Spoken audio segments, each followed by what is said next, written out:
I know Aono's playing a good human, but he doesn't have to be such a Boy Scout. Dog, lay off him. He's doing a pretty good job so far, considering how nutty this place is, Ranma said as he reached the base of the flagpole.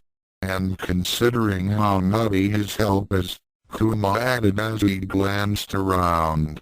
There were several students gathered sparsely around the flagpole, most of them snickering and pointing at the hapless boy or taking cell phone pictures, and they all stepped back as Ranma leapt onto the pole, clambering up to the top in a few moments. Out cold, Ranma said as he wrapped his legs around the pole and started to untie the ropes. He doesn't look that beat up. Oh. Tsukune's nose had suffered a hit, but it didn't look like a knockout blow, and Ranma couldn't see any other obvious injury.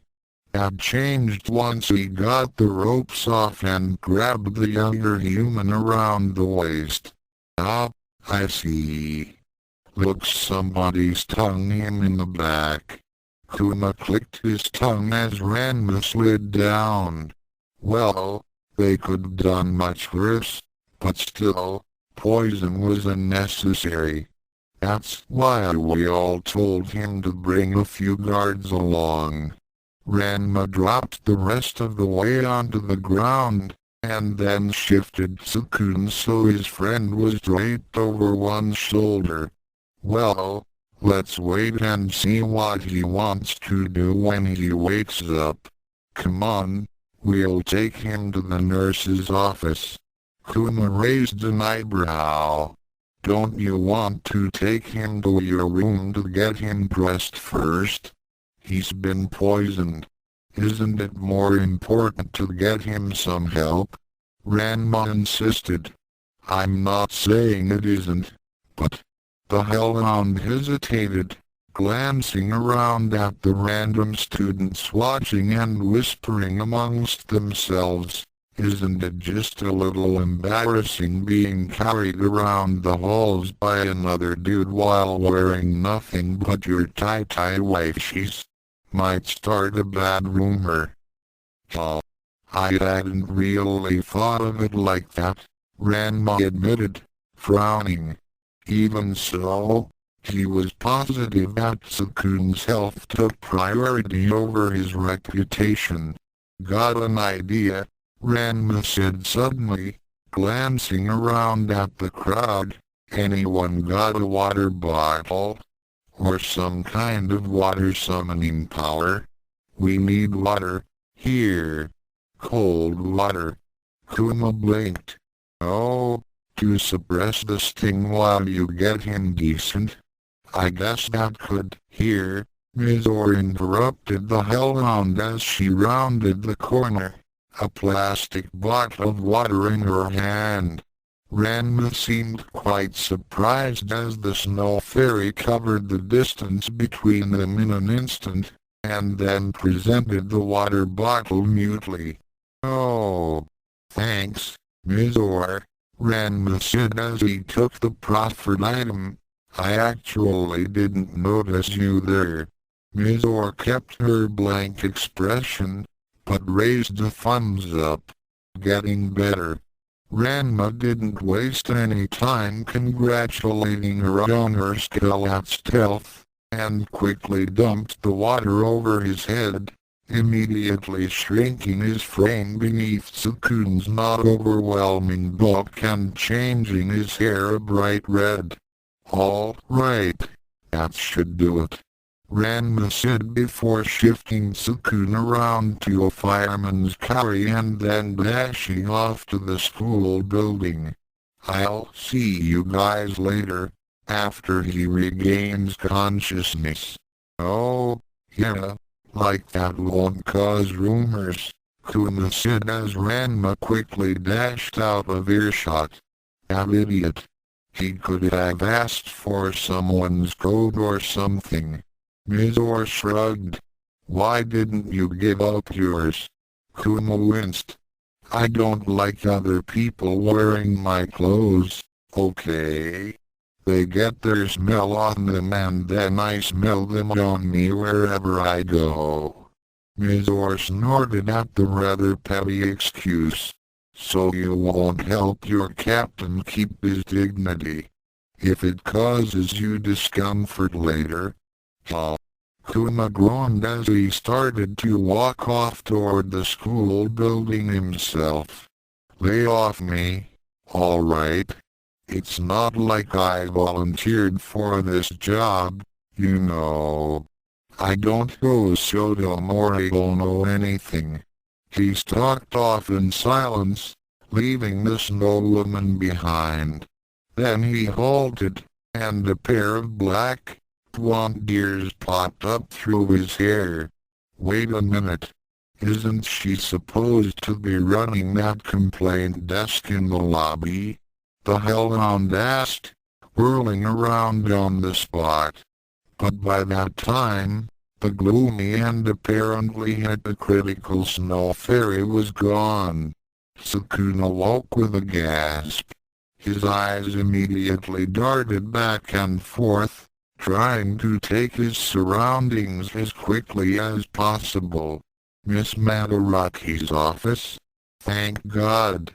I'm safe, he thought as his body started to relax.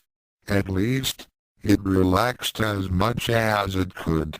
He felt strangely numb, his nose was sore, and he was having slight difficulty breathing, as if his lungs weren't quite able to take in as much air as they were trying to take in.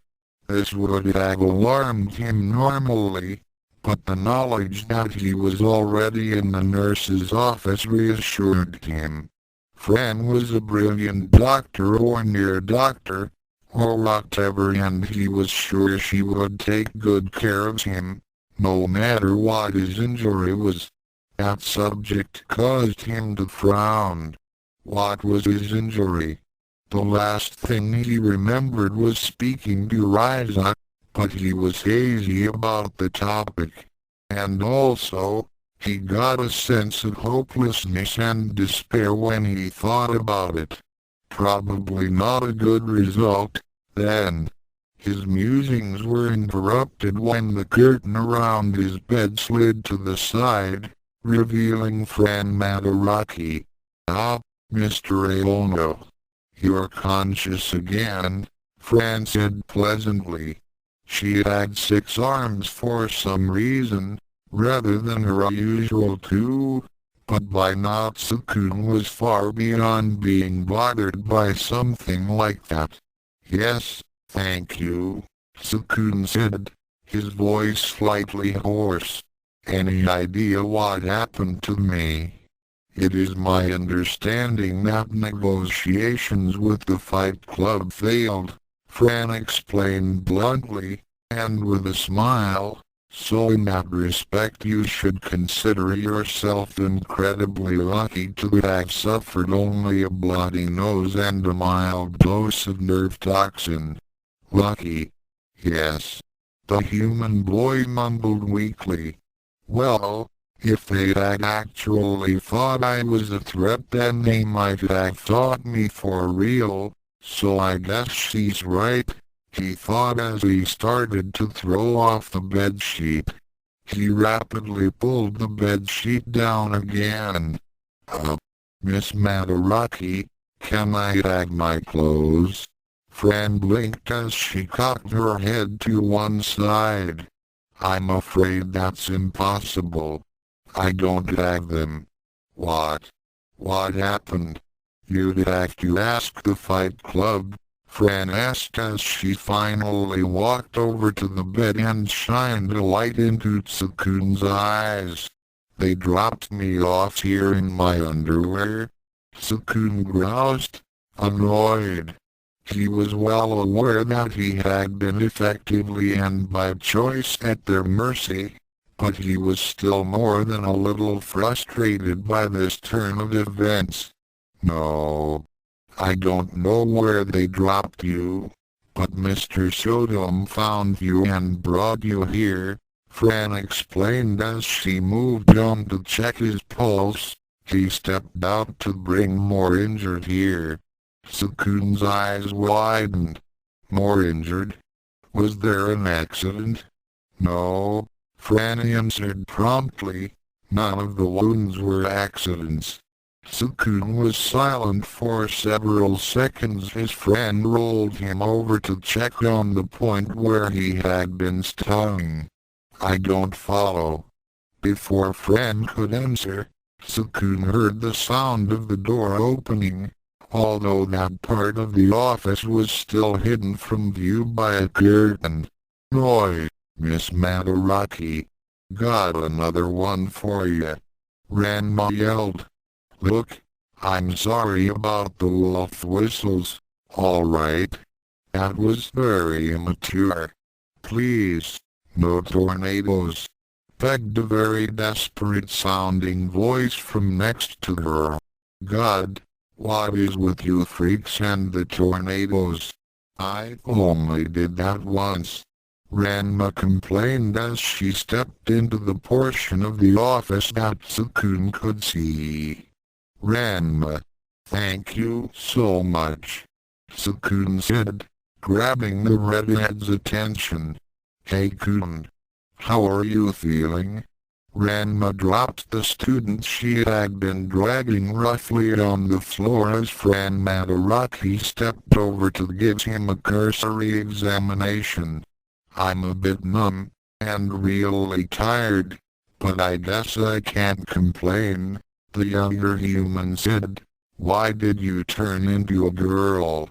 For your sake, Ranma said simply, confusing Tsukune considerably. Really? Really? And I'm supposed to just let that go without so much as a snicker? Asked the student Ranma was still holding on to. Crack! Tsukune winced as Ranma smashed said student's head into the wall and then let the unfamiliar boy drop to the floor, unconscious. Miss Saotome, please refrain from adding new injuries before I've finished diagnosing the old one, Fran chided. Sorry about that, Ranma mumbled as Fran took the boy off to a new bed. Well, you don't look like you're up to any more confrontations, and most of the others had probably finished their patrols and stuff, so why don't you call it a night? Ranma suggested, jabbing the fun behind him. That's a good idea. Yeah, Tsukune mumbled, wrapping his bedsheet around him as he slowly got out of his cot. You should be experiencing shortness of breath and a lack of feeling in your extremities as the anti-venom neutralizes the remaining toxins, Fran explained as she tended to Ranma's most recent victim. However, there is negligible danger of further complications. You are free to go. Thanks, Miss Madaraki. I'll return this sheet tomorrow, Tsukune promised as he finished wrapping the sheet around him like a makeshift toga. As Ranma and Tsukune exited the building, the latter shuddered at the sudden chill, the bedsheet failing to insulate him very well against the wind. Geez, what a day, the younger human groused. But thanks again for taking me to the nurse's office. No sweat, Ranma said, shrugging off the thanks. Besides, it's always nice to see Fran again. I think I've spent more time with her than some of my actual teachers. Tsukune sighed. And I'm sorry about the fight club. Ranma blinked. Sorry? For what? You were right. Well, you and Kuma. Talking to the fight club was a mistake, and I was foolish for thinking they could be swayed so easily, Tsukune mumbled bitterly. Ranma raised an eyebrow, unsure of how to respond. It was certainly unusual for people to admit fault to her, much less tell her she was right, but somehow it felt wrong in this instance. You know, Tsukune, just because it didn't work out this time doesn't mean you did the wrong thing, Ranma said suddenly, placing a hand on the younger human's shoulder. Sometimes good ideas just don't work out.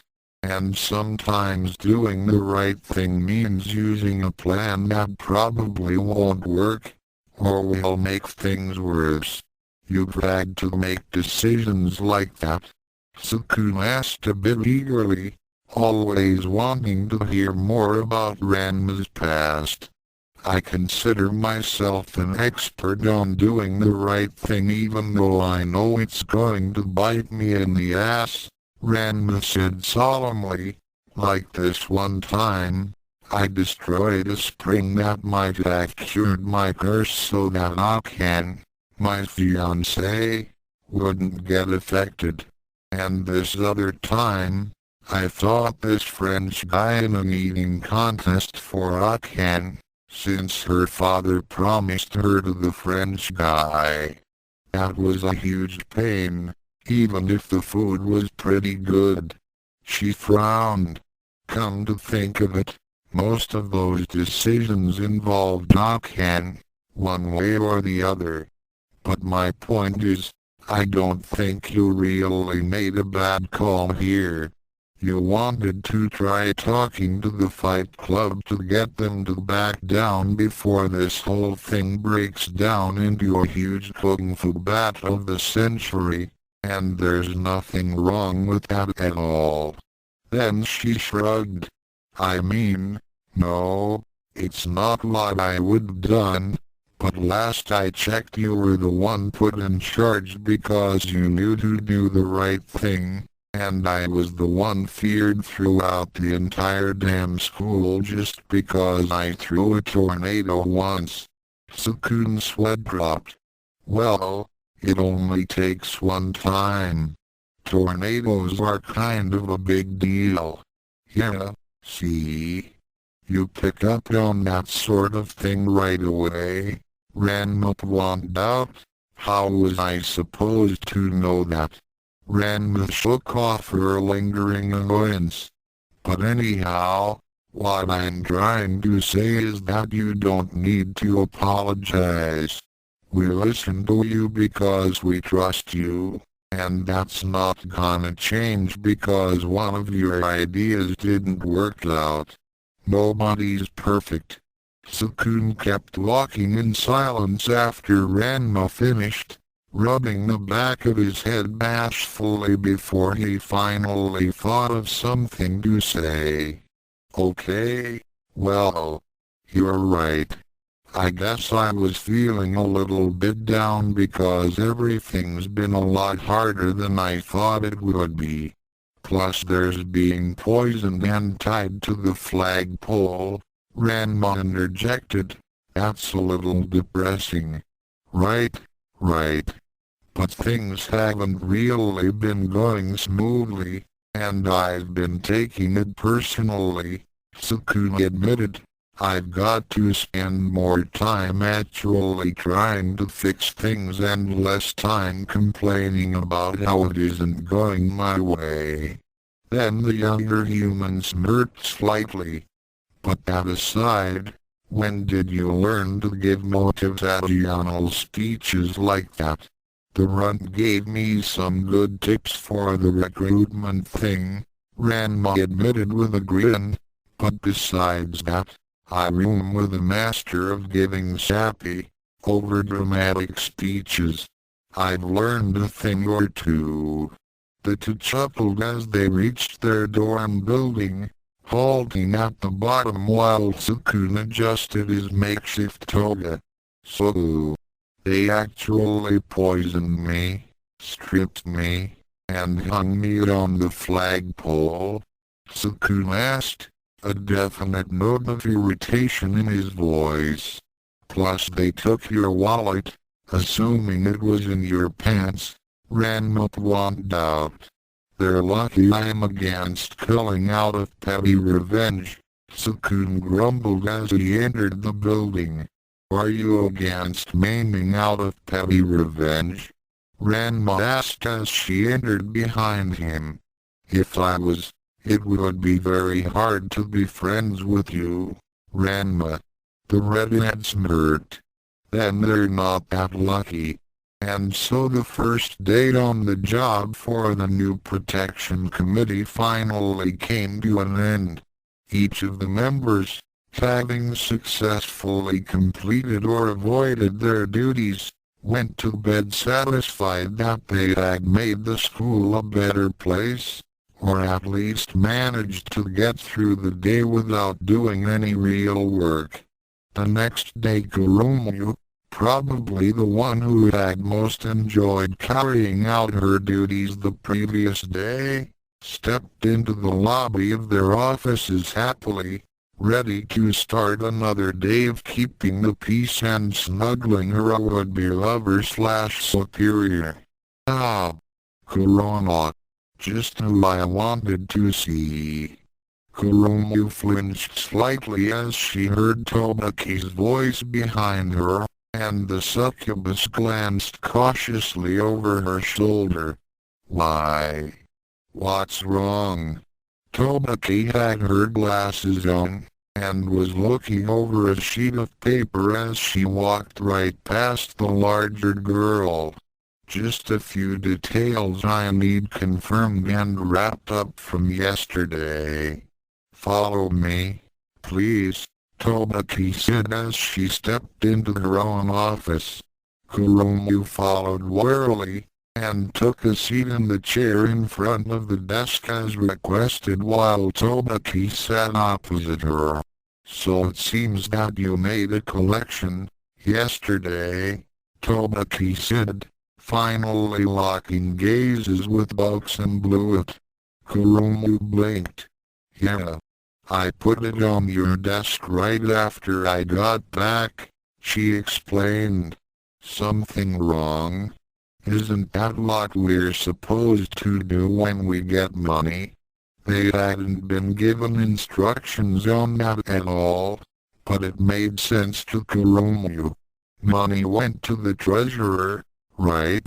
You didn't make a mistake, PRSA, Tobaki said, adjusting her glasses, but I need paperwork to process the payment.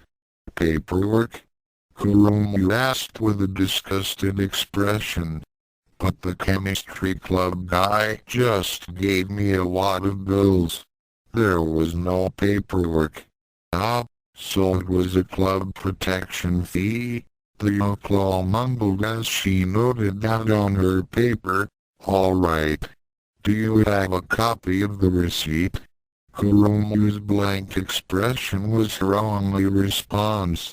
You didn't give the payer a receipt? Tobaki deadpanned. I didn't know we needed to give receipts, Kurumu mumbled.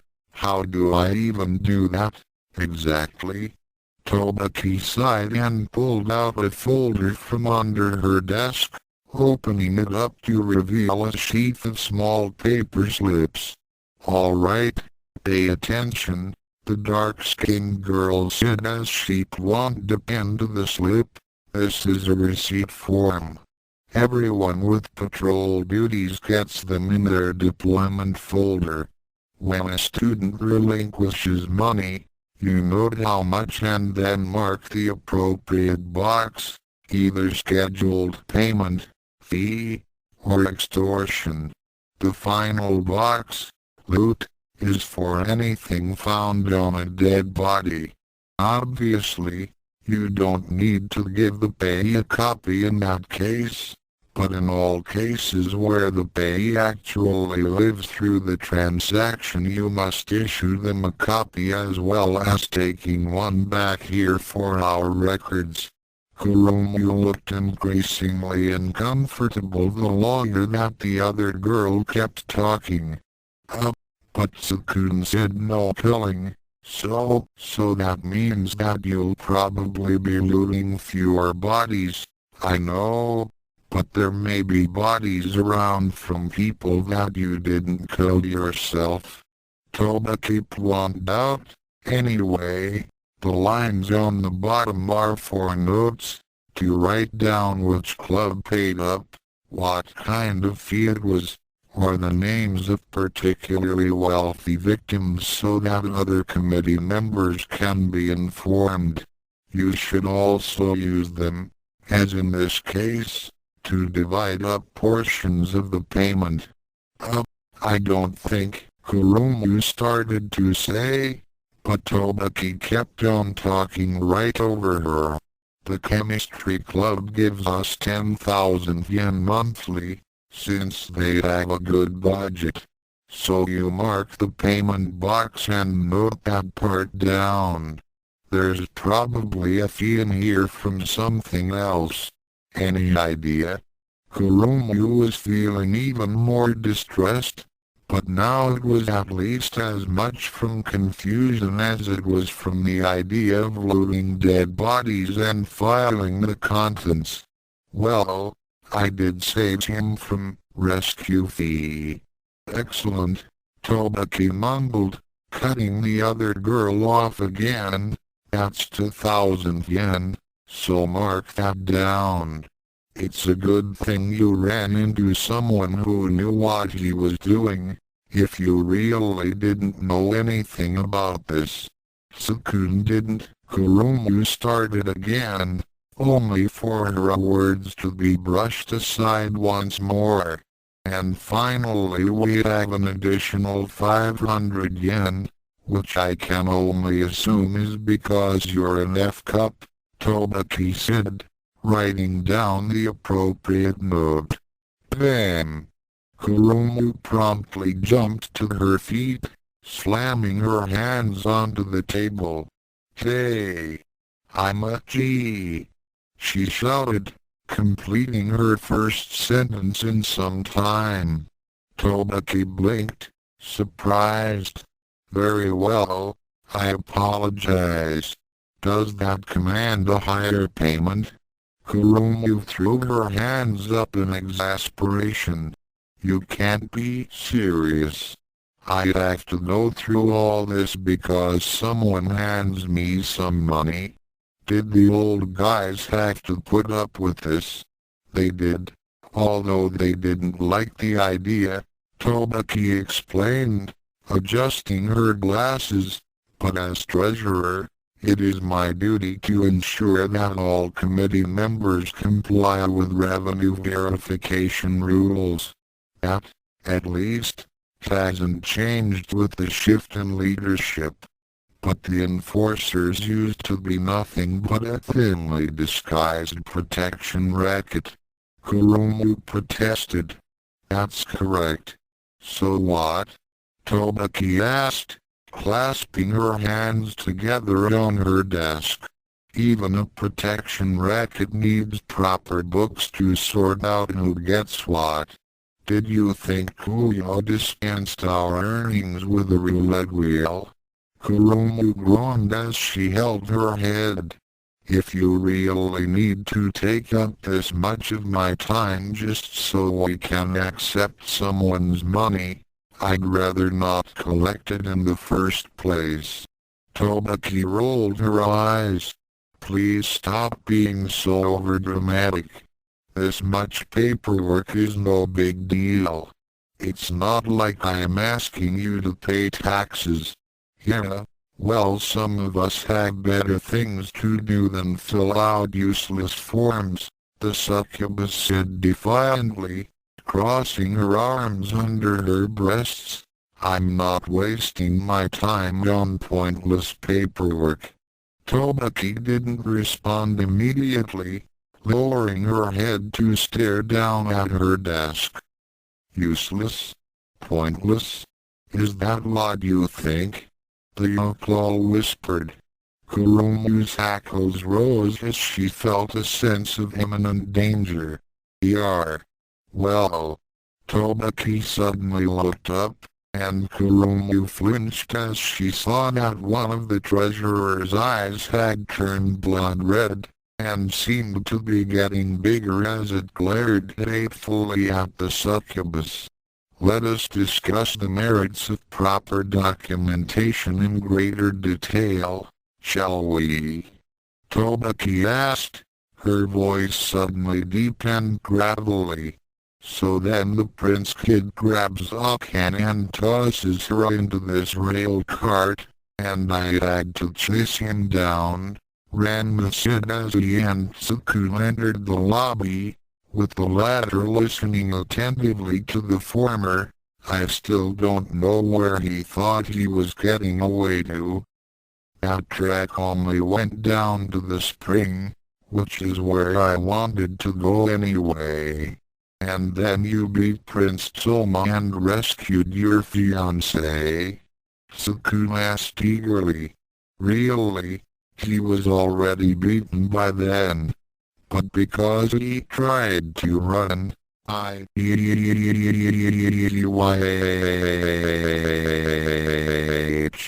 Ranma and Tsukune stopped dead at the horrified scream, and they both turned toward the origin. Was that Kuromu? Tsukune asked, his eyes widening. It came from Tobaki's office.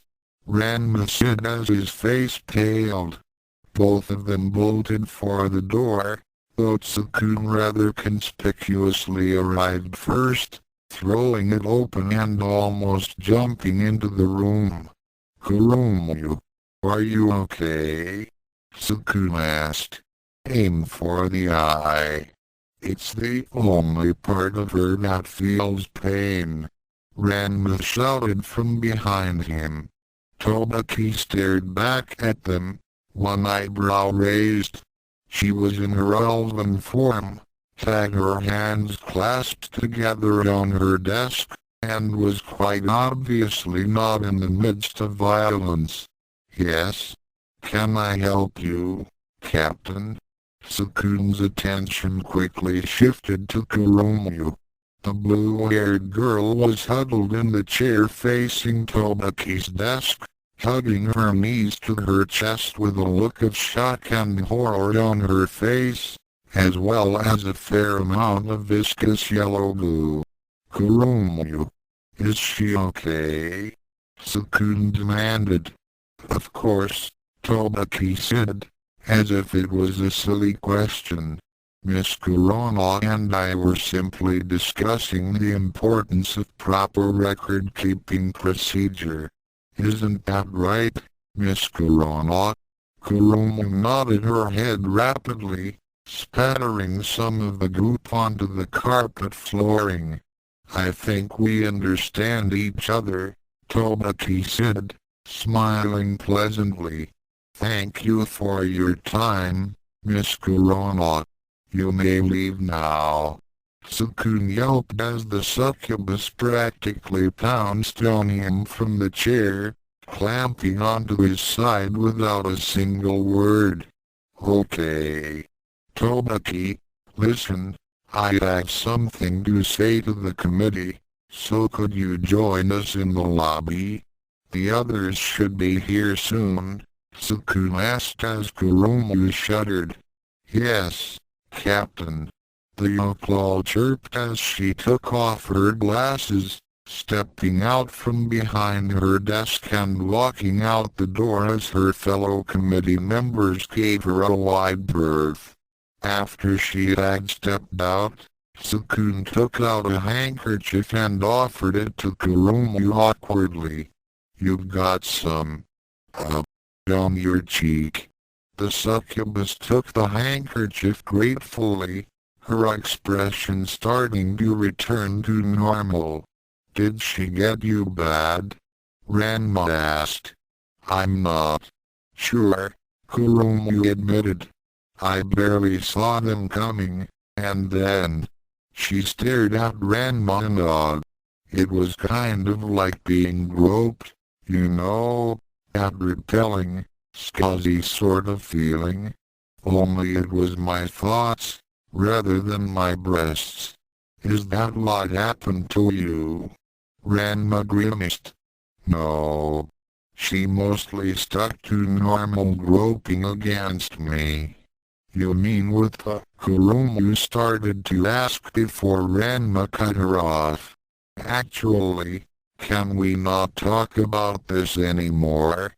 I'd like that, Ranma grumbled, casting a wary glance at Tsukune. Well, as long as you're okay, I have to go get something from my office. I'll meet you in the lobby a little later, okay?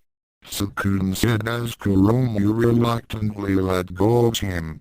Kurumu's expression lightened further once Tsukune was out of earshot. What's the matter? Don't want to talk about getting jumped by a cute little elf in front of your best buddy? She taunted with a smirk. Ranma grimaced as he turned toward the exit. Knock it off, Kurumu. I just don't want to talk about having to fight off Tobaki. I'd think you would totally understand that now. Not really, Kurumu disagreed, shrugging. I'm not that worried about Tsukune thinking I'm weak. Ranma winced, and Kurumu giggled at the response, her recent trauma already forgotten. Really, she had great respect for Ranma, but the martial artist's heroic bravado was just too much for her to take seriously sometimes. Pinching the cursed boy's cheek, she smiled brightly as she said, "Dog, don't pout like that. I think it's adorable that you never want to talk about your weaknesses in front of Tsukune because you think he'll respect you less." Ranma silently endured her teasing before lightly slapping her hand away. "That's not it, okay? I just want to forget that whole meeting with Tobaki ever happened." "Oh, really?" Kurumu asked, blinking as she tapped her chin. "Well then, does he know you're afraid of cats?" "Gk." Ranma stopped just as he had opened the office door, and quickly closed it again. "How do you know that?" he demanded. "It's a little obvious," Kurumu deadpanned. "Just because Kana doesn't talk to anyone but you doesn't mean that the rest of us don't know what you two are up to when you're together." Then Kurumu frowned. Finding that out was really disappointing. "By the way, come on, the girl obviously wants you. Give her some sugar." Ranma flushed badly. "I can't. I'm engaged." "You're engaged to 3 women. Is a little fling really out of the question?" the succubus asked, looking genuinely interested in the topic. "Yes. You don't know these women," Ranma grumbled, shuddering. "If anything happens at all, they'll definitely find out." And then, after Ranma trailed off, he and Kurumu were suddenly jolted to attention by a shout from outside the office. "Oi! Would you to stop discussing Saotome lack of a sex life and get in here? We're all waiting for you." Kuma shouted, prompting Ranma to once again swing the door open and glare out at the assembled students. Kuma glared right back as he crossed his arms over his chest.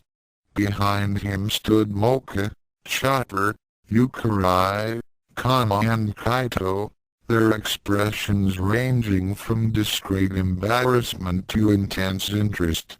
Ranma was silent for several seconds as they stared at each other, until he finally stepped out into the lobby, mumbling, "You act pretty good hearing."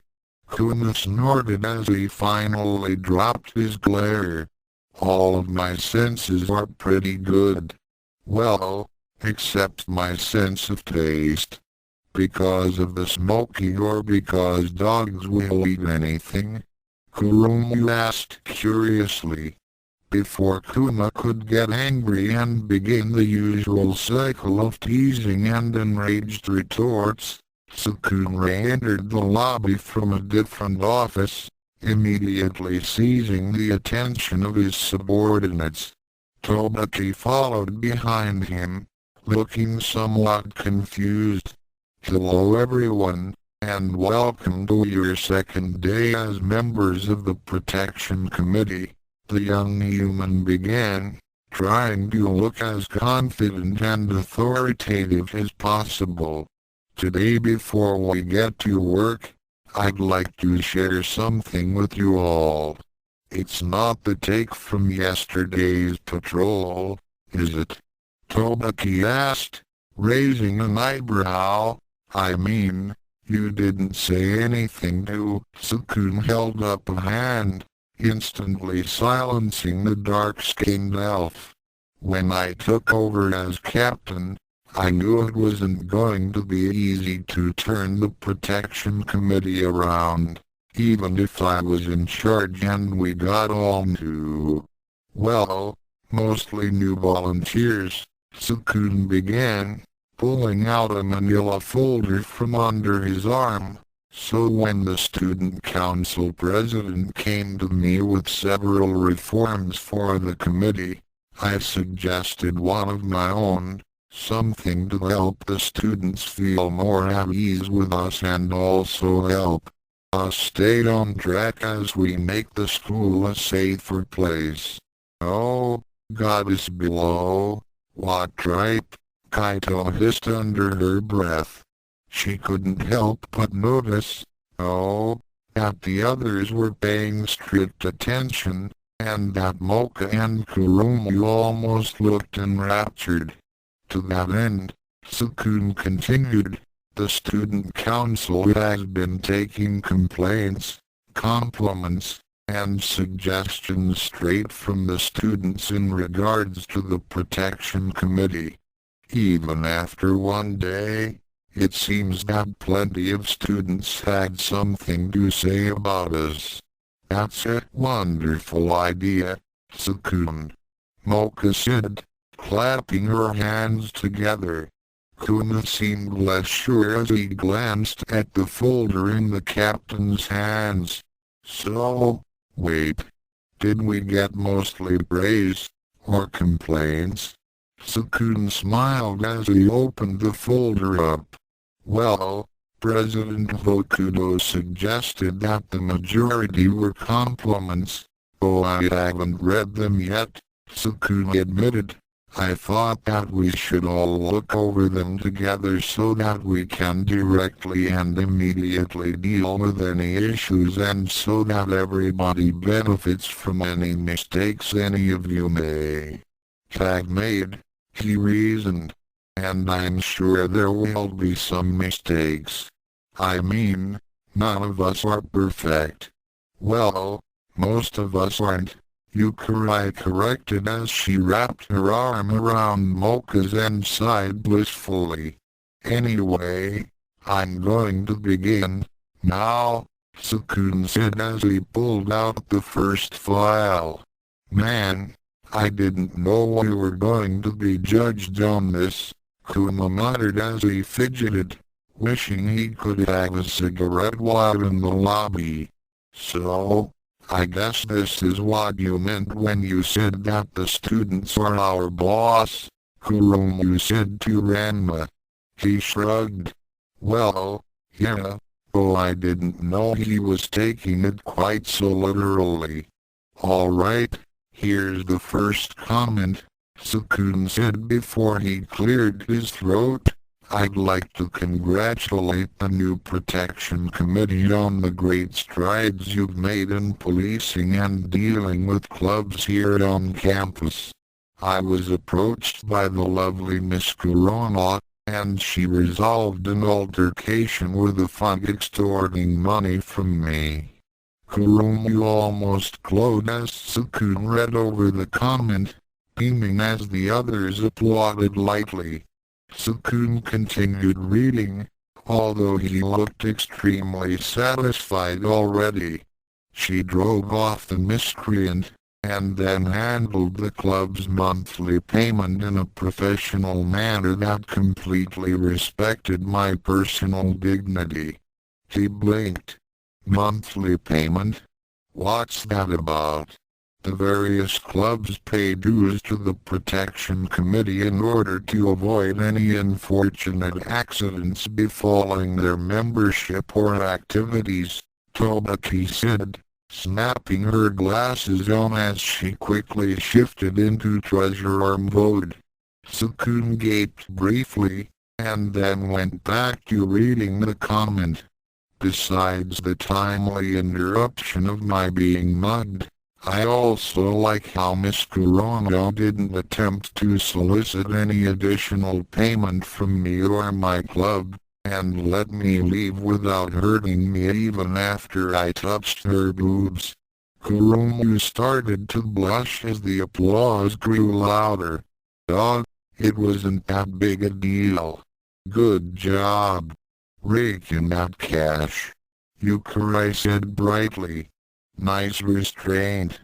I'm impressed you didn't carve out the twerp, Ranma admitted. I suppose that there's nothing wrong with extorting money nicely from the students, as long as we get our due, Kaito admitted reluctantly.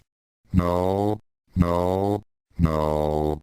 This isn't right, Tsukune said suddenly, causing all the applause to cease instantly.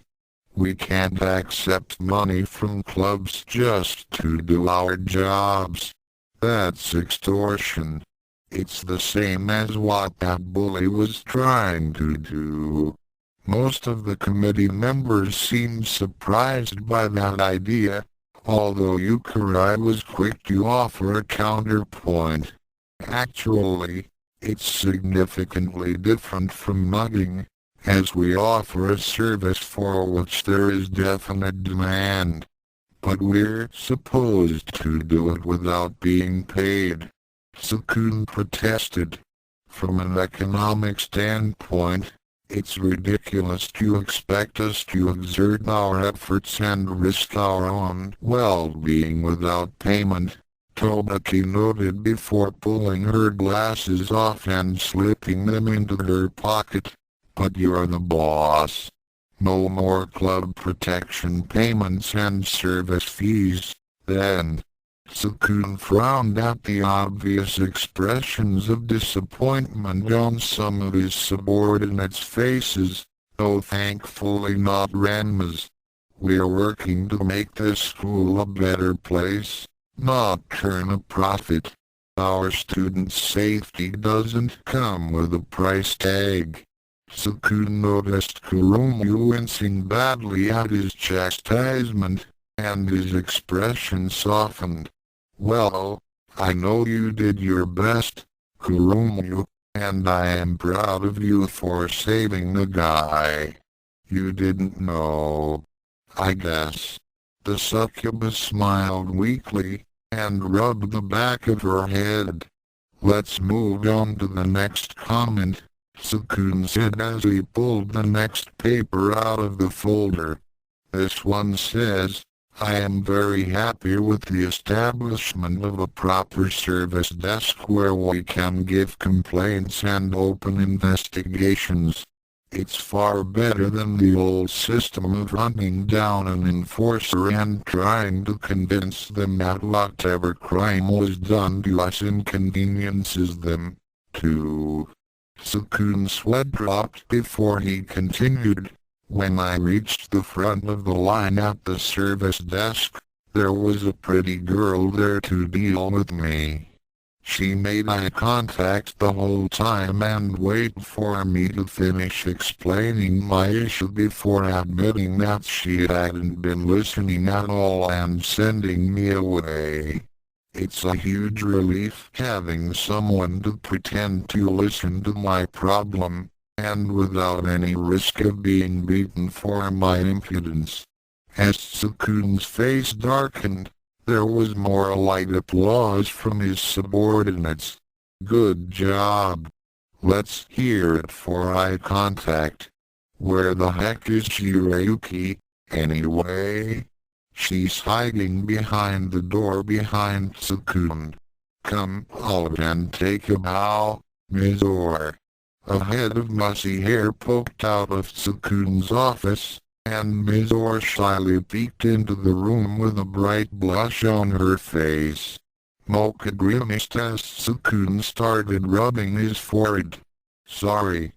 I couldn't stay to help her the whole time. It's fine, Tsukune mumbled reluctantly. You have your own job. Then he glanced behind him at the bashful snow woman. Mizore, in the future you should try to actually listen to their issues and open up actual cases for us to work on. That sounds like so much work. Mizore grumbled as she leaned against the door frame. Moving on, Tsukune said with considerably less enthusiasm now. This one looks like a complaint. I object to the appointment of Miss Akashiya to the student council. There were several raised eyebrows at that, and Mocha winced as Tsukune continued. Her presence is an obvious and cheap attempt to influence the council with sex appeal, and her presence is an unnecessary distraction for our male members, who spend otherwise productive time staring at her or trying to peek at her panties. Mocha promptly gasped as her face flushed. I thought it was weird that they kept losing their erasers under the table. As Tsukune stared glumly at the paper, Chopper tapped Ranma on the shoulder.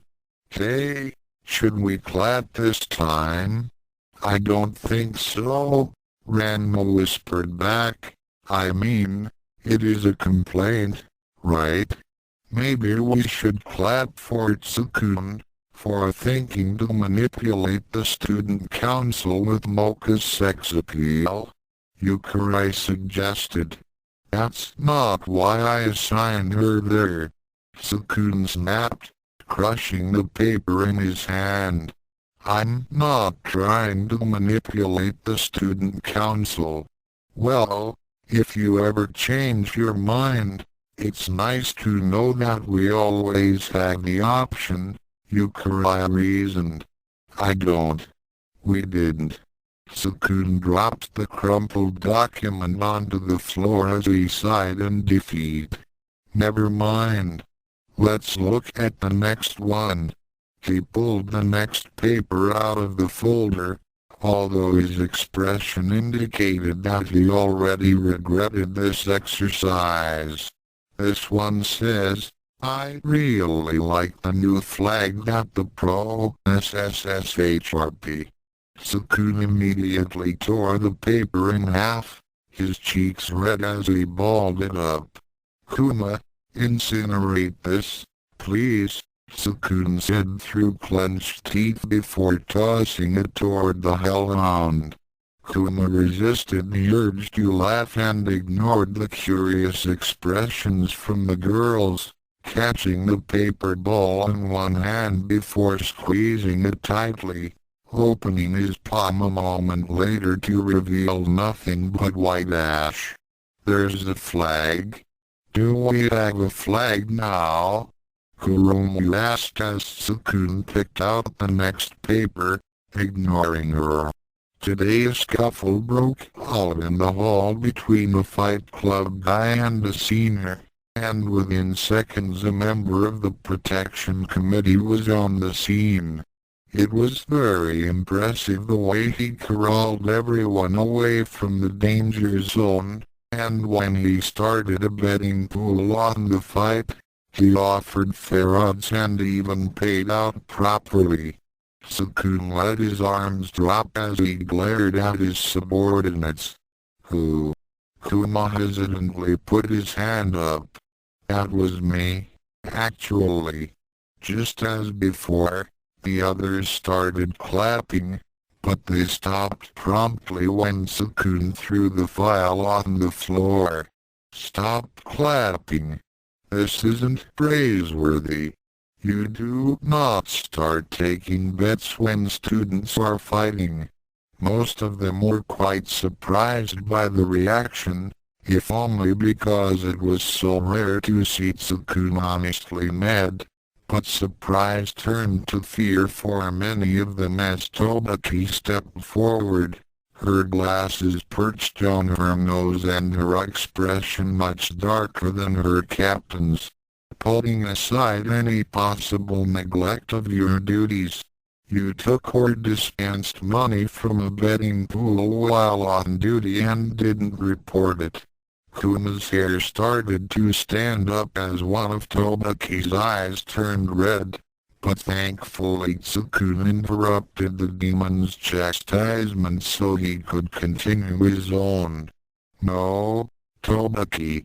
We're not going to put aside the neglect. Rather, that's the main issue, here, the young human insisted. Tobaki frowned, but relented, the crimson in her eye draining away as she stepped back. I see. Whatever you say, Captain. Wait, it wasn't like that. Kuma spoke up, trying to defend himself.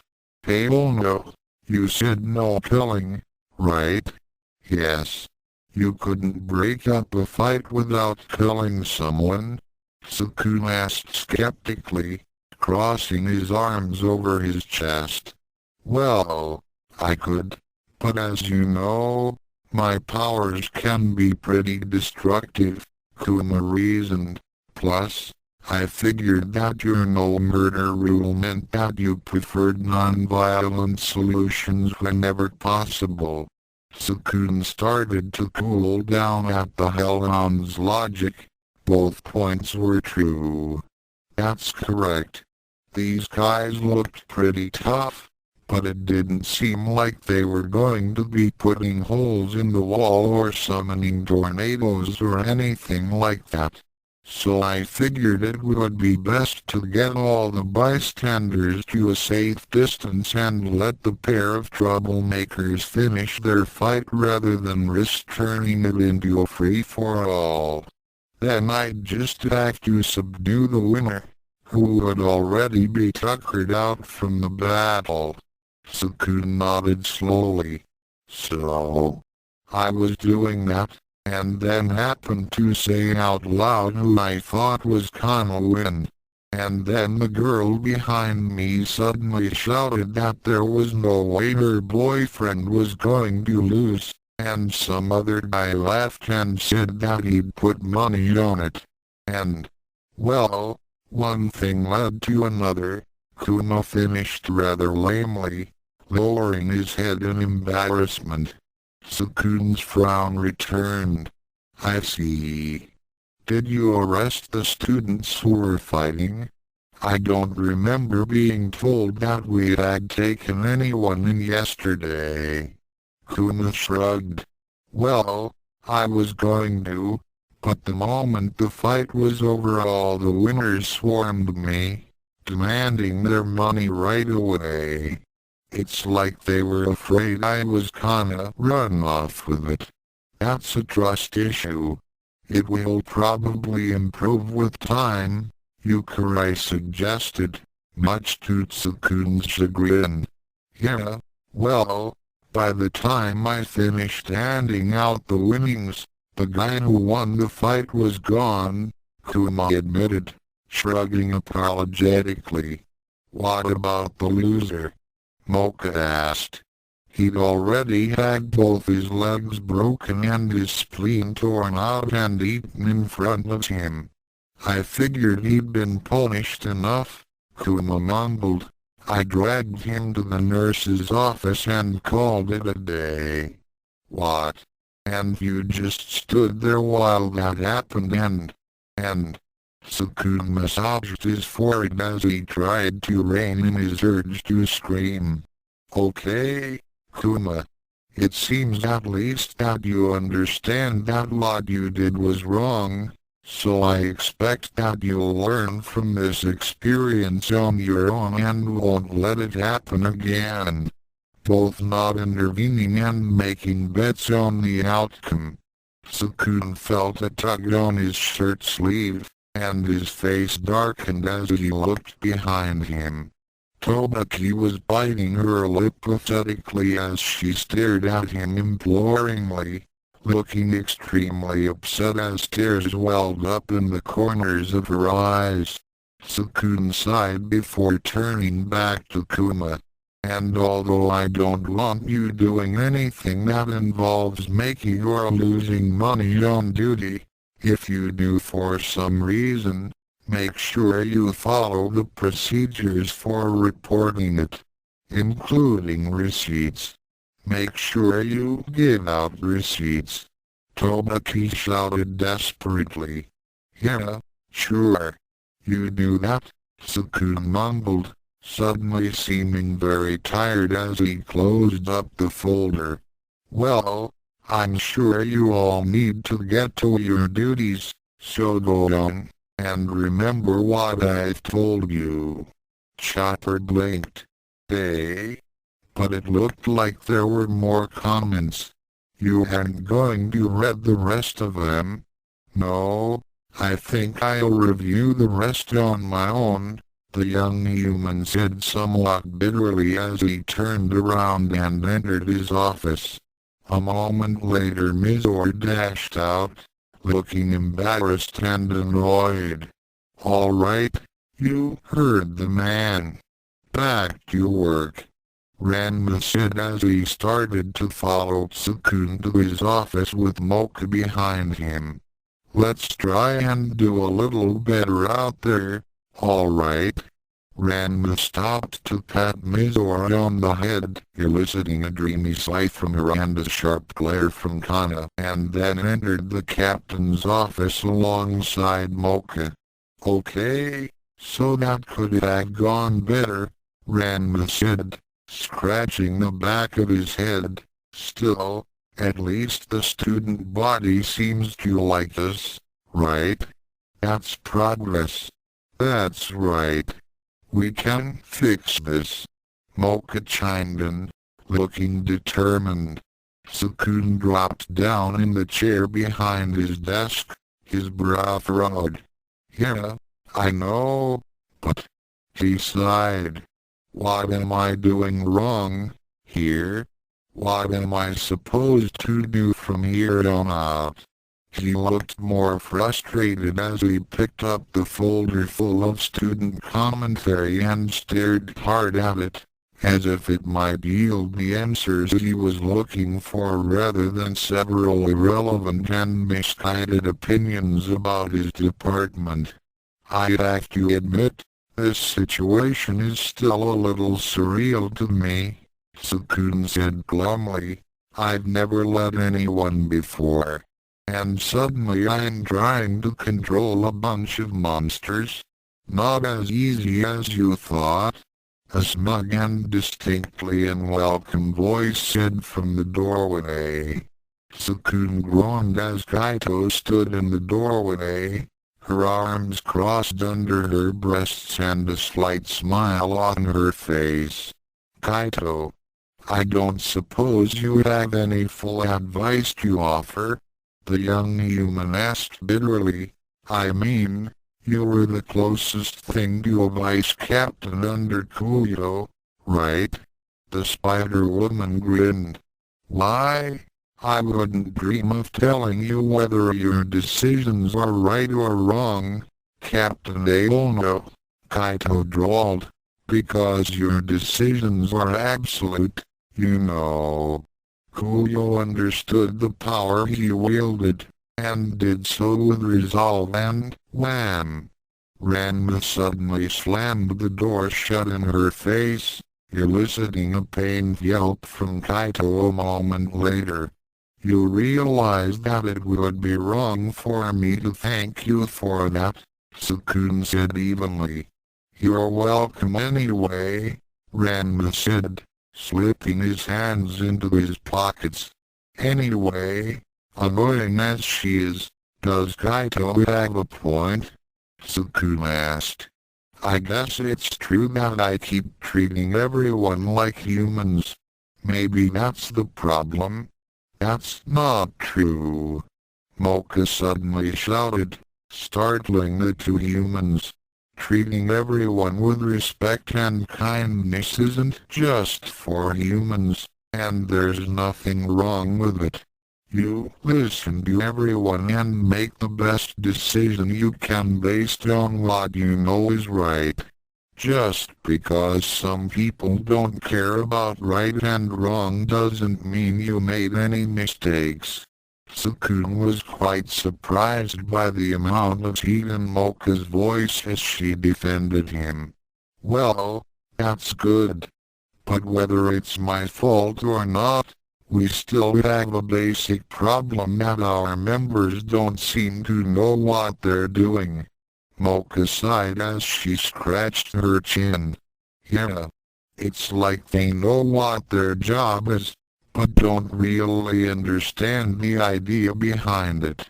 So Kuma and Kuruma know they're supposed to stop students from beating each other up, but it doesn't occur to them that it's wrong to make money from the situation. Tsukune raised an eyebrow. Man, why don't they have a class here for basic human morals? Ranma asked. I mean, some of the students don't seem to get why it's even bad to kill or force yourself on someone. Tsukune raised his other eyebrow.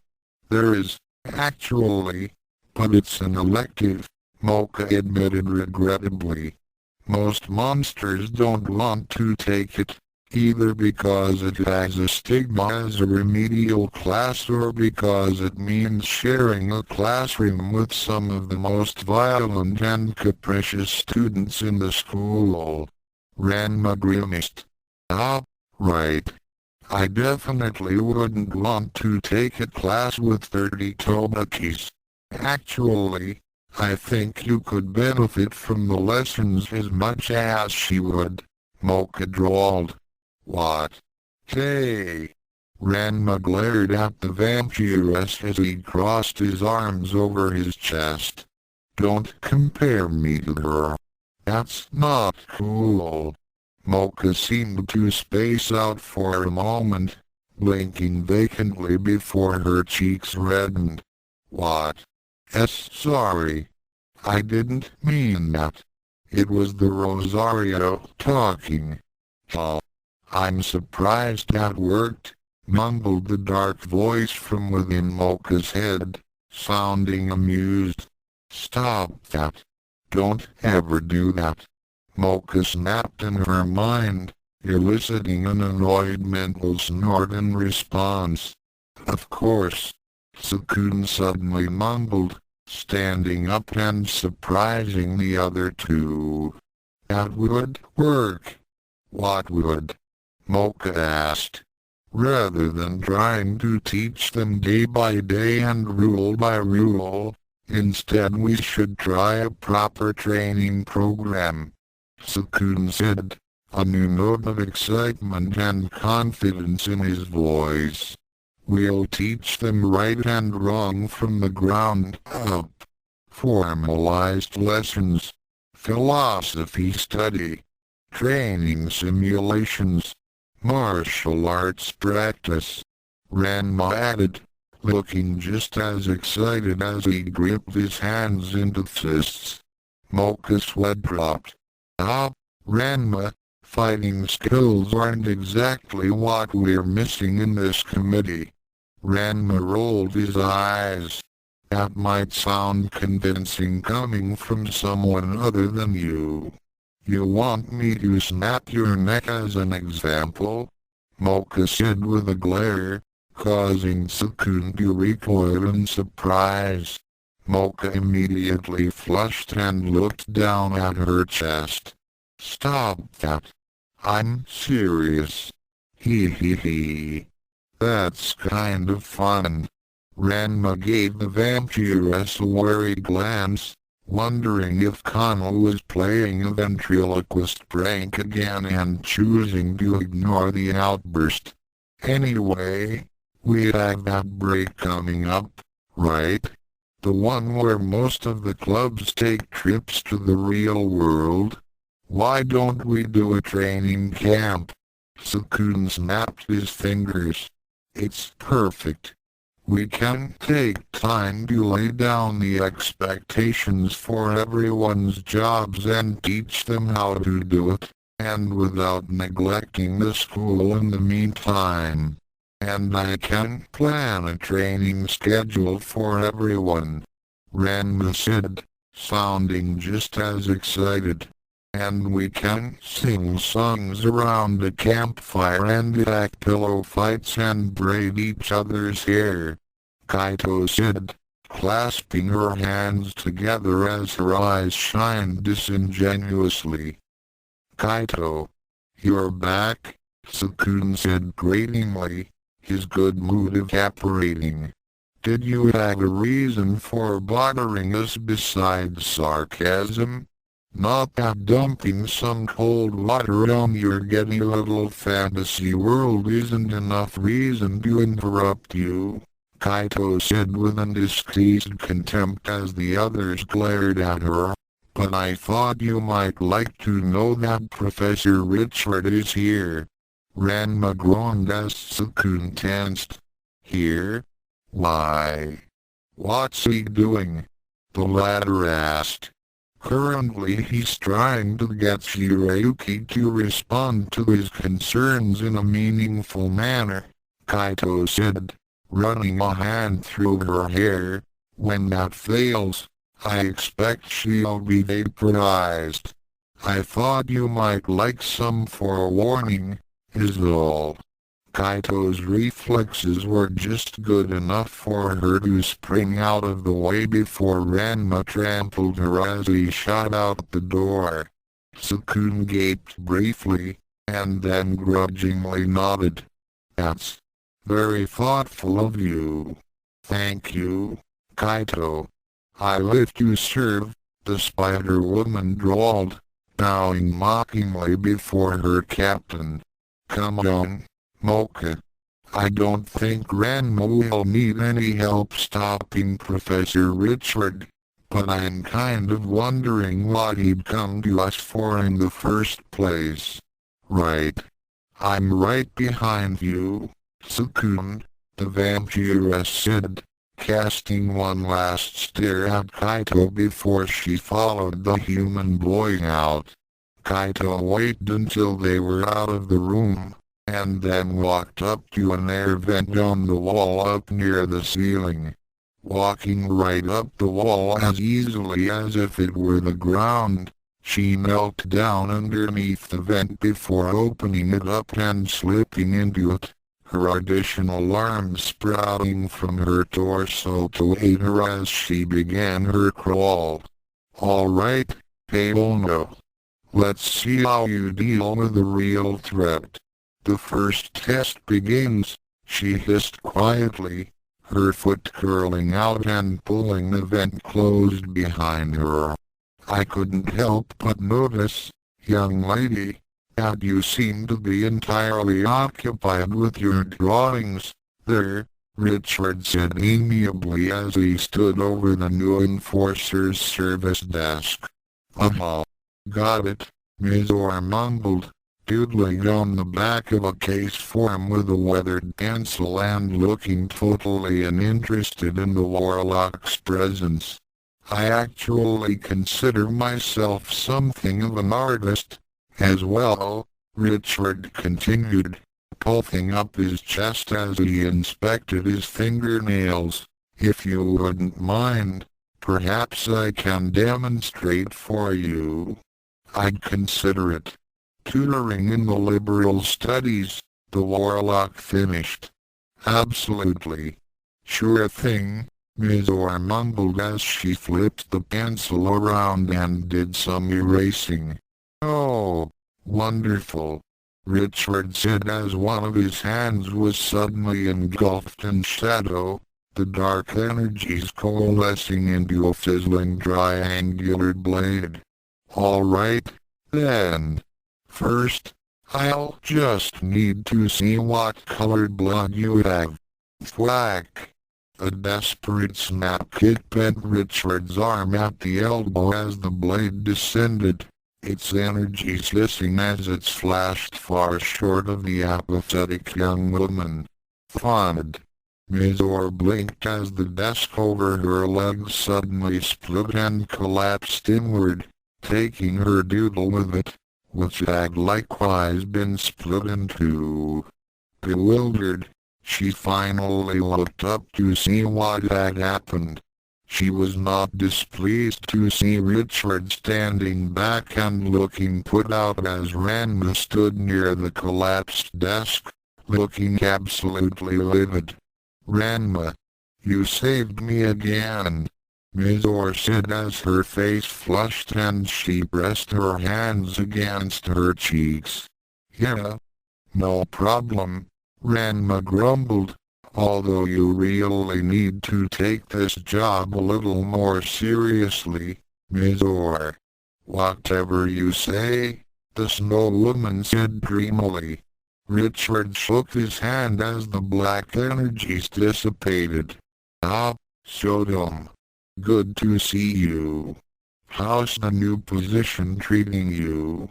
Richard said conversationally.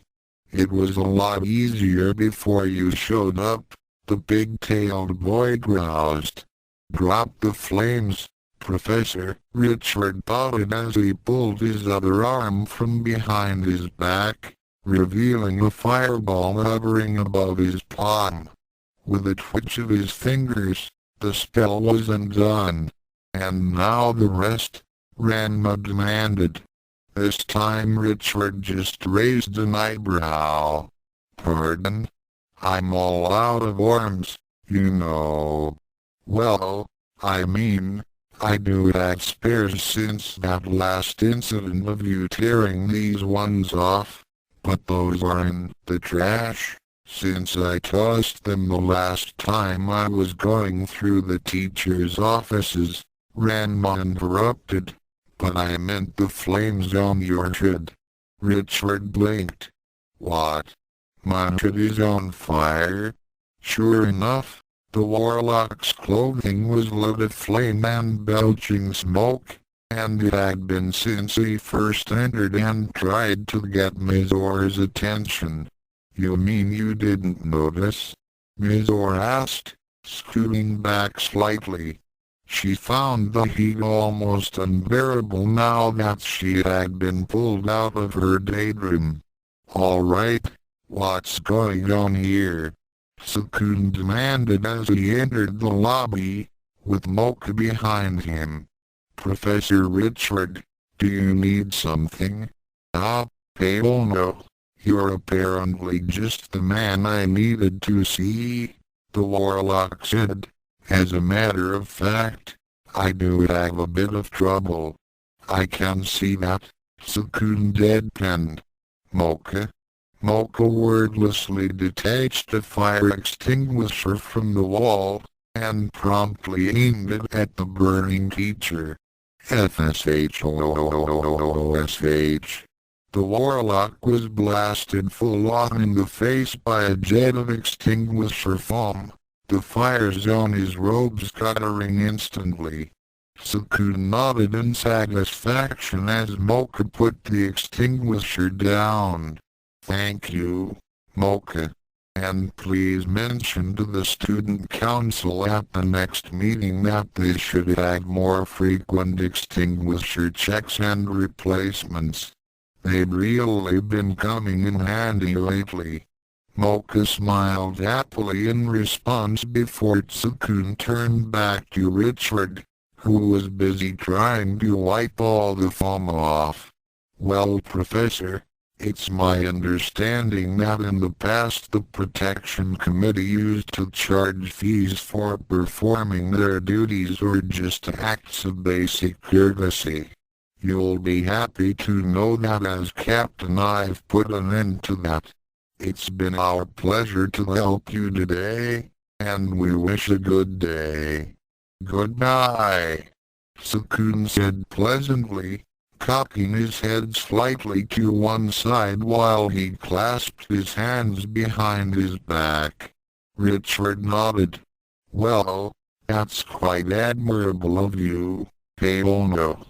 Out of gratitude, I suppose I'll only kill one of your subordinates. The warlock promptly aimed upon Mocha, who gasped in fright as Ranma cocked a fist back. Richard hesitated, and then shook his head as he let his hand drop. No, wait. That's not why I came here. I didn't even realize I was still on fire. There was considerable relief from the officers of the Protection Committee, though Tsukune didn't relish the idea of having to help the psychotic Magus further. So what's the problem, then? Richard scratched his chin silently before turning toward Ranma. Saotome, you know Saffron, right? Little kid, pink hair, bad attitude, wings. Yeah. What about him? Ranma asked. Tsukune looked surprised. You know Saffron, Ranma? I didn't know that. Oh, yeah. We go way back. Back to the exploding mountain that landed me here. Ranma deadpanned. What about the little jerk? Richard hesitated for another long moment, scratching at the bottom of his cowl. Do you know anything about him spontaneously aging a few decades and increasing 50-fold in sheer power? Ring any bells? As the others looked confused, Ranma facepalmed. Oh, God damn it. Are you expressing frustration, or is that literally what happened? Richard asked curiously. It wouldn't be the first time. God is a tricky bastard when he wants to be. As Ranma growled through clenched teeth, Tsukune frowned. Ranma? What's wrong? Did something happen to Saffron? Yes. Something definitely happened to Saffron, the big-tailed boy said, glaring at Richard. Care to explain what happened to Saffron, Prof? The warlock looked offended. Are you implying that I took him hostage on a whim and then experimented on him until I undid the crucial magical bonds that kept his power restrained and prevented him from enacting hot, burning revenge against all who'd done him harm? Ranma blinked.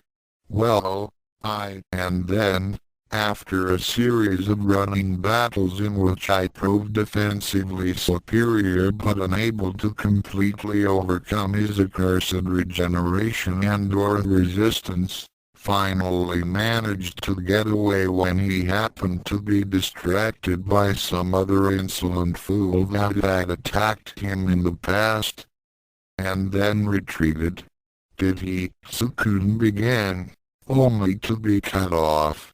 And then, after making this pointless mistake and retreating while others suffered from my hubris, and I came crawling to you, an assortment of worthless lesser beings, to clean up my mess and protect me from retribution. Is that what you're trying to say?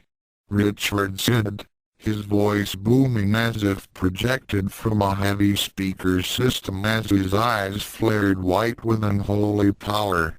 Ranma and Tsukune glanced at each other, looked back at Richard, and then nodded their heads.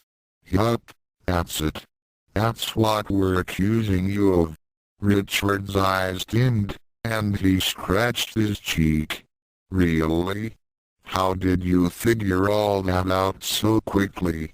Not to interrupt Professor Richard's latest comedy sketch, Mocha said, raising a hand, But doesn't everything he just said imply that there's some kind of powerful monster on the loose? Shouldn't we go find him? Saffron's not just some powerful monster, Ranma said, crossing his arms over his chest. He's the kind that wipes out towns and stuff. We won't have to wait long until he gives away his position. A creaking noise from Yukai's office attracted his attention as the door opened, and the young witch poked her head out. Just thought you guys should know. The entire south wing is on fire, Youkai said. See? What die? Ranma stopped suddenly as he paled. Wait. The cafeteria is in that wing. Yeah. I'll talk to Tobaki about getting some takeout for lunch. Later, Youkai said, closing the door. See? This is exactly the sort of thing I'm talking about, Tsukune said, shaking his head. Shouldn't she be more worried? Shouldn't you be, as well? Mocha asked, somewhat perplexed by how calmly Tsukune was taking the present emergency. Oh, I am. I'm also terrified, Tsukune admitted, droplets of sweat creeping down his forehead. But I suppose we have to go take care of this, don't we? Let me know how it turns out, Richard said as he opened the window and started to climb out. And if you happen to speak to the boy before he incinerates you, please inform him that this incident will be reflected in the addendum notes on his report card for this semester. Farewell. So, what was your name, again? I have to admit that with the rush of power, the adrenaline, the sheer glee of seeing your enemies slowly turning ash around you, it's gone to my head a bit. I've completely forgotten. Saffron spoke conversationally as he scratched his head with his left hand.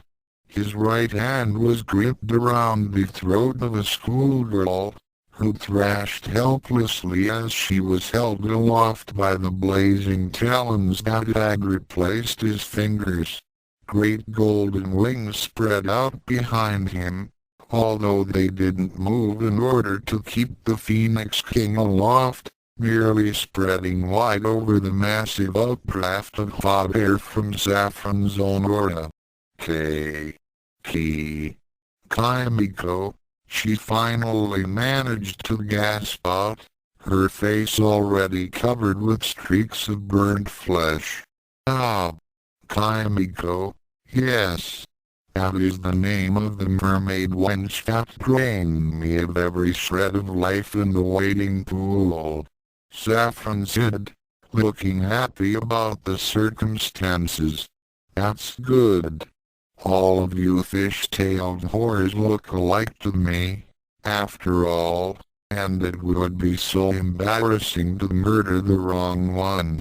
Or was it once? I was quite delirious at the time, so I suppose some of your friends might have joined in near the end. Got better, the girl gasped out desperately. Oh, you're quite right, Saffron said with a smile, but you know, I'm not that familiar with other species. Do your kind get better after being killed? Saffron's claws tightened, preventing the hapless girl from answering. Well, let's learn about it. This is at school, after all. The Phoenix King said brightly as a fireball appeared in his free hand. FWOM.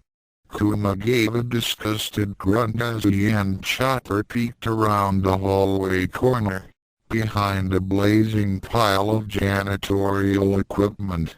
Man, This is just like my junior high graduation ceremony all over again, Kuma mumbled.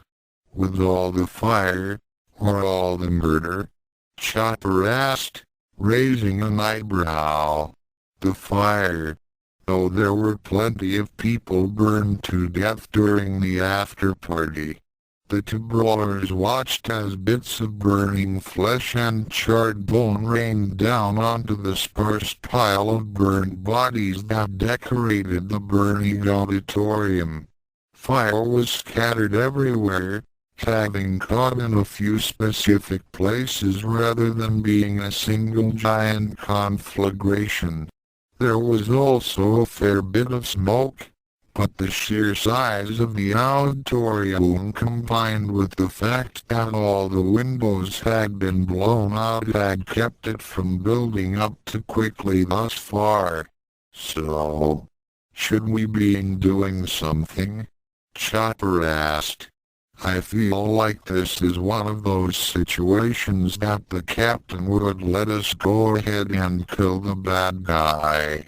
And one of those situations that he'd get mad at us for doing nothing. Yeah, I'm on board with that, Kuma grumbled. But how, exactly?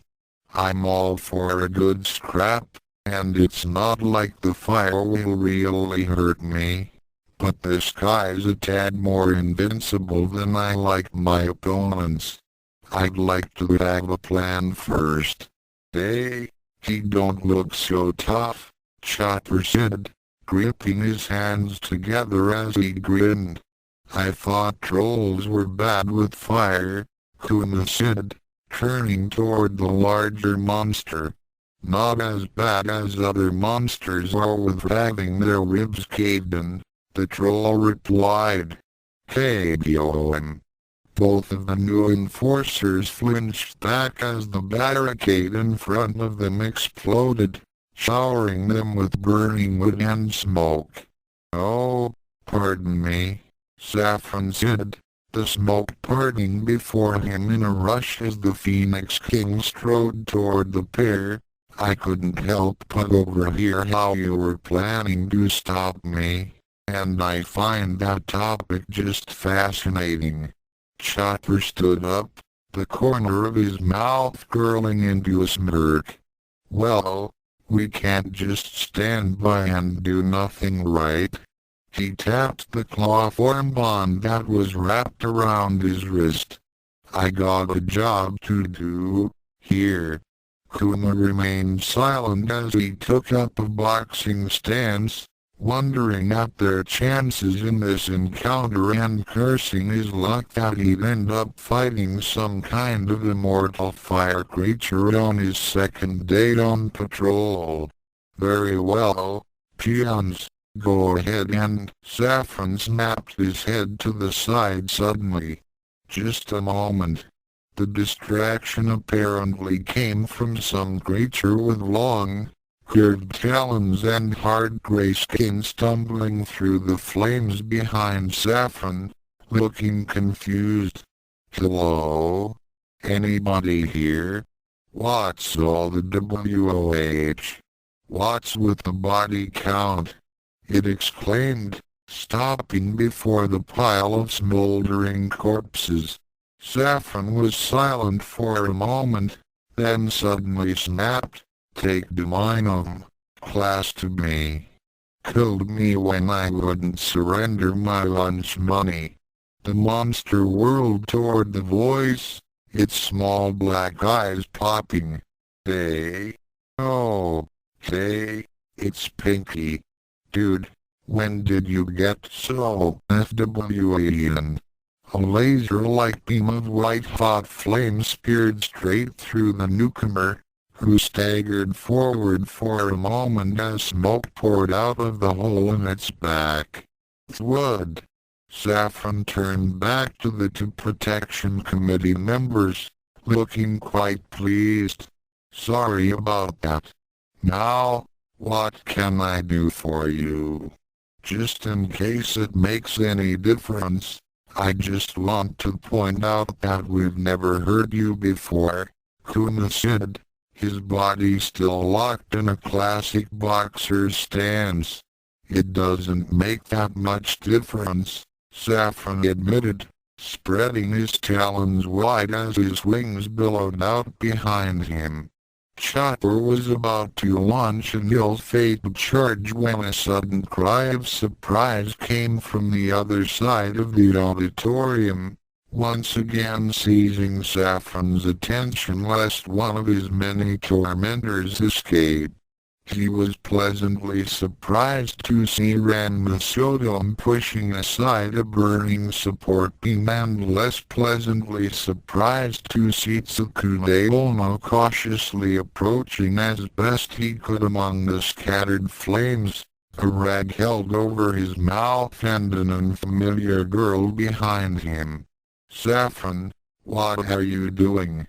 This is a massacre," Tsukune cried before he started coughing, finding the smoke too thick to talk easily. "I think you just answered your own question," the Phoenix King said with a shrug. "In any case, this environment seems to be dangerous for you, Paono. Is the smoke that bad?" Kuma asked, his own breathing not hindered by the soot and ash. "Actually, I was referring to his proximity to Saotome," Saffron admitted as he aimed a palm at the big-tailed boy. "I know it makes little difference at this point, but I blame you for this, Saotome. This nightmare existence here at Youkai Academy is because of your petty stubbornness. Actually, it's mostly because you're a jerk," Ranma said, coughing briefly into his hand. "But either way, isn't trying to kill me what really caused all this? You should know by now that never works. If at first you don't succeed," Saffron began, his golden claws blazing brighter and brighter, "use more fire." "Listen to me," Tsukune cried. "You have to stop this." "No, I will not," Saffron said simply, although the flames around his claws started to weaken. "I am leaving this place, Paono. But first I will raise this facility to the ground, and see it mixed with the ashes of those who slighted me." His eyes narrowed. "You have shown me courtesy, and for that I would see you spared. But Saotome must suffer for his insolence." Ranma was about to say something sarcastic in response, but he stopped as he saw someone new emerge from the auditorium entrance opposite them, and behind Saffron. "Don't you see?"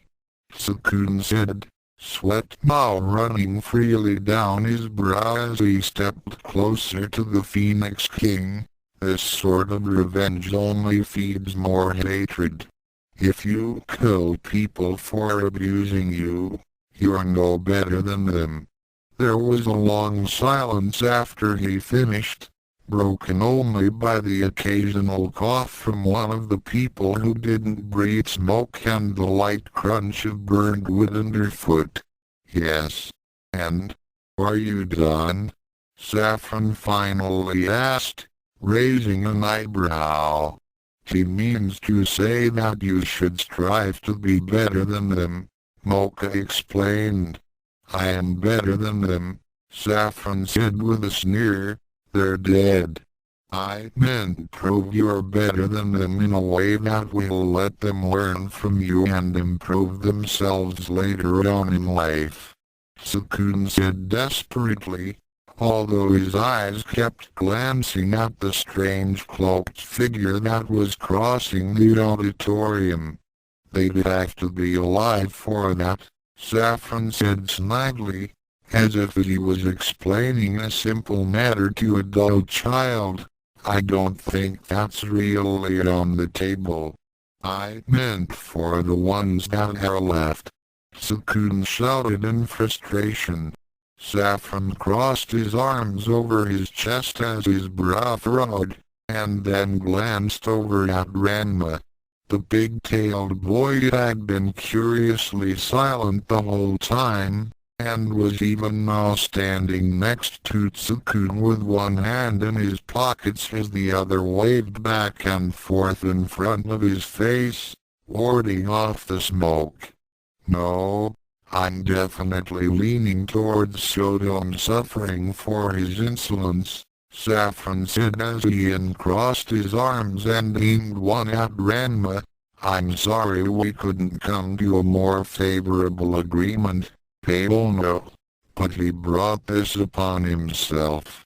To Saffron's annoyance, Ranma still hadn't taken up a martial arts stance or anything, and even the others looked like they weren't even paying attention to him anymore, even though they were still staring in his direction. "Well, Saotome, do you have any final quips or self-righteous drivel to get off your chest before I unmake you? Or perhaps a warning for our mutual friend Tsukune so he doesn't have to share your fate?" Ranma did no such thing, rocking back and forth on his heels as he mumbled, "Wait for it." The Phoenix King sneered as white-hot flames started to gather in his palms. "No? Well then, you..." And then something poked him in the back. "There. That should do it." To Saffron, all he could perceive was a series of bright flashing lights before his eyes and a dreadful sinking feeling. Everyone else watching was treated to the sight of the Phoenix King being enveloped by rings of white light, flaring brilliantly before dimming into spinning rings of runic script and arcane symbols. Several rings whirled into being before spontaneously tightening, vanishing in another flare of light with a high-pitched hiss. When the light show was over, none could really claim to be surprised to see Saffron kneeling on the ground, stunned, and once again looking 10 years old. Ranma was kind of surprised that the Phoenix's clothes had shrunk appropriately. "Man, how come I can't change clothes with my form? Must be nice for magic to actually work in your favor." "What? When? How?" Saffron stuttered, staring at his small, fleshy hands and then slowly turning his head. Standing beside him was a man. A man wearing long white robes and a hood that obscured his features, along with a crucifix necklace. A familiar man whose eyes seemed to shine ominously and whose unpleasant smile was barely visible through the unnatural shadow cast over his features. "Oh, I'm sorry to interrupt," the man said affably, bowing his head slightly as he backed away. "Please, go right ahead with your conversation." "You son of a bitch!" Saffron howled, tears bursting from his eyes even as flames pony though they were compared to the fireballs earlier engulfed his hands. "I'll kill Youkai." The royal child yelped as he was suddenly pounced on by Kuma in his hellhound form, seized easily in the massive canin's burning jaws before Kuma started to shake the hapless king back and forth. "Kuma! Wait! Stop! Stop that!" Tsukune shouted, pointing to the massive black dog. "Drop him! Now!" Kuma glared at Tsukune with Saffron still seized painfully between his knife-like teeth, but reluctantly did as instructed, letting Saffron fall into one of the small fires, his body dripping blood and burning saliva.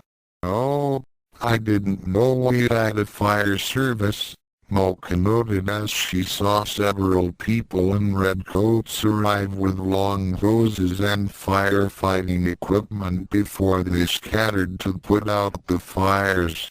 All right, we should evacuate so they can get these blazes under control, Tsukune said, his mind straining under the sheer number of questions he had at the moment even as he pushed them aside to focus on priorities. Chopper, got it, the troll said as he swung a locker down on top of Saffron. Crack. Tsukune's eyes bulged as his mouth opened and closed like a fish. Why did you?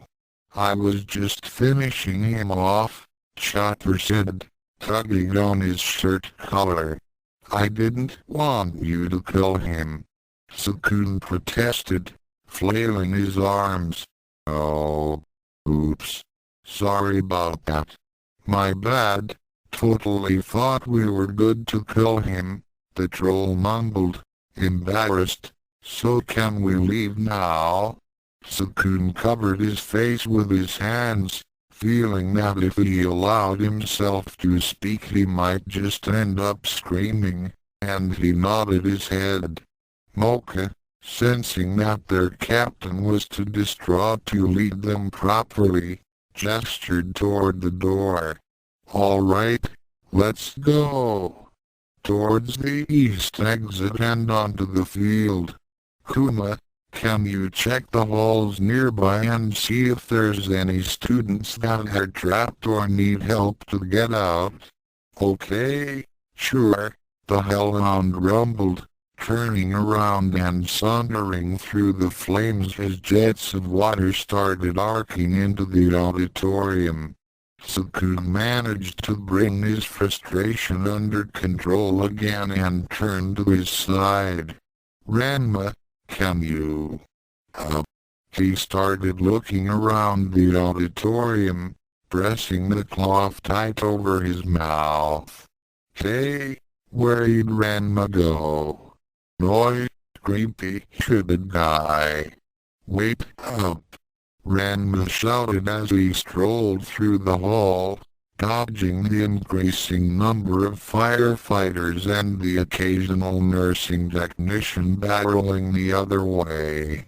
The hooded figure glanced behind him, and Ranma barely glimpsed his smirk from beneath his hood. Well, leave it to you to chase me down. I really thought I had snuck out of there. Did you want something? The mysterious figure asked. Yeah, I do, Ranma muttered as he approached the man. You're the guy, right? That hell priest guy or whatever that sealed Saffron in the first place. And you also sent me that stupid letter telling me to come here. The man grinned. I'm just an exorcist that happened to conveniently wander by. Yeah, and Prof. Richard's just a disgruntled stage magician, Ranma deadpanned. Look, don't give me any half-assed excuses. I appreciate whatever you did to Saffron back there, because taking down his adult form is a huge chore. But you didn't exorcise anything. Who are you? The hooded man turned away again, clasping his hands behind his back. Well, since you asked so nicely. Yes. I think it is about time. Time for what? Ranma asked cautiously. We've all been through a lot today, haven't we? And the day's hardly begun. The sketchy figure chuckled darkly. I'll send for you and they'll know tomorrow. You'll get your explanations then. Ranma frowned as the hooded man walked off, deciding not to follow any further. Man, what a creep, the pig-tailed boy said. Despite feeling quite thankful for his appearance and swift conclusion, The fellow had an extremely dubious aura, one that reminded the martial artist immediately of Rapal's eyes. Not because the hooded man seemed lecherous in any way, but more in the sense of being an ancient power that Ranma wanted to punch almost entirely on instinct. Ranma turned toward a nearby air vent. "Yo, Mizor. What do you think of that guy?" Surprisingly, he was answered by silence, and the pig-tailed boy blinked. "Mizor? Hello? Are you okay?" He walked over to the vent and grabbed the edges, prying the steel cover off. "You didn't overheat or anything from the hot air coming from the auditorium, did you?" Peering into the air duct, Ranma was quite surprised to see half a dozen eyes staring back at him, set above a pair of huge fangs dripping with venom. "Oh, it's you?" Ranma grumbled, clearly disappointed. "Get out of there, Kaito. You're blocking the ventilation. HMPH. Is that all you have to say?" the Spider-Woman said as her arms creeped out of the duct, grabbing onto the wall before pushing the rest of her body out. Ranma backed up as Kaito emerged fully, though she was still attached to the wall by her hands as her extra forelimbs slowly folded themselves back into her abdomen. "Well, I have a few tips on what gave away your presence, but I don't think I want you to get any better at sneaking," Ranma admitted, crossing his arms over his chest. "Mizor needs the help, and probably won't use her skills to eat us all in our sleep." Kaito made a disgusted face as her features twisted and shrank back to the human norm. "Please, I would never do such a thing. You'd give me indigestion." "I'd give you worse than that," Ranma groused. "So what were you doing scuttling around in the air ducts?" "It's my favorite route of transport when I want to keep a few eyes on the situation in the school," Kaito said nonchalantly as she cracked her neck. "Speaking of which, I saw that sad showing in the auditorium. It seems our little captain can't talk his way out of quite everything, can he? Dog, come on, that's not fair." "He was trying to appeal to Saffron," Ranma said, looking annoyed. "He's the biggest jerk that isn't a teacher. He didn't seem that bad before puberty," Kaito reasoned. "He was rude, but didn't go looking for conflict. Delicious, too. I'm not sure what organs a phoenix works with, but they have a sweet Cajun flavor going down."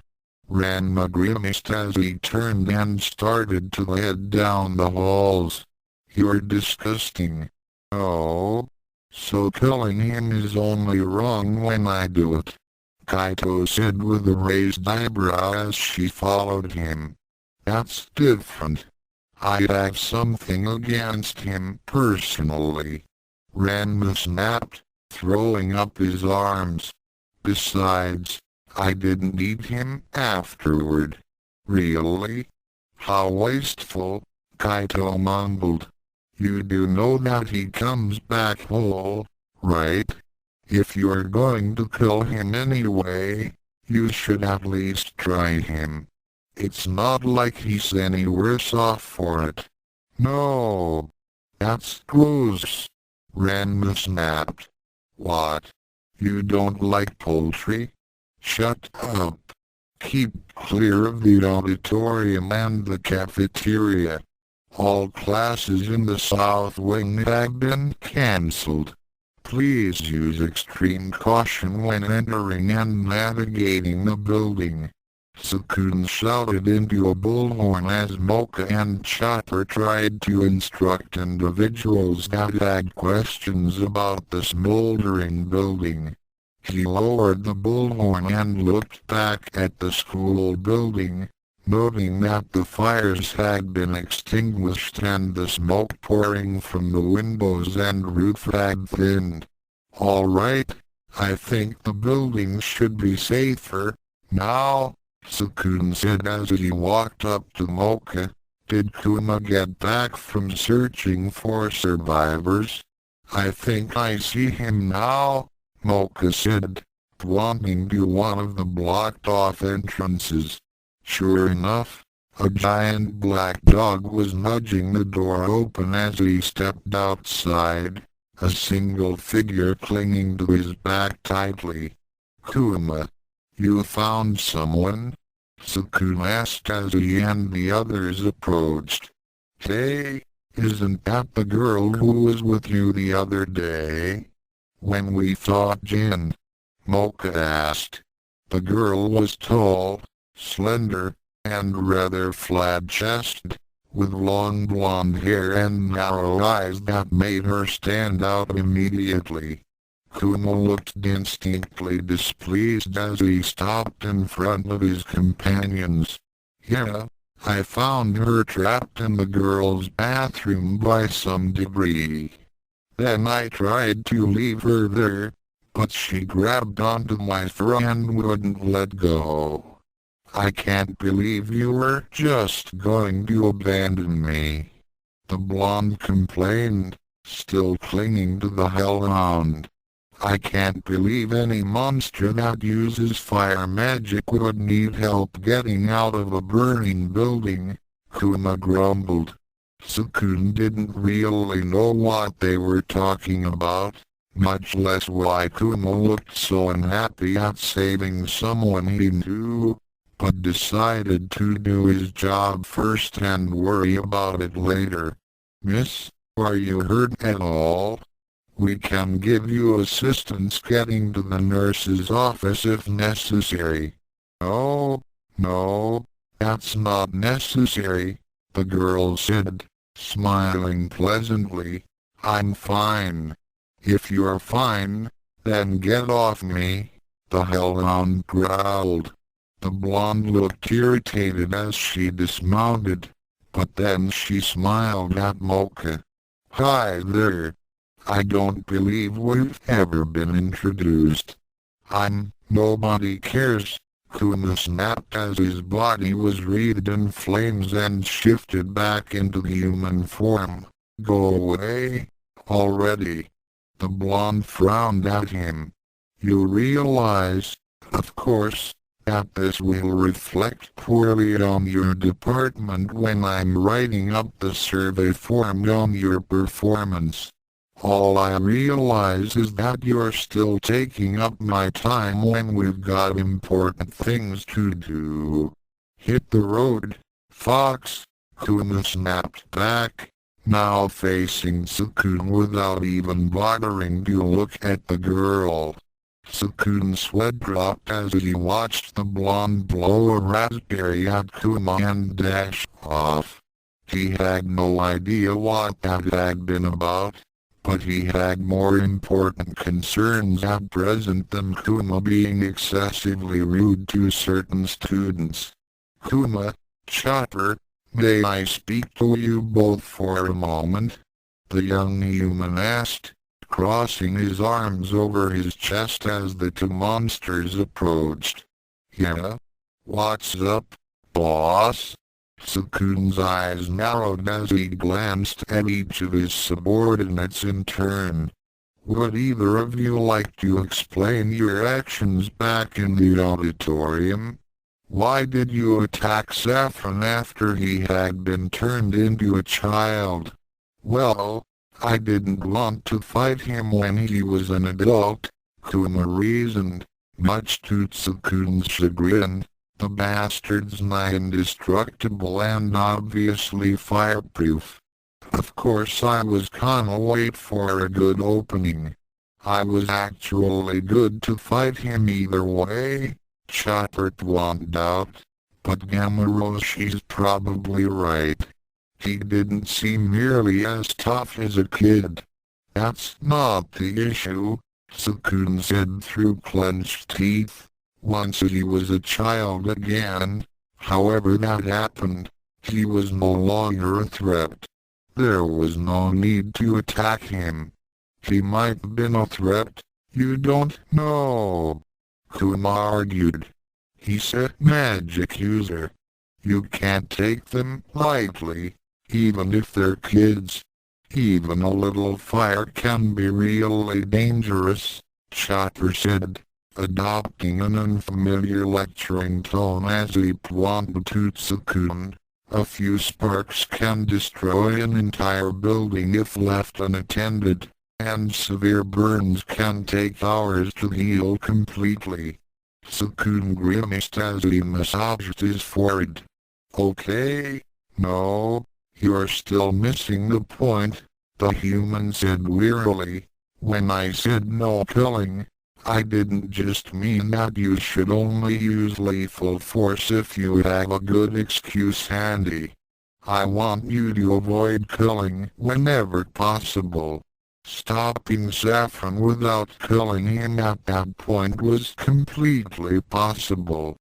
Kuma started to look annoyed at the constant complaints. Look, what are you getting all uppity for? He's not even dead for good. I don't care if he's... Tsukune trailed off as that thought penetrated. Wait. Say again? Kuma gave Tsukune an odd look. He's not even dead for good. Seeing that Tsukune's expression didn't change, he decided to elaborate. Saffron self-revives after being killed. Didn't you know that? No, I didn't know that, Tsukune said hotly. Why didn't you say that before? I thought you knew. I thought everyone knew. Kuma protested. I knew, Chopper mentioned, raising a hand. I actually heard of that during the last student council meeting, Mocha admitted, looking embarrassed. I knew that, volunteered the blonde girl from before, popping up behind Chopper and waving her arm in the air. Kuma promptly seized her around the waist, and she yelped as the hellhound hurled her away as far as he could, almost managing to reach the wall of the school building before the blonde skidded to a stop on her heels and then scampered away. Tsukune once again had to fend off several unimportant questions in order to focus on the crucial ones. Wait, if he comes back to life, then where is he now? Kuma thought about it as he dusted off his hands. Well, he died right where all his victims' bodies were. So he's probably wherever they are, assuming that whoever's on corpse removal duty takes his fancy egg thing with the rest of the trash. Behind the school building, a pile of scorched, inhuman bodies and bits of burnt debris shifted slightly, barely moving enough to disturb the topmost layer of ashes. Somebody! Help! Moaned a faint voice from underneath the pile, being crushed. Die! Irony! Tsukune was silent for several minutes as he paced back and forth, deep in thought. Chopper, Kuma, and Mocha all waited on one side to hear what he had to say, although Kuma's temper was starting to show.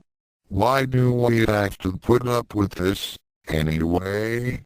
The little bastard killed a bunch of people himself. Who cares whether he was killed or not?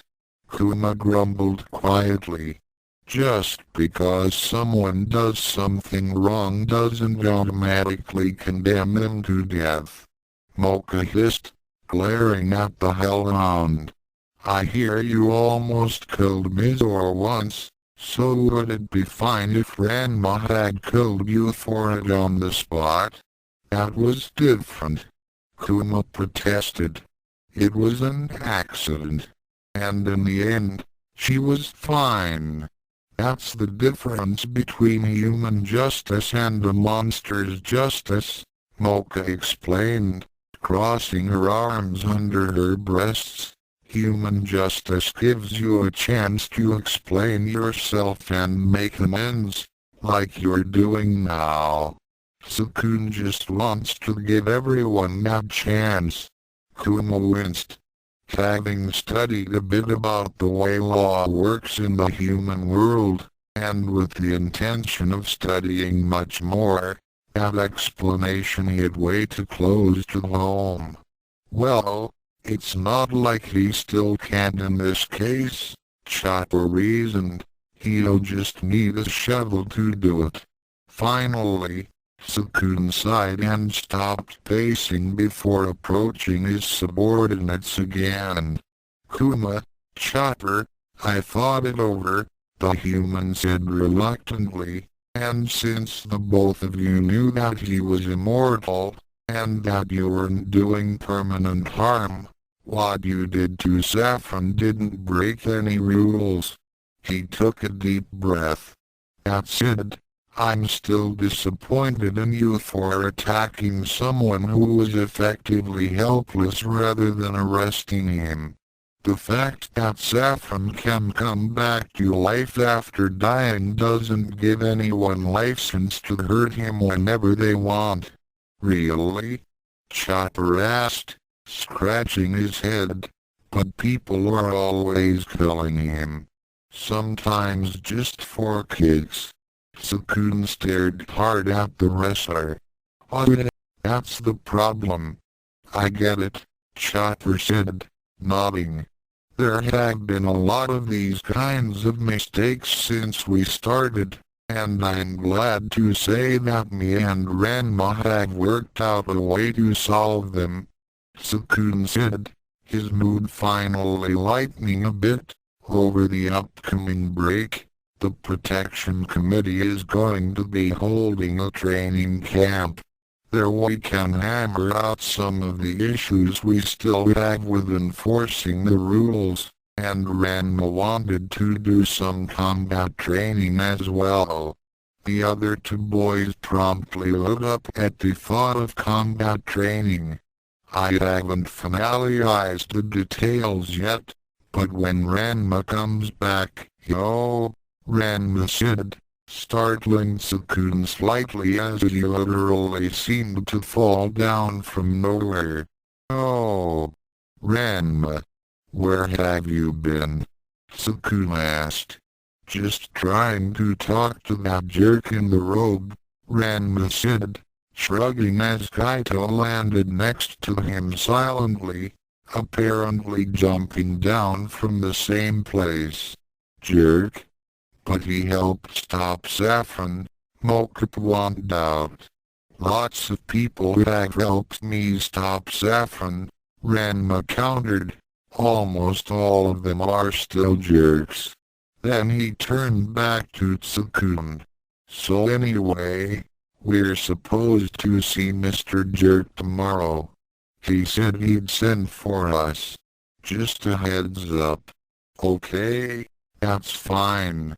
Tsukune mumbled. Why? Probably so that he can reveal a few important secrets, hint at things to come, and give us some kind of obscure goal to take care of. I've been through this sort of thing before. Basically he's just going to annoy us and give us more problems. Well, I'll look forward to that, then, Tsukune mumbled, not sounding like he was looking forward to it at all. Right. Going to class now. Later, Ranma mumbled as he walked off with his hands in his pockets. I should get going too. Tsukune agreed. All right everyone, I'll see you after classes. Good luck on your patrols. Kuma frowned as the others split off, each going their separate way. So, nobody wants to go find Saffron. Just gonna leave him wherever the firefighters dumped him. Okay, whatever. I'll leave too, then. Mocha looked uncharacteristically angry as she walked into the girls' bathroom, eventually stopping in front of the sink and glaring at her reflection in the mirror. Specifically, she was glaring at the rosario around her neck. "Alright, evil Mocha," Mocha said sharply, "I want to have a little talk with you." "Oh, you can't be serious. You're calling me that too?" "This is rich," murmured the voice in Mocha's head. "Well, I used to think you weren't a bad person at all. Just kind of scary and headstrong," Mocha admitted, planting her hands on her hips as she glared at the mirror. "I even gave you the benefit of the doubt when you decked one of my friends for no reason. But now you are making me say all those terrible things. What's gotten into you?" The voice was silent for several seconds before it deadpanned. "Seriously? That's where the line is? Making you hurl insults?" Mocha flushed. "At least until now everyone treated me like I had nothing to do with you. What's everybody going to think if you keep suddenly controlling my voice?" "Oh, would you grow up?" Evil Mocha snapped. "You're a vampire, woman. An immortal queen of the night. Who cares what those useless peasants think?" "I care," Mocha said defiantly. "I don't want Ranma to think I want to hurt him." "Oh, but we do want to hurt you. You want to hurt him," Mocha shouted, pointing rather uselessly at the rosario in the mirror. "Me? I'm over it. Ranma's not a bad person. He's arrogant, childish, and insensitive, but he doesn't deserve this kind of animosity. Are you stupid? That jerk still talks down to you every chance he gets. And while we're on the topic, I really don't like how chummy you two had gotten. You used to be on board with teaching Ranma a lesson. Where's your pride, girl?" I swallowed it sometime after I woke up wet and beaten half to death by someone who never wanted to hurt me in the first place, Mocha said coldly. "So tell me, how are you suddenly making me say things I don't mean?" "Oh, that. Well, it's been a while since I woke up, and you won't let me out again. So I've had a little time to mess around in here." Mocha frowned. "In the rosario?" "No, in your head." "Well, my head, technically." Mocha recoiled, her eyes wide. "Why you are messing around in my head?" "Stop that." "To answer you in order, yes, and number anyway. It took long enough, but I think I found a way to affect you through the rosario seal. I knew there must have been a way, since I can already talk to you in your mind. So there must have been a way to affect you besides trying to nag you into submission. And, well..." Mocha gulped as she stared long and hard at the rosario in the mirror. "What are you planning to do with me?" "Nothing that Tsukune won't forget eventually. That schmuck couldn't stay mad at you if you murdered his entire family." "Be more specific, please," Mocha said, her head drooping as she felt a queasy feeling in her stomach. I would, but then you might prepare for it ahead of time. And then I wouldn't be able to break the big-tailed prick like a pair of cheap chopsticks. You do realize you're just going to get us beaten to a pulp, right? Mocha said with a sigh. You couldn't beat Ranma if he was asleep and dog-teed. There was only stillness in her mind after Mocha said that, at least for a few seconds. Then, a hot surge of energy pulsed through Mocha's body, causing her to jolt forward. What did you say? Evil Mocha demanded, her mental voice burning with fury. Mocha had to steady herself on the sink, and as sweat started beading on her forehead she glared up at her reflection. It was different, now. Instead of being an image of Mocha with her Rosario, Mocha was now looking at her inner self, her silver hair lashing about in an invisible wind and an enraged sneer on her face. You didn't hear me, Mocha said as she shockily stood up straight, feeling an almost searing heat come from the Rosario over her chest. Ranma won't lose to us. To you. I know it hurts, but it's true, alright. That annoying, smartest human is just better than you are. What the hell are you saying? Evil Mocha snapped, her eyes flaring crimson in the mirror. I'm saying that I don't want to fight him. And I don't want you fighting him in our body. Ever. And that's at least as much because I don't want to be laid up in the nurse's office as it is because I don't like you hurting my friends for no good reason. Mocha snapped back, suddenly grasping the Rosario tightly in her fist. I'm also saying that Ranma is strong enough to fend off any enemy we'd need you for, and I trust him to do it. To you miserable, naive little evil Mocha sputtered, before Mocha suddenly turned away from the mirror entirely. I think our conversation is over now, the vampiress said, reaching for a paper towel and using it to wipe off her forehead. If you keep causing trouble, I'll just have to ask the others if there's something to be done. I'm sure Youkai will have a few ideas.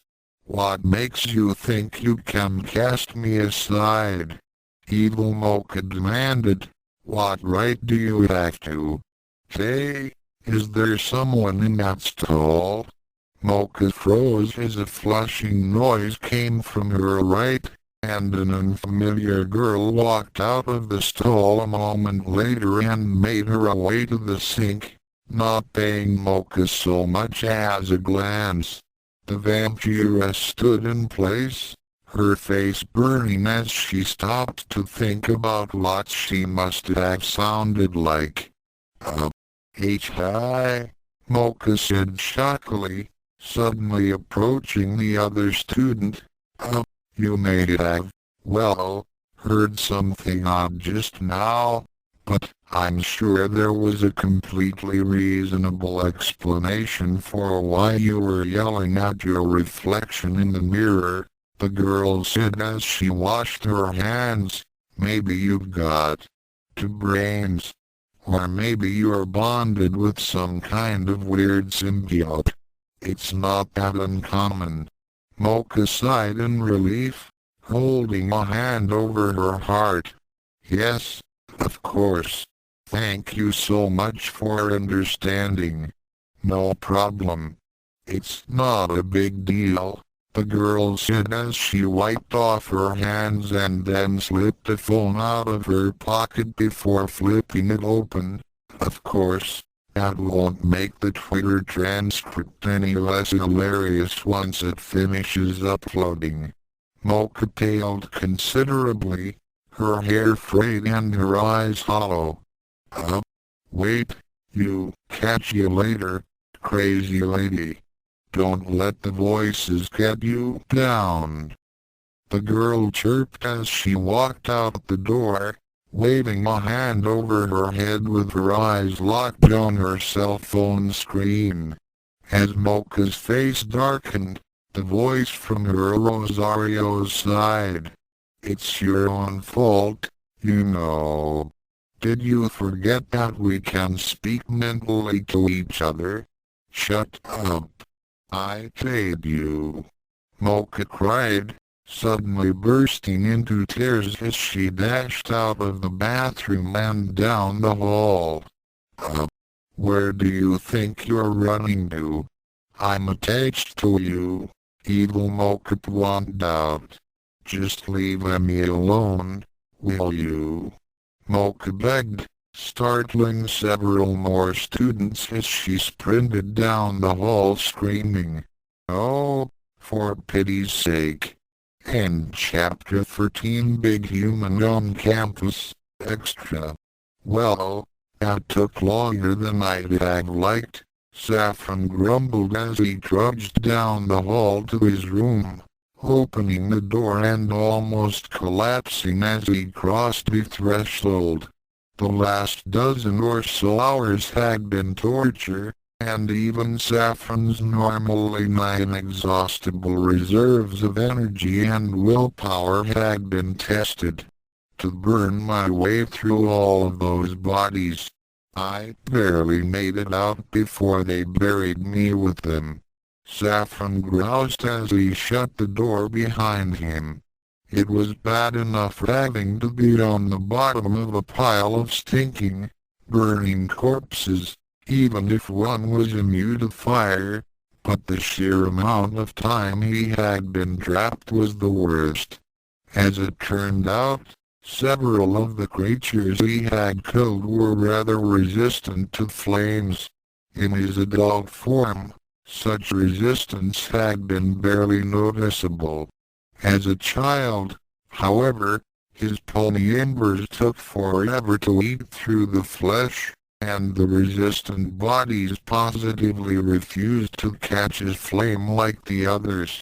If I ever get that chance again, there will be no fooling around like this time, Saffron growled, dropping onto his bed angrily. First, the Hell King dies. Then, Sodom dies. Then the buildings. He stopped to think. No, wait, Professor Richards should definitely be killed before Sodom. And then, the Phoenix King's plans for unlikely revenge were interrupted by a knock on his door, and with an annoyed glare, Saffron got off his bed to see who it was. He opened the door, and was somewhat surprised to see a completely unfamiliar boy standing in front of his room. Yes? Who are you and what do you want? Saffron demanded. You're Saffron, right? The boy asked. HM? So I don't know you? Saffron asked, checking the boy's uniform for any band or badge that would indicate he was part of the student council or protection committee. I'm very tired right now, so if this could splooge. The Phoenix King was rudely and brutally interrupted by a sword-like claw impaling him through the chest. Kimiko was my girlfriend, bastard. The boy growled. You think you could just kill her off like that and get away with it? Saffron tried to gasp out a response, but a sudden twist of the claw finished him off, and he gave up trying to respond as darkness claimed him once more. Crack! Saffron winced as light poured in through a hole in his resurrection vessel, forcing him to cover his eyes as his senses returned fully to him. Oh, what now? Saffron mumbled as the rest of the vessel crumbled away all around him. Are you still here? If you want to kill me again, can't you at least wait until... Saffron trailed off as he finally got a look at who had opened his vessel, and realized it was not the same person as before. The student was much leaner, and had a well-groomed mustache as he stared down contemptuously at the Phoenix King. Who, my name is Iriko Monaga. You killed my brother. Prepare to die, the stranger said with a thick Spanish accent. Saffron stared silently as the intruder's hand and forearm suddenly extended while also narrowing considerably and tapering off into a thin blade. The Phoenix King sighed, and then closed his eyes. All right. I'm prepared, he said, spreading his arms out. SHWK. You. Crack. Saffron's hands balled into fists as his vessel split open once again, and his teeth clenched as he opened his eyes to glare at the newest intruder. For the love of the ancients, how many more of you are going to come around? He demanded as he suddenly stood up, shutting away the shards of ornate eggshell. The boy who had opened the vessel recoiled, and as a result nearly barreled into the girl standing behind him. Whoa! Watch it. Sorry. He surprised me. Just hurry up with it. I want my turn. Saffron's eyes bugged out as he looked at the people standing in a single file leading out the door and into the hall. There's a line. There's a line of people waiting to kill me. Saffron said, his face paling. Yeah, so hurry up and get it moving, yelled the boy near the door. I've got things to do tonight besides mob justice, you know. Wait a minute. Wait one blazing minute. Saffron snarled. Students die at this academy all the time. If everyone was so dedicated to vengeance that they'd hunt down the killer of their friends and families, we wouldn't have enough students to hold classes. The boy at the front of the line shrugged. Well, yeah, that's true. But on the other hand, it's not that common to even know who killed your friends. A lot of people just disappear, never to be heard from again. More importantly, piped up the girl behind him, it's really rare that any of the mass murderers around here get rendered almost helpless. None of us would be here if you were still an adult. Well, maybe Monaga. He's kind of hardcore like that, the boy suggested. Hey, can we get a move on? Not all of us are nocturnal, you know, shouted someone near the back. So that's how it is, the boy at the front of the line said as he reared a fist back that crackled with electricity. I'd say I was sorry about this, but I wouldn't mean it. Saffron's eye twitched. I hate my life. Doc. Asterisk chapter 15 asterisk. Yes, at Witch's Knoll. Hello everyone. Are you ready for another try at Ranma's species? Asked Tsukune, acting exuberant as usual. Well, to be honest, these segments are getting tiresome and we have a lot to get to, so let's hurry and get it out of the way. Still sounding curiously exuberant, she gestured to the child sitting next to her. And speaking of short, meaningless annoyances that won't go away, today's contributor is none other than Saffron. Saffron's eye twitched as he stared up at the cat-like woman. Are you really an educator? Are you really a king? Shizuka asked back brightly, laughing as if she hadn't been insulted. No, but seriously, no one cares. We're here to talk about Ranma. So what's your guess? Pushing aside his obvious irritation, Saffron scratched his chin in thought. I haven't given it too much thought, but I suppose my first guess would be a Tengu. Tengu? What's that? Shizuka asked. His absurd agility comes to mind, plus his obvious affinity for sensing and making use of wind currents. As a humanoid avian, I can appreciate how much energy that takes and how much wings help. He simply seems impossibly agile for a human. Then Saffron frowned. Then again, I've thought Amazon warriors before who were that fast, so maybe he really is just a Tengu.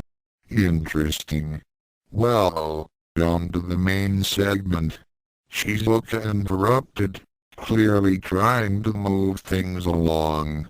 Saffron looked startled, and started looking around. Wait, really? I'm not going to be killed? Miss Nakonon shook her head. No, even negative attention is pretty much wasted on you. As Saffron's face darkened, Shizuka waved. Enjoy the chapter. Black Dragon Productions proudly presents a Ranma and Rosario plus vampire crossover key.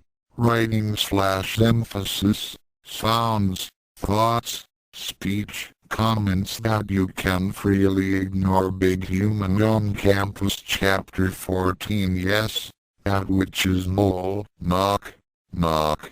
Ranma said as Kuma reared back a fist, his fingers sputtering flame. BWOM. The heavy wooden doors almost disintegrated before the fiery impact, and Ranma immediately strode through the aftermath of the explosion, ready to leap into action at a moment's notice. It proved unnecessary. The interior of Youkai Academy's basement contained several monsters, but none of them seemed ready or willing to fight the pair of battle-ready enforcers that entered through the smoke. Of those monsters, 6 of them were students wearing shackles of glowing energy, all of them in varying states of disarray.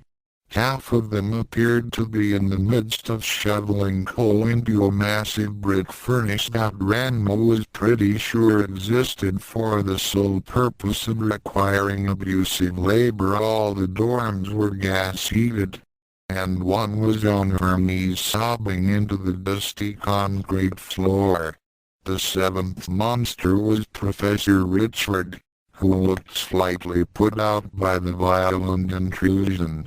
You know, you two are the reason I need a door inventory in my club's budget, Richard said, planting his fists on his hips. All right, pack it up, Ranma said, clapping his hands as Kuma approached the hopeful-looking students to help them out of their bonds. You guys are free. Lose the magic chains and get out of here. Oh, thank the Lord Serpent. The girl crying on the floor gasped. I thought we would die here. So did I, Richard mumbled as his eyes narrowed at Ranma. What's the problem this time? A vein popped up on Ranma's head. What do you think? We already told you that you're capturing students, locking them up, explaining to them that their parents never actually loved them, and working them to death is against school rules. Another wave of sobs came from the girl on the floor. I didn't even know I was an accident until an hour ago. Mommy wanted to roll my egg off a cliff. Richard crossed his arms over his chest. You're being quite unreasonable. How am I to engage in genuine orphan activities if there are such meddlesome restrictions placed upon my treatment of the students? That's the point, freak. Ranma snapped before the crying girl shouted again. I wasn't an orphan until an hour ago either. It was part of our field trip, Richard explained to an increasingly bemused Ranma. It was necessary to show how orphans are usually made. During a meteor shower, specifically. While a flood blocked all possibility of escape. Before spearing the surviving parents with spears of the strongest acid while they tried to flee. The warlock briefly observed his fingernails, looking pleased. I try to be thorough. Everyone I grew up with is dead. The girl sobbed. All right. We get it.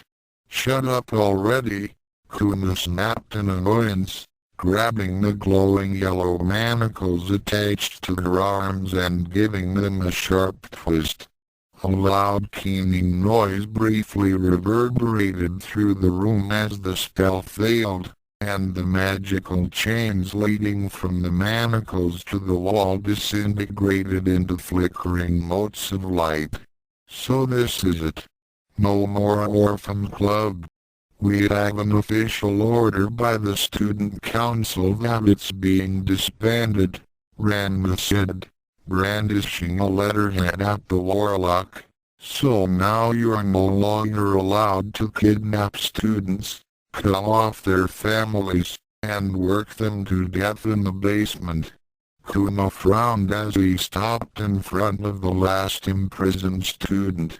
You know, he wasn't actually allowed to do that in the first place. All of those things were still against the rules, whether or not it was a club activity, he pointed out, causing a sweat drop to roll down Ranma's head. Also, not having a club to thinly justify his crimes probably won't stop him from just kidnapping and killing whoever he wants anyway, said one of the recently rescued students, to which Ranma's eyebrow twitched. But serial killing is so much more interesting with a theme, Richard griped, grabbing the paper and reading it over. It's no wonder modern education is failing today's youth. When we even start cutting perfectly good extracurricular activities just because the surviving parents are afraid of their children being mutilated, and the warlock was cut off as Ranma suddenly picked him up by the waist and threw him into the furnace.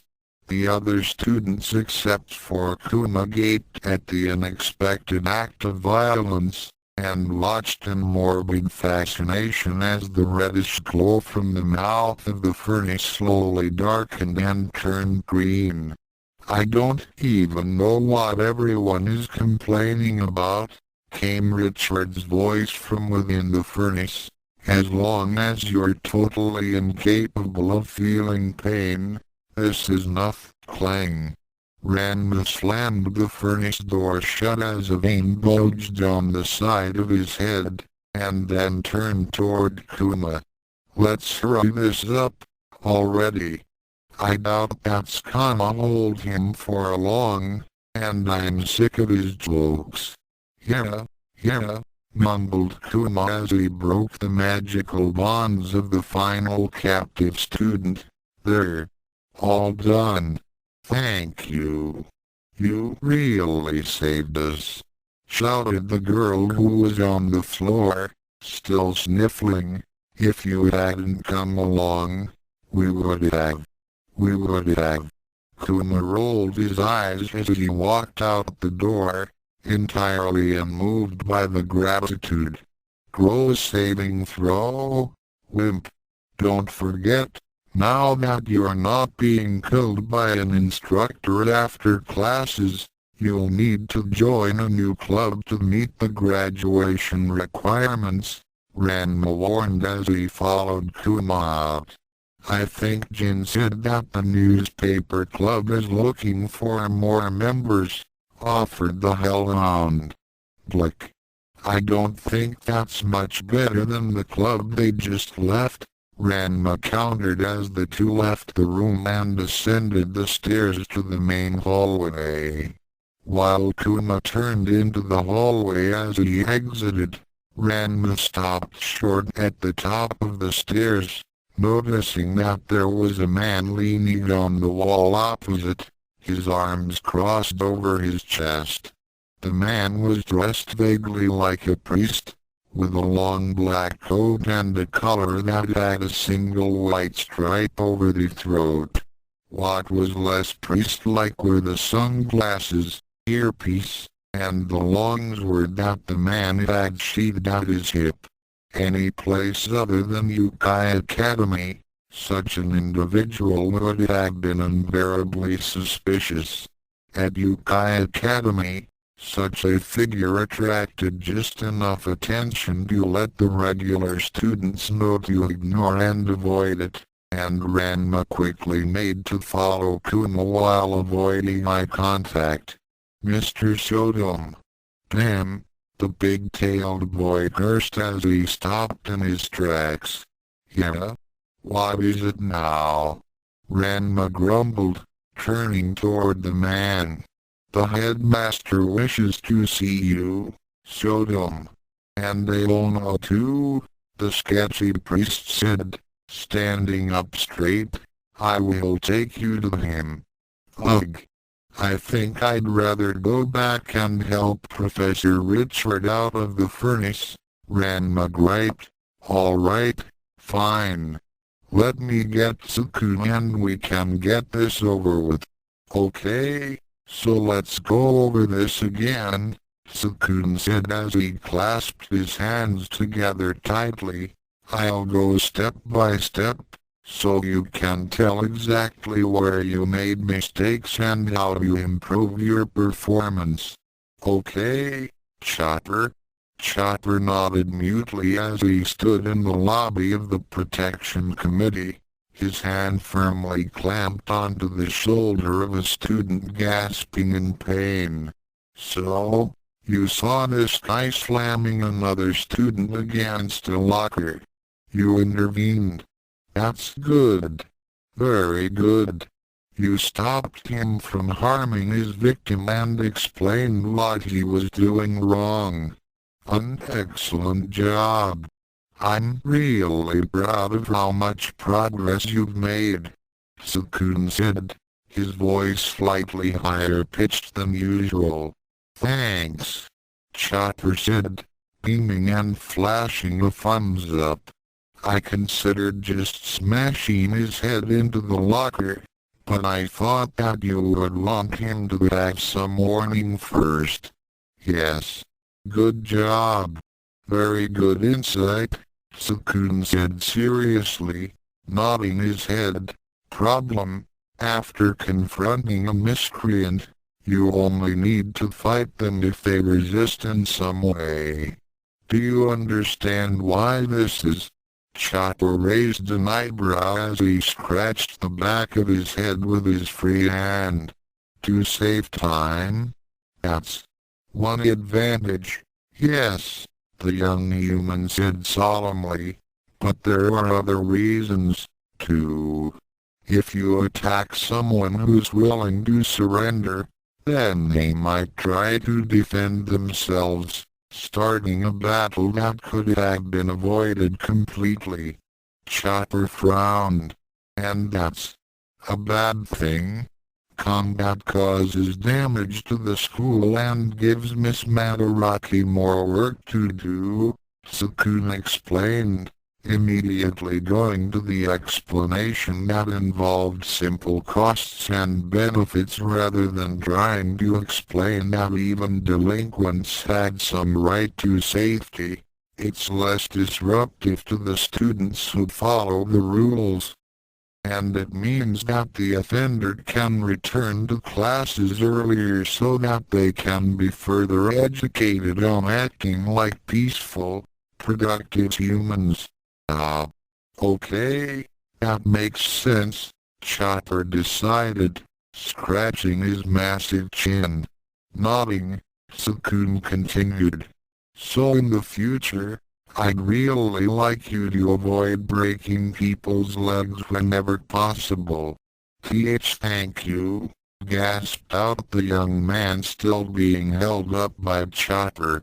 His legs laid on the ground behind him, twisted and useless from having been mercilessly crushed before being dragged around the halls and up to flights of stairs. Chopper looked doubtful. But what if they try to run away? If they... Tsukune took a deep breath. You know what? We can cover this in better detail during the training session. For now, think over what I said and take him to the infirmary. Gotcha, boss, Chopper said, suddenly whipping the hapless prisoner over his shoulder and then walking out the front door as the nameless miscreant whimpered in pain. Well, I do believe that's the first person we've successfully taken in alive, Youkai said brightly as she wrote out a demerit with the student schooloid in front of her. Progress. Yes. Yes, I suppose it is, Tsukune deadpanned. Mocha, who was the only other person present, gave him an awkward smile from where she sat next to the young witch. A moment later the door opened up, and Ranma waved as he entered the room. Yo!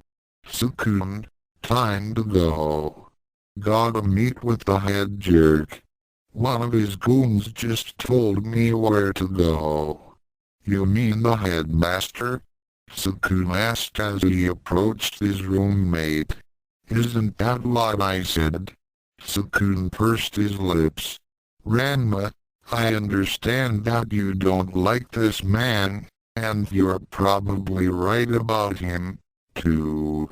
Anybody in a position of authority who could stand idly by and watch the chaos around here without doing anything about it obviously isn't the benevolent type. But I still hope you won't insult him to his face when we meet him. So I can insult him behind his back all I want, right? Ranma asked.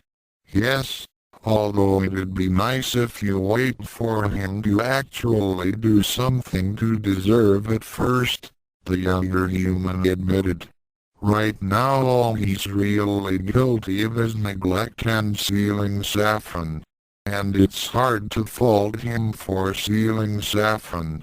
Okay, you have a point, Ranma mumbled. Hey Mocha, you wanna come too? The vampiress perked up, pleased to be invited along but also surprised that Ranma would ask. Oh, okay. Is there a particular reason why? Yeah, so Youkai can work rather than fawning over you, the big-tailed boy said bluntly, pointing to the young witch. She's gotta go over the student complaints, and she'll make a lot more progress if she's not busy making excuses to feel you up. As Mocha's face darkened, Youkai gave her an apologetic look. That is a legitimate concern, actually. Sorry, Mocha. Tsukune very deliberately faced toward the exit so that the others couldn't see the exasperation, or in Mocha's case, the relief, in his expression. Well, we shouldn't keep the headmaster waiting. Let's go. Ranma glanced around curiously as he, Mocha, and Tsukune were led to the headmaster's office, his hands in his pockets. They were walking along a long hallway, its walls decorated with large paintings and guards standing attentively every 10 meters or so. The man leading them had not given them a name, and in fact looked utterly identical to every other one of the headmaster's guards, fairly tall and thick-built, wearing priest's clothes and a pair of sunglasses to hide his eyes. "This is pretty serious security you have here," Tsukune mumbled, feeling a bit intimidated despite Ranma's presence. He wasn't expecting so many guards for a school official, no matter how important a school official. "The headmaster can explain," their guide said briefly, not bothering to look at the young human. Mocha leaned over to Ranma, looking nervous. "Ranma, what do you think of this?" Ranma took one hand out of his pocket, and his arm lashed out as the trio passed by another of the guards, snatching the sunglasses away from the silent sentinel. The guard blinked eyes that were a solid white, devoid of any ocular anatomy, and then glanced at Ranma as the pig-tailed boy walked past. Then, without giving the matter any more attention, the guard pulled another pair of sunglasses out of his pocket and put them on. "Huh?" Ranma mumbled as he looked the sunglasses over, completely ignoring the fact that Mocha and Tsukune had gone tense, dull reflexes, passive attitude, and either they're really sensitive to light or they don't actually have a sense of vision. Then he snorted. "These guys are meat shields. No wonder he needs so many of them to lock down the place." Tsukune winced at Ranma's characteristically blunt assessment within earshot of the people he was assessing. "Ranma, don't be so rude. They have an important job to do. They're probably not truly sentient," opined Evil Mocha from within the Rosario. "Just mass-produced dolls, like Madaraki's assistants." "What makes you think that?" Mocha asked back. "The fact that they look and act identical to each other, and are willing to stand at attention at full awareness like this for so long at a time without causing trouble. Name me one monster species that would take up a job like this." Mocha figured there might have been one or two if she really thought about it, but her other personality was probably right. It did look like an awfully dull job, and the men were executing it with perfect discipline, even indulging Ranma's actions and derisive comments without so much as flinching. It made perfect sense to assume they were some sort of magically animated soldiers. "So what do you think they're here to defend against?" Mocha asked aloud. "Dunno. But there must be all kind of nut jobs who would want a piece of the headmaster, right?" Ranma asked, trying on the sunglasses. Putting aside the ones with a natural grudge like Saffron, there's the students that think the school is a stupid idea and would want to attack the one in charge just out of spite, plus the guys who think that maybe they can become the boss of the entire campus if they defeat the guy in charge. Ranma frowned as he looked around with the sunglasses, then took them off. "Actually, for all we know, they could be right, too. How do we know you don't become headmaster by beating the old one?" "Don't get any ideas," Mocha warned. "I wasn't," Ranma said defensively. "I'm just thinking out loud, here. Actually, that's a really good point," Tsukune said, which surprised Mocha. We don't really know where the line is between humans and monsters in Youkai Academy's leadership. They've made the basic setup of the school as human-like as possible, but the fact that the students are monsters usually ruins the intention. What if the headmaster is just a monster operating the school based on what he knows about human schools from TV or some book? The entire leadership of this place could be made up of monsters who barely have any idea what they're doing. Are you finished talking about me behind my back yet? We're almost to my office, said the headmaster from behind the teenagers. Even Ranma was startled by the sudden appearance, and the trio whirled around to confirm that the creepy old hooded man with glowing eyes was indeed behind them. I didn't mean any disrespect, sir, Tsukune said nervously as the hooded man walked past them. I did, Ranma admitted, but in my defense, you're really sketchy. The headmaster ignored them as he reached the double doors at the end of the hallway, and then he pushed them open. The man's office was impressive, if not in a distinctly and predictably stereotypical way. Skulls adorned his massive oak desk with holes in the top to hold office supplies. Bookshelves lined every wall, crammed from end to end with thick, dusty tomes. Vials of unlabeled liquids in a wide variety of colors were stacked here and there, only occasionally marked with a skull to indicate that consumption might be a bad idea. Catholic symbols were everywhere, the cobweb-laced crosses creating a perfectly ironic and traditional contrast to a variety of more obscure fetishes and symbols.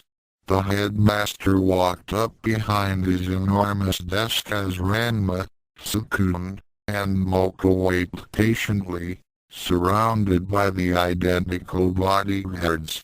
So, congratulations on your recent promotion to Captain of the Protection Committee, Mr. Aono.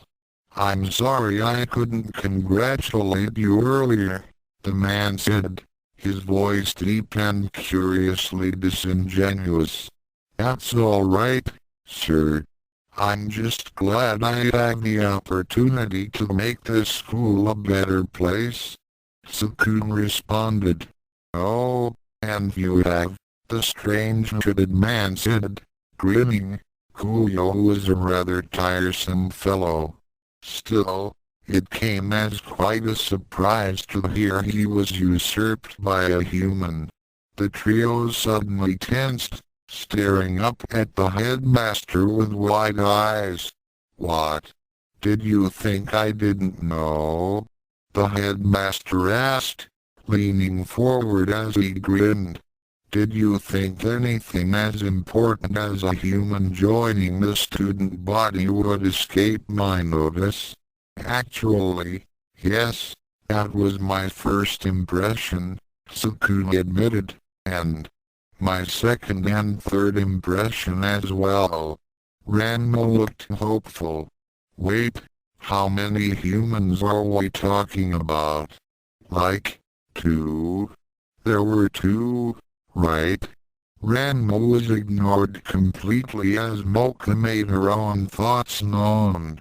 Wait, if you knew Tsukune was a human, why didn't you do anything? He could have been killed. That's not really a concern that's unique to him, the headmaster pointed out, steepling his fingers. Youkai Academy is an academic slaughterhouse where only the strong survive. The weak are either killed or learn to evade the others until they can escape. The strong take and do what they want until they graduate or are finally overcome. Or at least, that's how it used to be.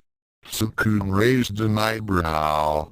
You mean it's not like that now? It sure seems that way. It does, doesn't it? The headmaster asked, smiling in a way that made Ranma really want to punch him. And yet here you are, Ono, captain of the Academy police force. You are, with the exception of some of the scrawnier imps, the weakest creature on this campus, and yet many fear to cross you. You have seized chaos and begun the process of hammering it into order. Ranma wondered to himself. What about me? You're a walking tornado generator, the headmaster said blithely. One time. I only did that once. Ranma complained. God, will you people let it go? The cloaked man once again ignored Ranma to speak to Tsukune again. This school has a problem, you see. Despite its mission to teach students to act like humans, Youkai Academy is not very good at it. We noticed. The three students deadpanned together. The headmaster continued, undeterred. Our teachers are not themselves adept at acting human. The mix of random monsters does not encourage peaceful company existence, but contests of strength and racial grudges. And up until now we even had a student police force that spent more time controlling its critics than the school's mass murderers. He nodded. In short, things were bleak, and I knew that as it stood the students, while hardened from a life of living in close quarters under constant threat of death, would have a difficult time properly hiding among humans, never mind actually integrating with them after graduation. I decided to try an experiment of sorts, and set out to give this school a dose of genuine humanity. Tsukune staggered back as if he had been struck. Wait, so it wasn't an accident that I came here? The headmaster laughed. Hardly. You were chosen and then brought here quite deliberately, Mr. Ono. In order for you to do exactly what you've done here, set an example for the monsters and properly socialize them, while displaying how human wit can overcome the brute force of monsters. And you brought me here to watch his back? As a fellow human? Ranma asked. I brought you here because you destroyed a mountain, the headmaster said, glancing at Ranma.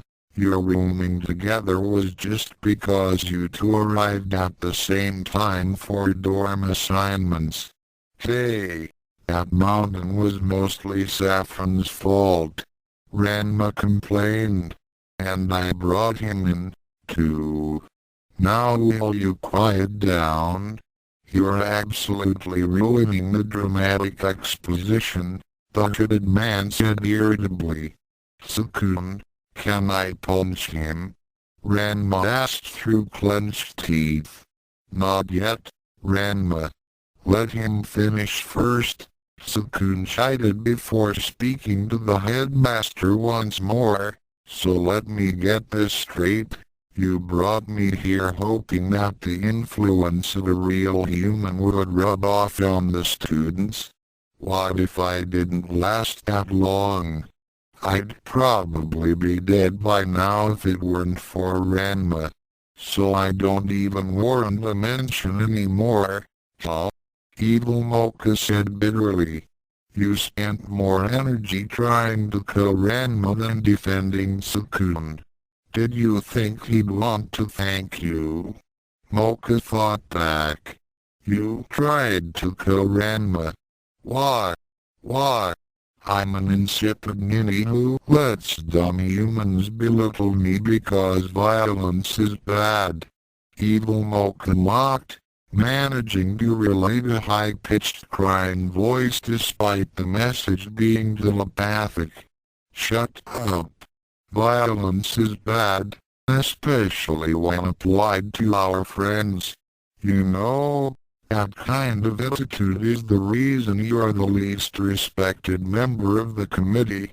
Evil Mocha telepathically drawled. Seriously, sometimes even I can't figure out why Tsukune doesn't dump you for the succubus. As Mocha was fully engaged in arguing with herself, Tsukune was still patiently hearing out the headmaster's explanation. I don't really have anything to tell you concerning the threats to your life, the cloaked man said with a shrug.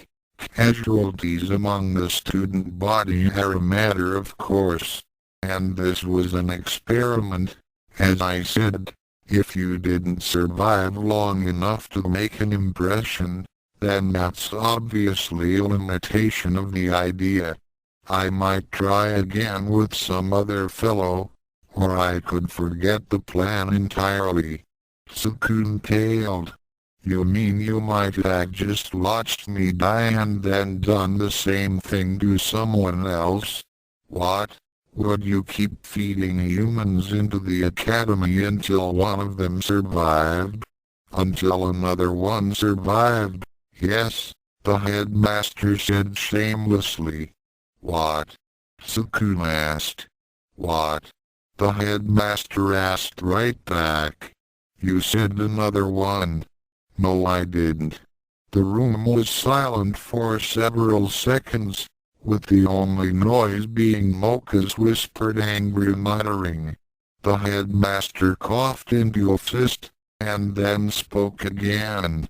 In any case, speculation of how many humans I might have hypothetically killed in the future aside, wait, I am the first person you used for your experiment, right? Tsukune asked angrily. You have not only survived, but done quite well for yourself. The hooded man said without missing a beat or answering the question asked of him. I never would have imagined that you would replace Kuyo. Hey, seriously, answer the question, Tsukune said, droplets forming on his brow. How many humans have died here? The headmaster ignored him as he leaned back in the chair, his glowing eyes staring up at the ceiling. But I didn't call you here just to reveal shadowy backstory. I understand that the protection committee is to have a training camp during the break, correct? Tsukune massaged his forehead, not wanting to let go of the headmaster's casual disregard for his students' lives, but recognizing that he probably wasn't going to get a confession out of the man. Yes, that's right. So, you will hold the training camp at a location in the human world that I've selected that would be ideal for this purpose, a small, seldom traveled region in the human world called Witch's Knoll. Dun dun dun. Tsukune and Ranma glanced to the side, where one of the headmaster's guards was doing his best to pretend that he hadn't said anything by coughing into his fist. The driver will take you all there on the first day of break, continued the headmaster. And what about the witches? Tsukune asked. What witches? The headmaster asked back. The witches on the knoll. Why would you think there are witches on Witch's Knoll? Are you seriously asking that, or are you just trying to tempt Ranma into caving your head in? Tsukune deadpanned. The headmaster shook his head. You're being paranoid. which is always in human territory. It's even been said to be bulldozed for a construction project soon. It's just called that out of superstition. Right. And that superstition has nothing to do with a history of strange phenomena or disappearances, or maybe actual sightings of witches whom we all know actually do exist. Tsukune demanded, crossing his arms over his chest. It was probably just swamp gas, the headmaster said with a shrug. What? As Tsukune fumed and reflected on how accurate Ranma was when it came to judging elderly lunatics, the headmaster pointed at the pig-tailed boy. By the way, remember when I said the driver would take you all there? That was a slight exaggeration. Saotome will not be with you, the headmaster said, grinning again. How's that again? Tsukune said, now thoroughly dispirited by this meeting. I have a different task for him. What a coincidence. I have one for you too. Ranma said in a voice that sounded happy, but obviously wasn't happy. Drop dead. I don't have to do what you say.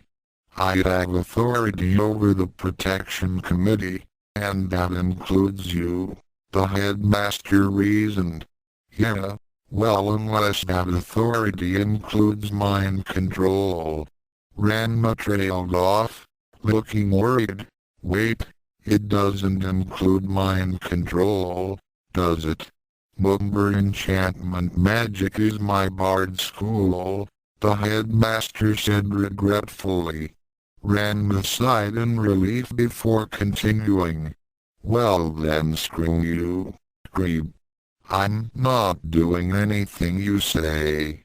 The headmaster continued on as if Ranma hadn't already refused. The mission is to accompany Professor Jadeite during his club's trip to the Juban district of Tokyo, which I understand is for the purposes of finding and studying the corpses of prominent devil hunters. It probably also involves making them. You're really not helping sell this thing, Ranma said blithely. As you might recall, Professor Jadeite recently lost his entire exploration club. Ordinarily they would have been accompanying him. Yes, we recall that, Tsukune interjected. Some of us used to make up his club, after all. Still not seeing a reason for me to go with him, Ranma said, placing his hands behind his head. In lieu of taking a small group of students with him or an invincible super weapon, it seems Jadeite has instead opted to take Professor Richard instead. Ranma's jawline opened for a few seconds before his arms dropped to his sides. Crap. Seeing how Professor Richard also has no club trip on account of your recent dismantling of his orphan club, he was available to light fires if a peer was willing to provide targets, the headmaster explained, leaning forward to better stare down at the two boys. As this is your responsibility, you will manage the consequences, yes? Ranma scratched his head. Wait, we took down the orphan club, like, minutes ago. How did all this get arranged so fast? It's a mystery, the headmaster said, his grin seeming to stretch slightly wider. So, we did something right and prevented Professor Richard from torturing the students. And as a result Ranma has to follow him to prevent him from causing a massacre in the human world? Tsukune asked. Yes, that's right. Any other questions? Wouldn't be easier to just lock the jerk up? Ranma asked. Yes, that's right. Any other questions? Tsukune stared up into the headmaster's cheerful, shadowed face despondently and then sighed, totally defeated. I understand. We'll do what we need to do. Excellent, the hooded man said, lacing his fingers together. Then our meeting is concluded. Good luck with your midterms. Yeah, thanks, Tsukune muttered as he turned around. Come on, Mocha. Ranma, go ahead. The headmaster tilted his head to one side. Go ahead with what? Before he could finish that sentence, Ranma was in the air, his knuckles descending on the sketchy administrator mercilessly. Whoomp! To Ranma's surprise, his fist hit a curiously soft yet utterly unyielding barrier in front of the headmaster, stopping his attack short and causing a previously invisible bubble of force to ripple into view around the irritating and bizarre man. A shield? You're kidding me. Ranma complained as he landed in front of the headmaster's desk, staring at the shimmering ripples caused by his punch. Where did you think I put all my skill points if not mind control? The headmaster said with an amused grin. Wards, seals, and barriers are my specialty. Ranma followed one of the water-like ripples across the surface of the barrier. As the headmaster was seated behind his desk, the shield covered a section of that as well, and Ranma watched the ripple reach the surface of the desk, then bounce off and ripple upward again. Wow, that desk is nice, Ranma said, sounding distracted as if he hadn't just tried to assault the head of the institution he was a student of. What is it, mahogany? Yggdrasil, the headmaster said, pretending the same thing, same finish, but it's 4 times as heavy and nigh indestructible. It's a really big piece, too, Ranma said, grabbing onto the edge and lifting his side of it about an inch off the floor, taking careful note of how the magic barrier shifted around the furniture rather than holding it in place, and not bolted down to the floor or anything. The headmaster nodded. Yes, it's very. Wait. Tsukune felt his spirits lift somewhat as he heard a loud crashing noise behind him.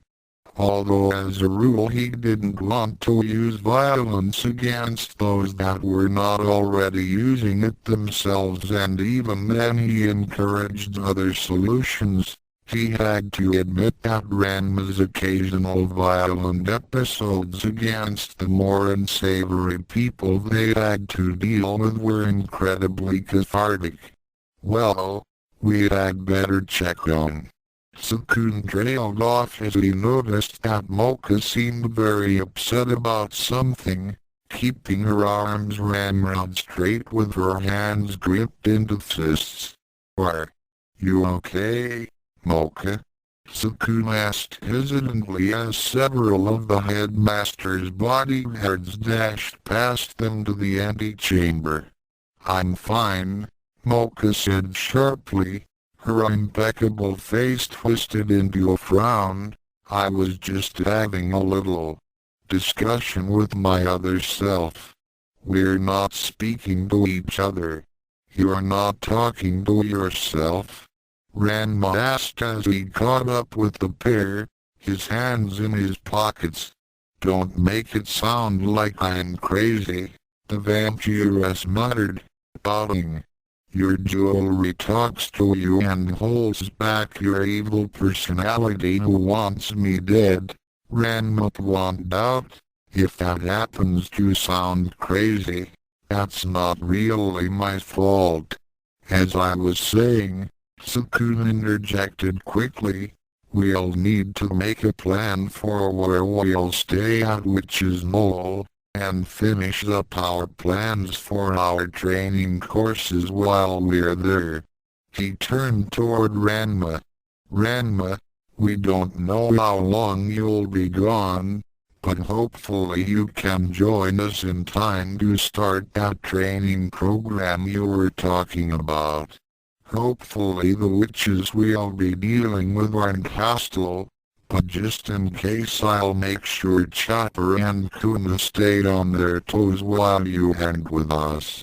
So we're assuming there are definitely witches, now? Ranma asked, quirking an eyebrow.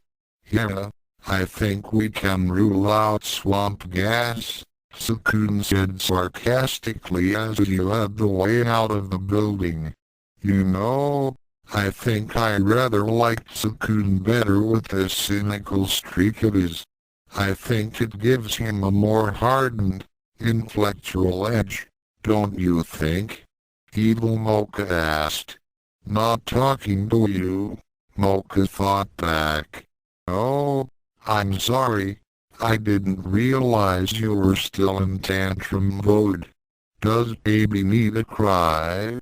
You just call me up again when you're ready to act like a big girl. MRRGH. Tsukune and Ranma flinched back. Mocha suddenly growled, and the two humans slowed their gait to follow several feet behind her. Oh yeah, not crazy at all, Ranma grumbled. All right class, pencils down, called the Dark Lady, clapping her hands over her head in a way that pulled her breasts up and tightened her cleavage wonderfully. Those male students near the front groaned at the state of their midterm papers, having spent far too much time ogling their teacher and leaving large sections of their papers blank as a result. It hadn't helped that the Dark Lady insisted on watching the entire test while sitting on top of her desk, legs crossed tantalizingly while giving playful winks at any boys who made eye contact. Ranma, who found his government teacher's antics more annoying than sexy, fared better in that he finished the test, though he was only marginally certain of his answers. He turned around in his desk, giving Kana a tired smile. So what do you think? I think I did okay, except for all that stuff about parliaments or diets or whatever. The only parts of government Ranma really understood was the part that took people's money and the part that shot at people who the government didn't like. The rest of it just seemed needlessly complex and wasteful to him. And he's pretty sure it would show in his test score. Kana flushed slightly as she held her paper in front of her. Well, that's good. I get bored easy, so I don't really study, Ranma explained with a shrug.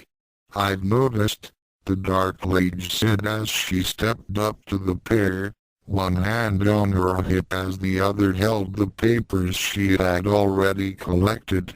I'd certainly hope that the ones responsible for keeping the school in order recognize the limits to their authority and the checks imposed on them by the elected student council. Is that how it works? Ranma drawled as he slipped his test paper into the stack. Well, thanks for the heads up.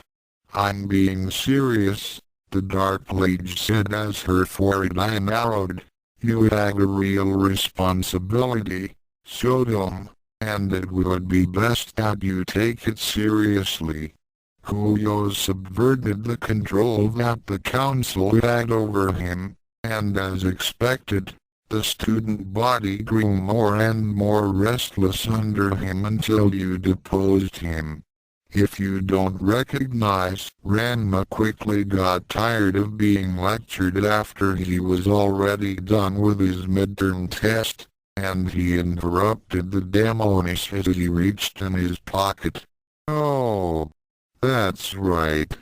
I found something of yours, Teach," he said, drawing out a large sapphire and holding it up in front of her. The dark lady froze, her jaw hanging open and all three of her eyes wide as saucers. "Oops," Ranma said, casually tossing the soul shard to the side and sending it bouncing under several desks. "Looks like I dropped it." Crash! Wham! Chaos ensued as the demoness dug for her treasure, breaking through several rows of desks and sending students and test papers flying as she scrambled after the gem. "Well, I'm done with the test, so I'm out," he confided to Kana, glancing behind him. The girl's only visible eye was wide with shock, glancing between Ranma and the tangle of students trying to get out of the way of the crazed demoness. "I found it. I won't say where," Ranma mumbled evasively. "It's just too bad that trick will only work 4 more times." Ranma immediately made good his escape, dashing out of the classroom before his fellow committee member, or more importantly, his teacher, could question him. As the students recovered from the ordeal of midterms, there was another group besides the protection committee that more on their mind than academics. Kuyo waited in the hallway, arms crossed over his chest. For the first time in quite a while, he wore the standard Youkai Academy uniform, without the long coat that had for so long been the most visible symbol of his office. He found it uncomfortable, like he had been sent into battle unarmed and unarmored.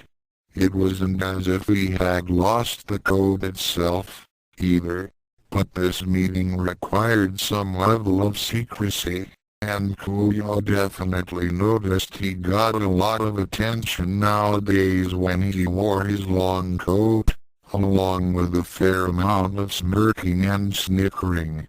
Behind him stood Jin and Volos, the only 2 enforcers that Kuyo considered high enough rank to be led into the planning session. Not that any of them had any official rank to speak of nowadays, but still. "Kuyo," said the voice from above, startling the 3 monsters somewhat. Kuyo's gaze jerked upward, and he saw Kaito hanging down from one of the ceiling air ducts, her head sporting a tote of 8 eyes that were carefully scanning in all directions. "Kaito, how good to see you," Kuyo said warmly, his smile decidedly malevolent. "I was beginning to think you were starting to get used to your new position under Aono. I suppose I was, in the way that one gets used to a neighbor's obnoxious dogs always barking at them," the Spider-Woman quipped as she dropped down into the hall. This particular stretch of hallway was clear of other students at the moment, as they had all seemingly rushed back to their dorms or were attending club meetings to discuss their trip over the break. Kuyo nodded, a smirk crossing his features. "Come, then. We had much to discuss." Kuyo led the way to a nearby classroom, Jin and Volos following silently, for once, while they eyed Kaito suspiciously. Kaito's extra eyes closed themselves up, melting into her skin and vanishing under her hair. Kuyo opened the door and stepped inside, only to pause in annoyance when he found that it was occupied. Four girls were sitting around a table covered in papers, obviously in the midst of discussing something before Kuyo showed up. "Kuyo? What do you want?" one of the girls asked in disgust, immediately recognizing the former captain of the protection committee. Kuyo pointed to the girls looking at him in askance. "I'm confiscating this room. Remove yourselves immediately." One girl gulped and started to gather up the papers, but her friends were apparently not so easily intimidated. "Excuse me. Confiscate? Who do you think you are? Buzz off, Kuyo. You're not an enforcer anymore," the first girl sneered. "We don't have to listen to you." As the platinum-haired man glowered, the girl gathering papers winced. And maybe we should just go, guys. There's no sense in provoking him, right?" Kuyo raised his arms, causing a look of alarm in Kaito as flames started wrapping around his hands. "Your friend is a smart girl," Kuyo said evenly as the defiant girls clenched their teeth angrily. "It's too bad you've gotten her killed, too." "Stop!" Kaito shouted, startling everybody as she grabbed Kuyo's forearm and pulled it up toward the ceiling. "Hey! What are you doing, Fangs?" Bolos asked, raising an eyebrow. "They friends of yours or something?" Kaito hissed as she saw Kuyo's confused expression. "Are you trying to get us all killed? If you start incinerating people left and right, someone will notice, and they'll know who'll have you hunted down. And possibly me as well. What if we leave no witnesses? That's what I'd do, if I was planning this. Which I'm not," Jin pointed out. Kaito really felt like slapping every one of the men surrounding her, but instead she dropped Kuyo's arm and pointed to the hall. "Let's just use another room. I'm not going to risk being tornadoed to death to avoid 2 minutes of walking," Kaito snapped, stepping out of the doorway. Kuyo said nothing, stopping only briefly to glance at the girls occupying the room. He expected them to be looking smug or triumphant, but instead they looked stunned, as if they could barely comprehend what they were looking at. "TCH. You're lucky I happened to be in the middle of a sensitive operation," Kuyo said haughtily as he followed Jin and Bolos after Kaito. "I'll spare you on the advice of my subordinate. Don't forget this." It was unlikely that any of the girls would easily forget that incident, and not because of Kuyo's threats. None of them had ever seen a monster back down under threat of official punishment before. Until recently, any student that could easily kill 4 random monsters they encountered in the halls had nothing to fear from the campus authorities, being too powerful to be easily stopped whether or not the protection committee felt like stopping them. Evidently, that equation had changed, and now even powerful monsters had to rein themselves in for fear of Tsukune's attentions. There was now a considerable risk associated with even a safe murder, and suddenly all the rules that had been freely flaunted at Youkai Academy were back in play.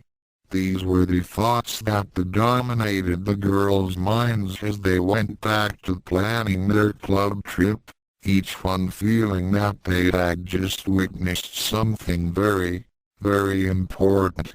In the future, a verbal warning will suffice, Kaito, Kuyo said, frowning as he entered another classroom ahead of the others. I don't like being manhandled. Neither do I, which is precisely why I had to make sure you didn't hurt anyone, Kaito snapped, surprising Kuyo with the vehemence in her tone. Paono is just waiting for me to mess up so he can get rid of me, and Saotome is waiting for the chance to tap dance on my exoskeleton. Any violence that is not strictly necessary could bring everything to ruin. Yes, we should all get along, Bolo said with a happy smile. Until such time as we can eliminate those fools.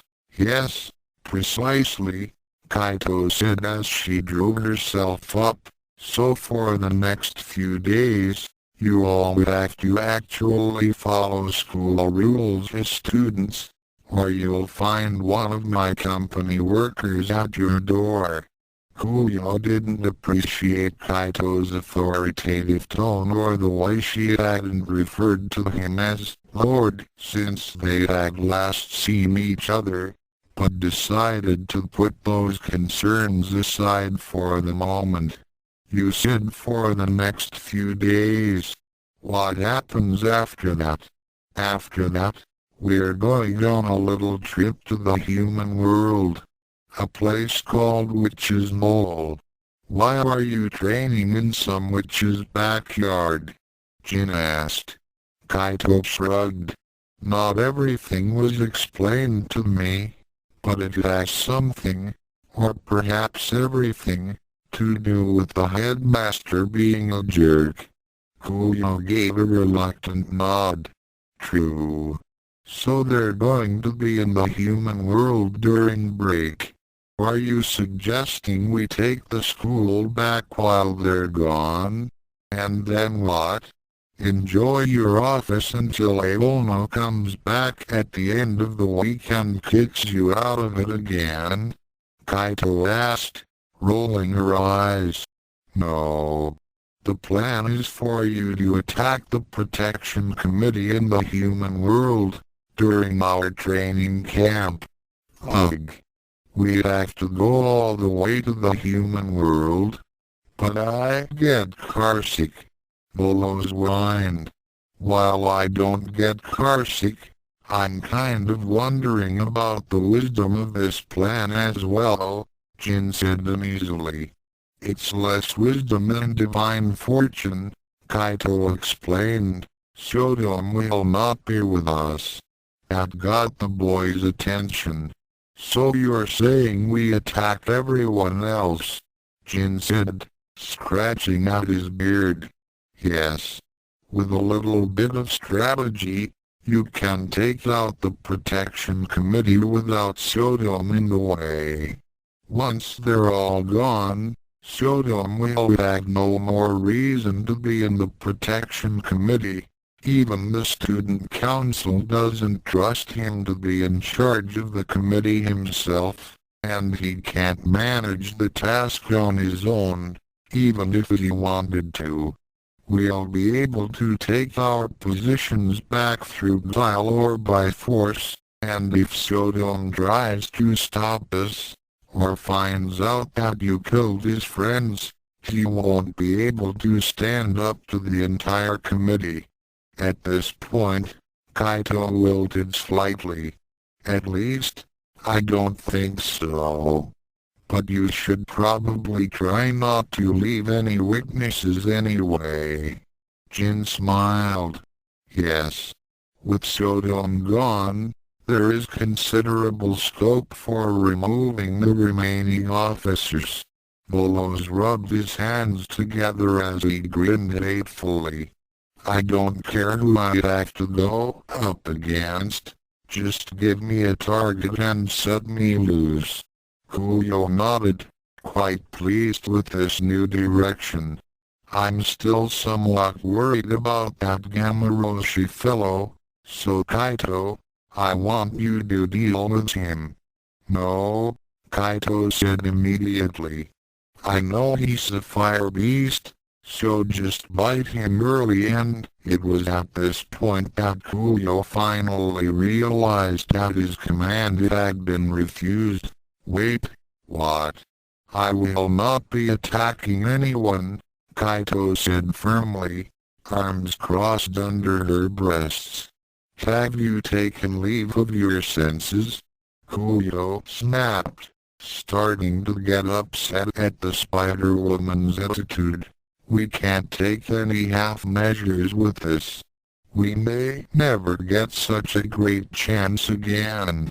That's partially why I won't be fighting, Kaito drawled. First of all, if this fails somehow, then I don't want to be removed from the committee. I'm risking enough as it is. Then her eyes narrowed. But more importantly, I have a crucial role in the assault, keeping Tobaki away from the fighting. Oh, it's so nice that you are looking out for her, Bolo said happily, clapping his hands together. Wait, so we won't have Tobaki's support either? Jin asked, raising an eyebrow. Tobaki has adapted rather well to the new committee, Kaito said regretfully, rubbing her jaw. Remember, her thought process is different than ours. She trusts Aono, and I doubt I can turn her against him. So the most I can do is fabricate a good reason for her to not be there. You couldn't just find a good reason to send her away for a while and then attack yourself. Even taking down Aono would be full, Kuyo said, looking very irritated. As I said, I don't want to lose my position if this fails, Kaito said stubbornly. Nor do I want to be on Sotome's hit list if it succeeds. I won't be attacking anyone. Kuyo clenched his teeth in anger, his eyes flaring a bright white. I'm giving you an order, Kaito. And since when do students give orders to the Protection Committee? Kaito snapped back. I'm already helping you and betraying Aono with this, Kuyo, but I'm only willing to put so much on the line. If you want to be captain again, then you'll have to earn that privilege through your own efforts, not just mine. Kuyo straightened, his face set in a frown. This attitude of yours may reflect poorly once I am captain again, Kaito. The Spider-Woman smirked. I will endure whatever punishment you see fit, after Aono and that idiot Sodom are dealt with. Best of luck until then, Kuyo. The three men silently watched Kaito walk out of the room and into the hall, until Volo suddenly yawned. Are we done yet? I'm bored, and all this devious plotting is exhausting. When have you ever plotted anything? Jin demanded, somewhat offended. Silence, both of you, Kuyo snapped, scratching his chin lightly. This is troubling. With both Kaito and Tobaki refusing to fight for us, the field is not slanted in our favor very far. Gamaroshi will still be a big problem, and there's that other girl. What was her name? The vampire? What? Akashiya? Forget about her. She's as harmless as Aono. Jin scoffed. The hellhound. Oh. He grimaced, remembering the painful conclusion of his fight with Kuma. We may need to steer clear of him. Still, these conditions are quite favorable. I can have a viable plan ready by evening. Good. Do so, Kuyo commanded, and make sure it doesn't involve surrendering this time. Jin's expression soured. What about the backup plan? There will be no backup plan, because I will not accept failure in this mission, Kuyo said firmly. We will succeed, and the pests that think to have replaced us will die. Anything else is unacceptable. Is that clear?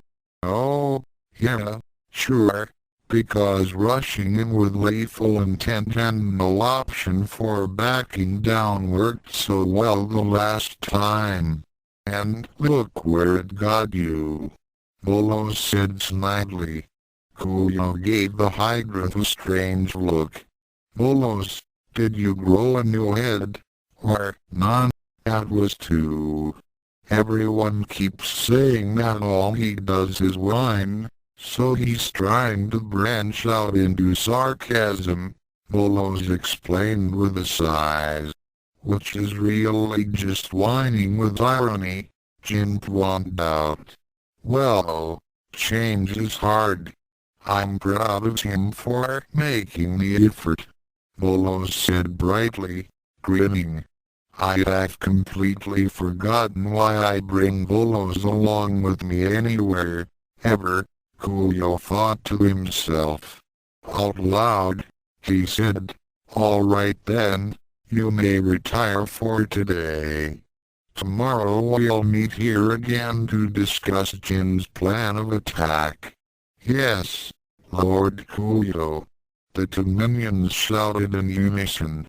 Ranma and Tsukune exited their room together, both of them perfectly silent and looking rather grim. Tsukune was holding onto a typical good luck charm for tests, of the sort usually dispensed from Shinto shrines, that his mother had mailed to him. Ranma was holding onto one of his giant spiders, which was perhaps even less full for overcoming the trial they were about to face in that it didn't even bring him some sort of confidence boost or sense of hope. He was just worried that there might be a cat somewhere near the grade postings, and he didn't want to freak out in front of so many people. So, midterms, Tsukune finally ventured as they stepped out of the dorm structure. Yeep, Ranma said, glancing around as the shiny black arachnid clinging to his flank seemed to similarly keep watch. How are yours? Tsukune shrugged miserably, having no good answer for his roommate.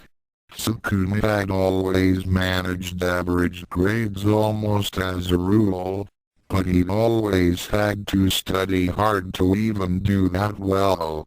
This was his first year in high school, however, and unlike Ranma hadn't taken any unconventional classes involving devil hunters.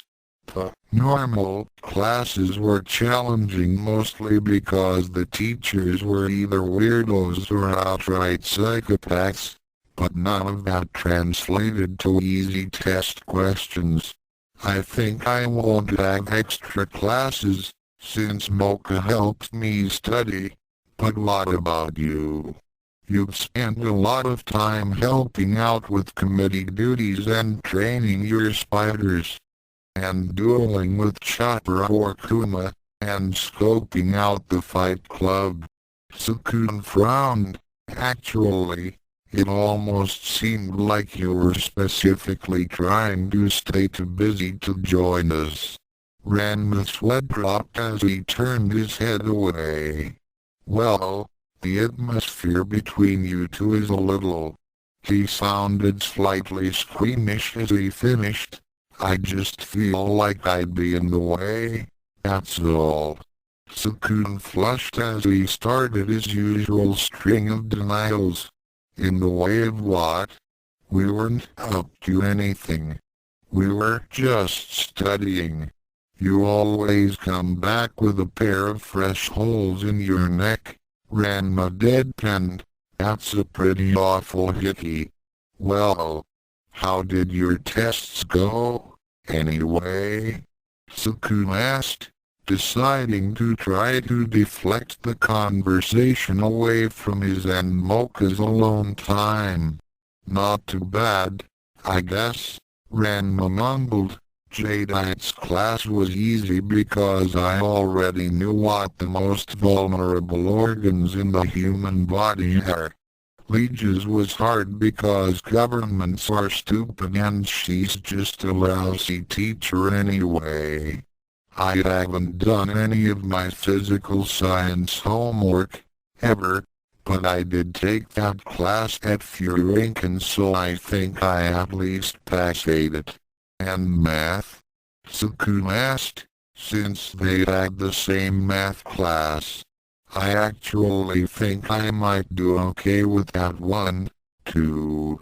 Miss Ryriko is a pretty good teacher, I think. All the guys in our class just spend too much time trying to look down her shirt to pay attention to what she's saying, Ranma mused. Tsukune chuckled weakly. Yeah, those guys, he mumbled, feeling envious of his roommate's apparent immunity to women. Tsukune. Ranma dodged backward as Kurumu swooped in from his side, latching onto the younger human and squeezing his face against her chest. It would have been her ordinary daily greeting, save that Ranma immediately noticed the buxom schoolgirl seemed upset rather than pleased as she smothered Tsukune in her cleavage. Kurumu? What's wrong? Ranma asked as Tsukune flailed his arms helplessly. Kurumu isn't crying or anything, but she pouted miserably as she finally released Tsukune. I just saw my score. They want me to take remedial classes over the break. That bad, huh?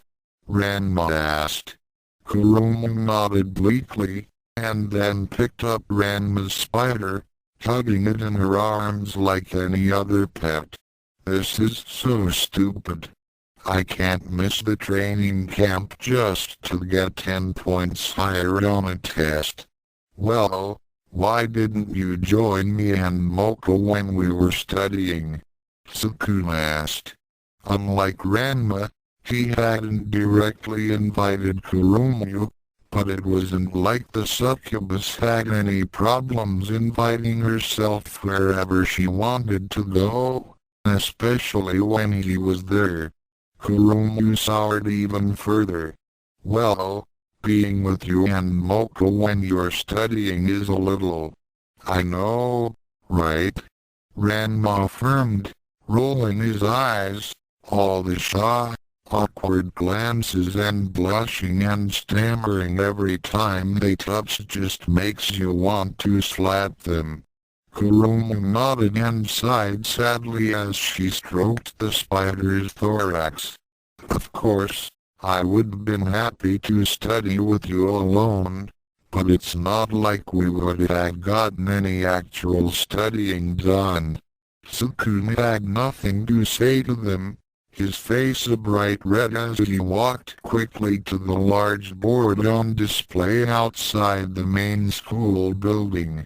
There was a crowd of students gathered, as expected, to see their scores, but to Tsukune's surprise those that happened to notice him approaching quickly moved to the side out of his way. He wasn't sure how he felt about crowds parting before him as if he was someone to be feared, but he set the concern aside for now as he moved close enough to look over the class rankings.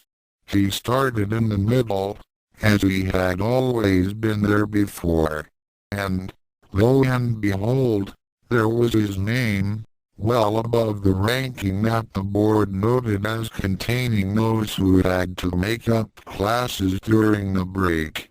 Tsukune let out a sigh of relief, glad that his plans for teaching the protection committee about when it's not okay to break someone's legs hadn't been derailed by his math teacher's inability to button her blouse. "Hey, I scored higher than you," Ranma said brightly. Tsukune forced out a smile and a shrug, hiding a brief moment of indignation. Ranma was repeating the year, after all. "All right, good. Then that means we're both clear." "Not that it does me any good," Ranma grumbled, his mood dipping as he considered the break that was waiting for him. "I think I'd rather take extra classes than have to babysit the psychos all week." "But think of the catastrophic loss of life that would happen if you weren't around." Tsukune pointed out helpfully. "Yeah, there is that," Ranma mumbled, scratching the back of his head as he looked at the top end of the list. "Youkai got first." "Of course I did." Tsukune, Ranma, and Kurumu all turned around to greet Youkai and Mocha, who had arrived together.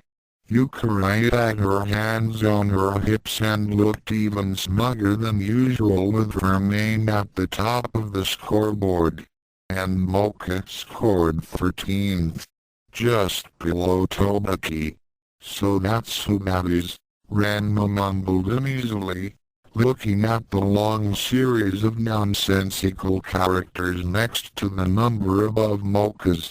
It looked completely alien, even more so than other foreign writing systems he had seen in books, and just looking at the letters seemed to be bringing on a headache. Hokuto scored second highest. "Not very surprising," Tsukune admitted. Ranma shifted over to the other side of the board, shaking his head as he found Kurumu's name in fairly close proximity to another familiar peer. "Well, looks like you'll have Chopper to keep you company, Kurumu."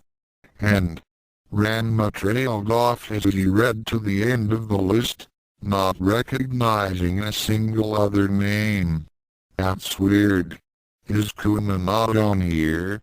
Why are you looking at that end of the scoreboard?" asked the irritated hellhound, approaching from behind Mocha as he overheard their conversation. "What, you mean you actually passed?" Youkai asked, looking shocked. "Wow, congrats eyebrows," Ranma said cheerfully, approaching the hellborn canine and patting him on the shoulder. "What are you being so patronizing for?" Kuma asked, a vein popping up on his head. "You thought I wouldn't pass?" "Well, it did cross my mind," Ranma admitted with a shrug. Ranma." Tsukune tugged on the older human's shirt. Kuma's was the 10th highest score. The various expressions of condescending praise turned to surprise, which naturally annoyed Kuma even further. Yukai's expression quickly returned to normal. "Oh. I get it. So did you copy someone else's test or just threaten to wallop the instructor?" Kuma's eye flared red as he bared his fangs at the young witch. "Hey! Don't accuse me of cheating. I worked for that score, Pipsqueak." Yukai looked skeptical, but Ranma waved off her assumption. Kuma's not that kind of guy. He respects authority and is about as subtle as a freight train," he explained, shaking his head. "He didn't cheat." "But then how is it possible? A scoring mistake?" Kurumu asked. Kuma's eyes narrowed as he looked at his fellow committee members suspiciously. "Hey, Do you all think I'm some kind of idiot? While Mocha winced, few of the others bothered to downplay their assumptions. Yes, absolutely, said Youkai. Well, I admit there's some doubt now, but yeah, said Kurumu. Mizora's head poked down from beneath the scoreboard, hanging upside down. She nodded, then pulled her head back up to once again disappear from view. Sorry. You do kind of give off that vibe, Ranma admitted, shrugging awkwardly. Now that's not fair at all. Tsukune chided the others, being the only one who had never gone out of his way to judge the hellhound. I know Kuma has a difficult time interacting with people normally, but that's never stopped anyone from acknowledging Yukari as a genius. He's a perfectly competent student. Kuma looked somewhat surprised that Tsukune had actually had something nice to say about him, and for once couldn't think of anything to say despite his lingering anger at the others. Yeah, I guess.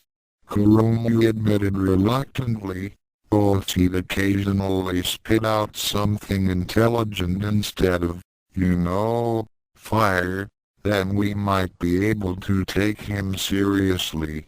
I don't want to hear that from you, Miss Remedial Lessons, the hellhound growled, a few sparks leaking from between his teeth. Hey, no fire. You'll cook poor little Xyle. Kurumu protested, holding up Ranma's pet spider, plus, me.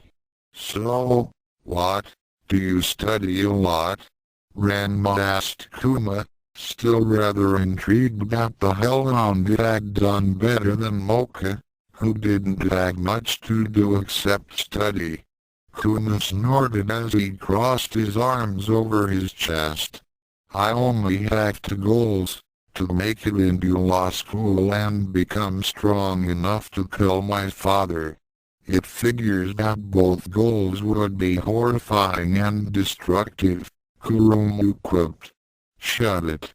Anyway, I've set aside most of everyday training to accomplish those two goals.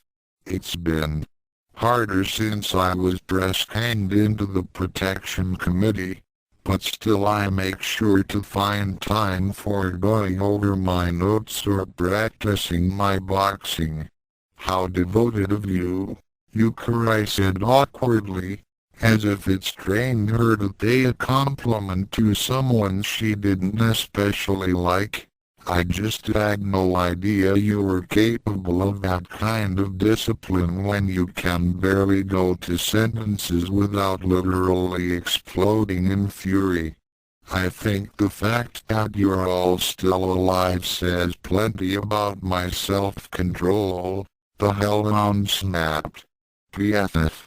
You would have killed me by now if you could manage it, Ranma scoffed. It's hard to aim fireballs coming from your mouth, Kuma grumbled. Alright then, I've still got preparations to make, so everybody that can make the trip should meet here at noon in 2 days.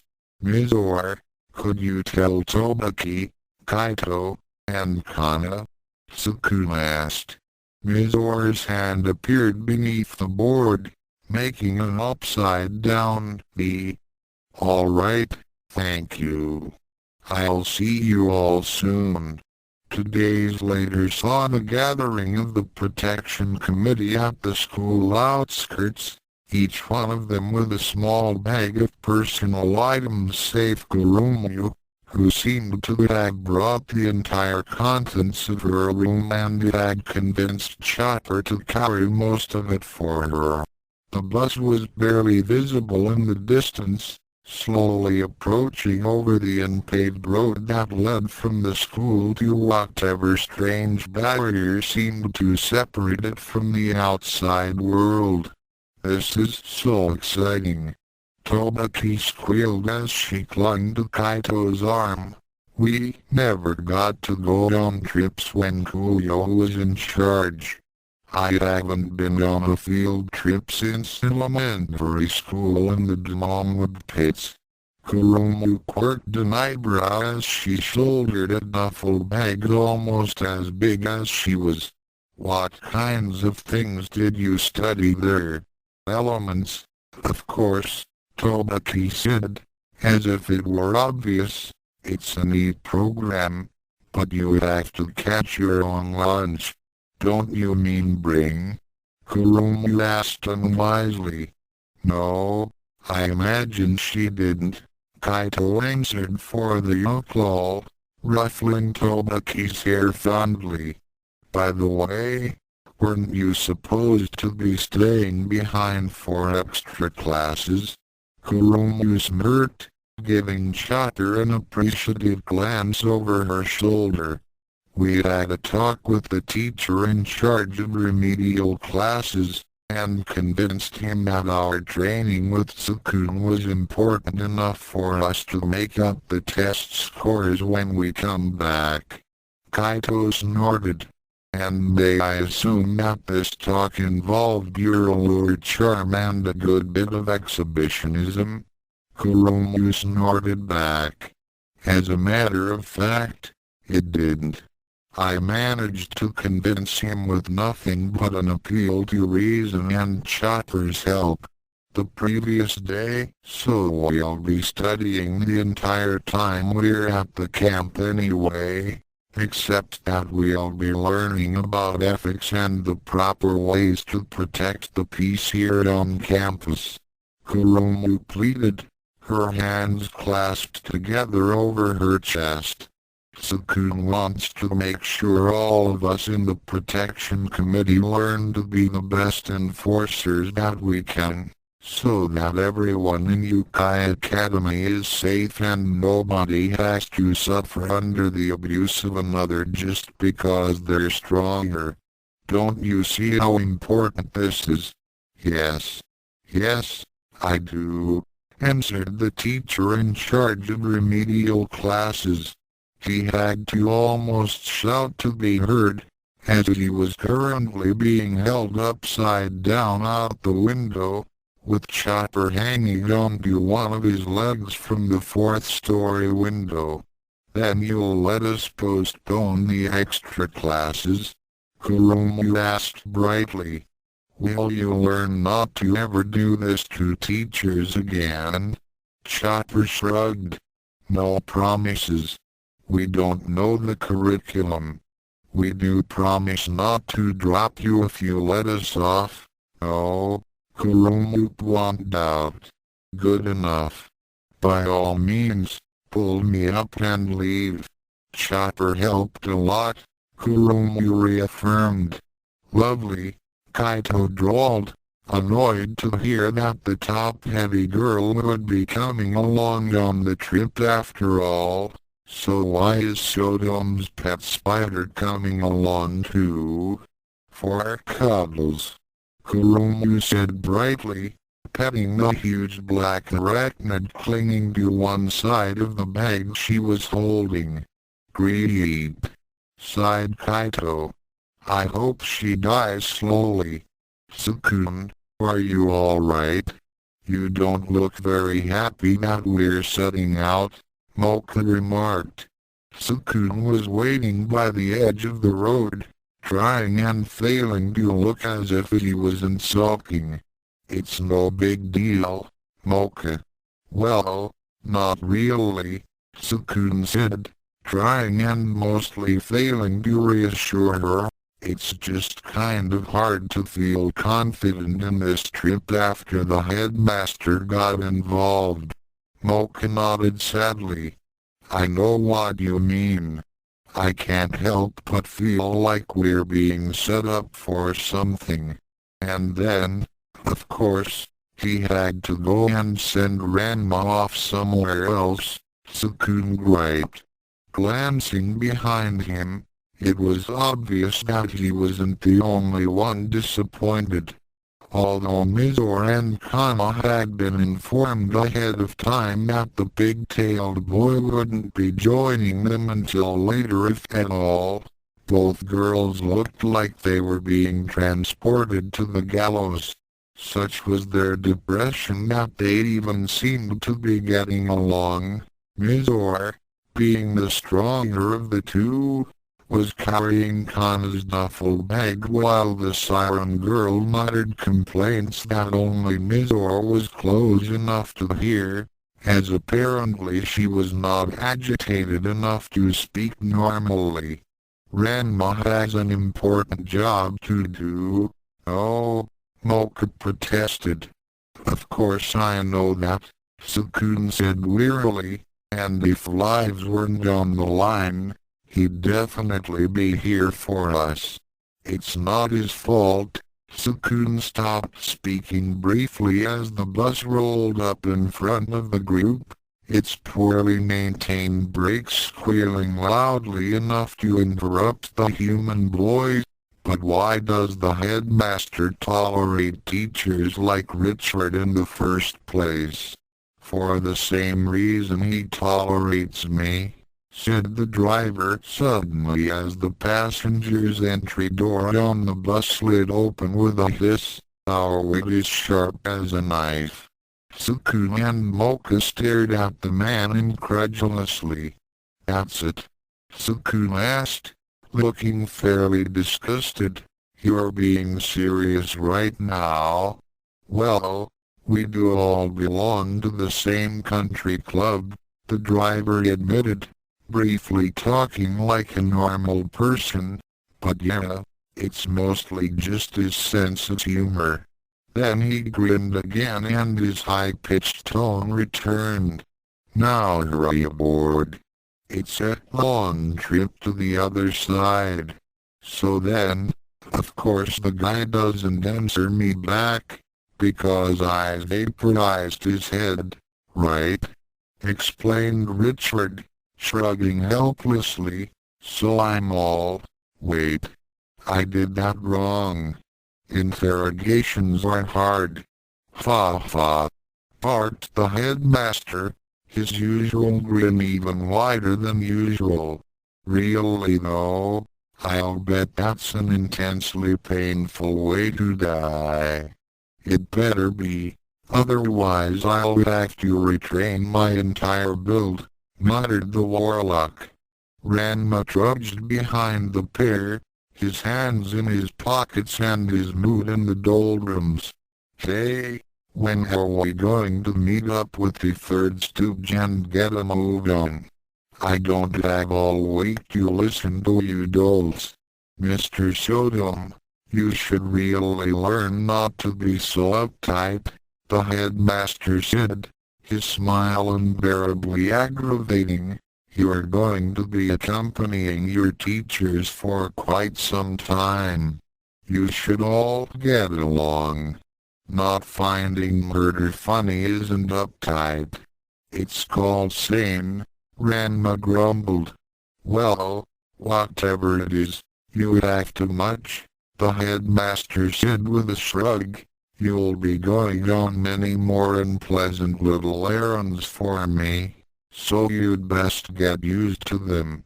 Ranma glared silently at the smiling hooded man for several seconds before he spoke again.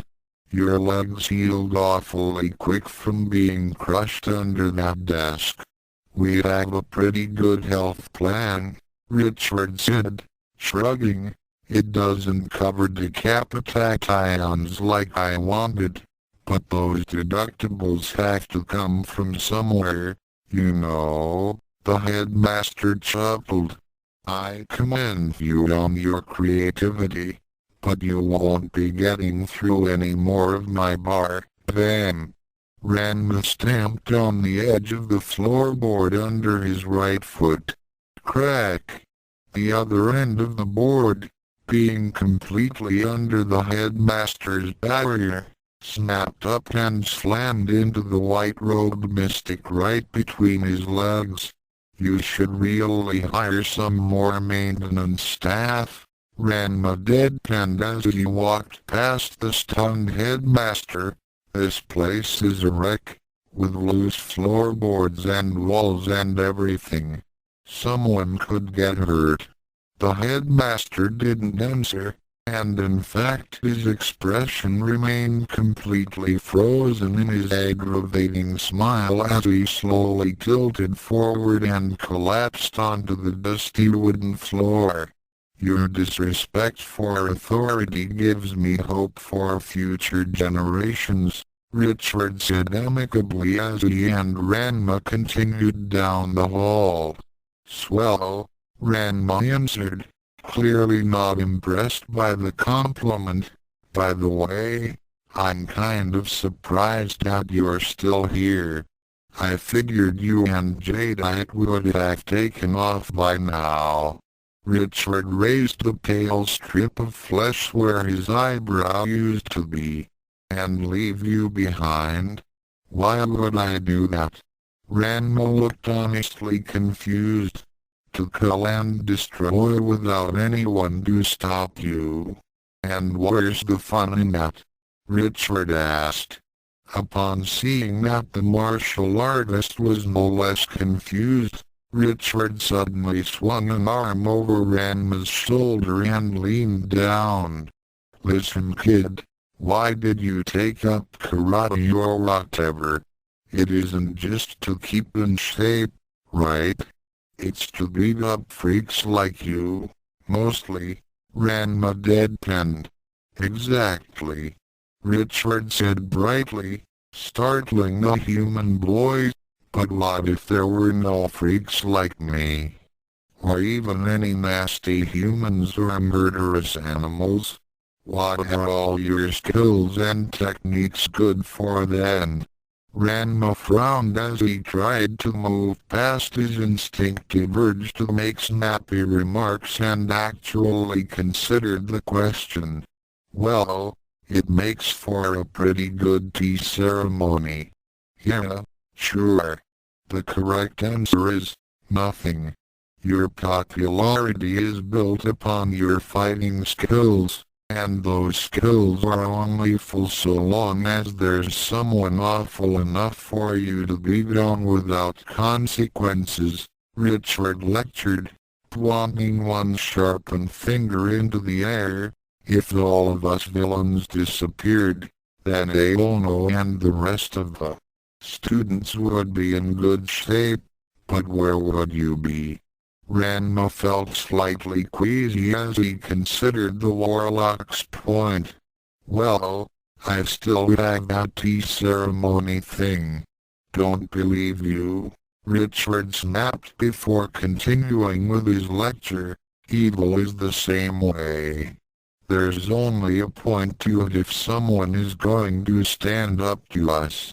Without a hero, what is a villain but a nasty little man with a cool outfit and lots of daddy issues? I didn't realize it was that complex, Ranma said rather bitterly as he considered that the school's resident mass murderer considered him essential entertainment. Indeed, it is. The warlock said sagely as they finally reached the classroom where Jadeite awaited them. Then he leaned down again to whisper to his student, besides, I don't want to spend the whole break with Jadeite alone. That guy is a massive tool. Yeah, I'll give you that, Ranma admitted as he opened the door to the classroom. Well, good of you to show up. Do take your time, it's not like we're on a schedule here, Jadeite said stiffly, his hands raised over a swirling pit of darkness stretched vertically over a portion of the blackboard. I'm just supporting a hole in the fabric of time and space and trying to keep reality from asserting itself. It's really no trouble. Don't hurry on my account. Such a tool, Richard mumbled under his breath. What? Asked Jadeite. Nothing. Just wondering if we'll need any tools while we're there, Richard lied. Well, let's be off. As Richard stepped through the quivering gateway, Jadeite's eyes narrowed at Ranma. Saotome, I do hope that you'll keep your interference to a minimum while we're engaged in club activities in the human world. It is necessary for the Prof. I'm not gonna let you kill the sailor Senshi, Ranma deadpanned. Stop reading my diary. Jadeite suddenly snarled. Then put a better lock on it, dork, Ranma said, rolling his eyes as he stepped into the port ahead of the fuming Dark General. Oh, wow. It's the human world. It's so bright. What happened to all the clouds? Hey, I see the city. Tsukune couldn't help but feel relieved as he glanced the skyline of Tokyo out of the bus's window, finally having left behind the nightmare dimension that contained Youkai Academy. No matter how well he adapted to the school or how important his friends were to him, the fact remained that, at Youkai Academy, he was a mere human among crowds of terrifying creatures that could, and in some cases wanted to, gut him on a limb. To be suddenly relieved of that pressure was a fantastic comfort. Not that I'm completely safe even now, Tsukune thought, casting an annoyed glance at Kaito. After spending a moment to glare, he turned to face forward again to speak to the bus driver. So you said that Youkai Academy is actually in another dimension than the human world? Is that why humans never wander into there? Correct? The driver said, smirking around the pipe clenched between his teeth. The academy is locked in a small reality barrier built by the headmaster. The equivalent space in the human world is nothing but rocky outcroppings and infertile plains. So a human could be walking right next to you, or through you, and neither of you would ever know it. The driver jabbed a thumb behind him. The only point where the two dimensions overlap is the passage I used, and even then it only works if you can see the light at the end of the tunnel. Tsukune considered that for a moment. Then what about that Starbucks that was in the middle of the tunnel? What's that about? The company went transdimensional last year, the driver said, immediately dropping into a normal, less creepy tone of voice. I personally think it's a damn shame when even magic force fields can't keep those vultures at bay. Hey, those people are just trying to make a living, Tobaki said unexpectedly, poking her head up behind Tsukune's seat. They could do it without ruining the natural splendor in the communities they infest. The driver shot back. What natural splendor? It's a tunnel. Oh, of course. We can't have open spaces anywhere, can we? Better fill them up with coffee shops and fast food joints. Tsukune decided that the conversation wasn't about to return to the nature of Youkai Academy's dimensional separation from the rest of the world, so he got up out of his seat and addressed the rest of the protection committee. All right, who here has never been to a human country before? He asked, or at least, the inhabited parts. Yukari, Kurumu, Tobaki, Mizor, Chopper, and Tobaki all raised their hands, though Tobaki didn't stop arguing with the driver. All right, So some of you are familiar with the place, and probably have some idea of what to expect, Tsukune said with a nod. Why don't we take turns explaining our experiences to everyone? Mocha, you go first. Mocha hesitated for a moment, then stood up out of her seat when she saw everyone's expectant gazes except Tobaki, who was in the middle of explaining Adam Smith's theory of specialized labor. Well, I went to middle school in the human world. I didn't make any friends back then, because vampires weren't quite as popular with preteen girls as they are now, she admitted, lacing her fingers together nervously. As for the humans, well, they weren't very nice, but none of them ever tried to kill me or anyone else I knew. I think I really took that for granted when I went to Youkai Academy. Thank you, Mocha, Tsukune said, looking serious. Although there certainly are violent humans, you usually don't run into them in schools and most neighborhoods. And even when you do, those humans almost never want to actually kill you. Why not? Are they just too weak? Chopper asked. Tsukune's sweat dropped. Humans take death pretty seriously, Chopper. Even violent criminals will usually try to avoid killing because they're more likely to get caught and punished more harshly. Anyway, Kuma, you're next. The boxer grimaced as he stood up. Well, I actually only lived in the human world for a year after moving out of hell, but it was really different.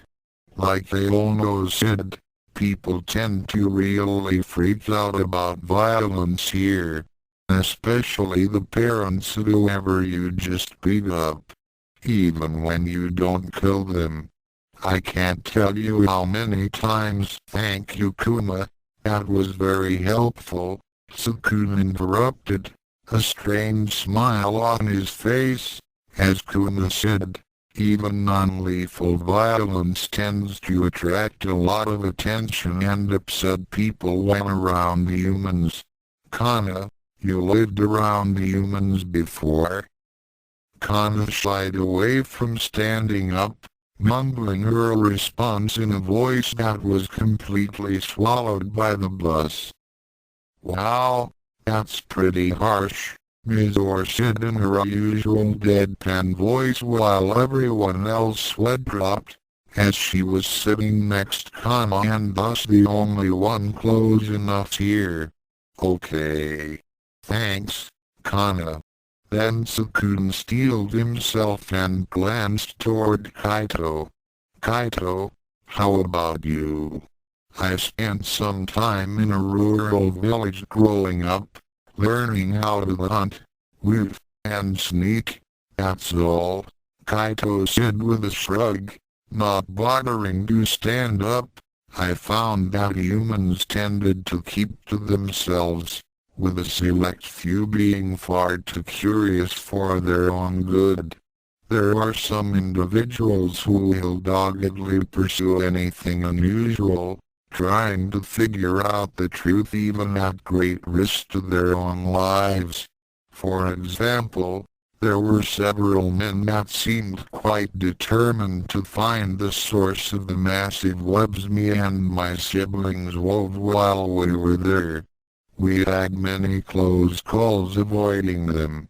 Kaito fell silent, but soon realized that everyone was still staring at her expectantly. That's it. That's all I have. Oh. Tsukune was clearly surprised by how tame the account was. Thank you, Kaito. That was actually pretty full. More full than what really happened, I'm sure, Kaito drawled, smashing Tsukune's foolish glimmer of hope for the Spider-Woman. Fine. Speaking as a human, I should say that while humans can be dangerous together, individually we're usually harmless and can be reasoned with. We don't know technically what we'll find at Witch's Mole, so keep to your humans forms unless I give the okay and try to avoid contact with humans in general. Chopper raised his hand. Yes, Chopper? You have question? The troll put his hand down. I didn't know you were a human. What's up with that? Tsukune fell silent, having been caught flat-footed. Ranma had outed him to most of the new protection committee as a human, while Kaito knew from the old protection committee's findings. It had never occurred to Tsukune that anyone might have been left out of that loop. Finally, he shrugged. Well, who better to guide you in the human world and teach you the principles of human society's justice system than a human? Ah, good point, Chopper mused, stroking his massive chin. Ranma was right. Maybe I'm being way too cautious about hiding my humanity, he mused. All right kids, here we are. The driver said suddenly as the bus's brakes started to squeal. Tsukune glanced out the window as he held on to his backrest so that he wasn't thrown off his feet. A vast field of sunflowers stretched out into a veritable forest over the mole, with the road and a single large shed being the only signs of civilization outside of the distant skyline. Gather your things, everyone. I know you are just dying to stretch your legs. The driver cackled. So when are you going to come back for us? Tsukune asked as he gathered his backpack. The driver laughed.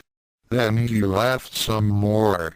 Tsukune patiently waited for him to stop laughing. He didn't. Never mind, the human grumbled as he stepped off the bus, followed by the driver's cackling. The driver seemed to get his laughter under control as the other students left the bus one by one. Make sure you have all your carrying with you. Have a good time, and don't feed the crows, if you know what I mean.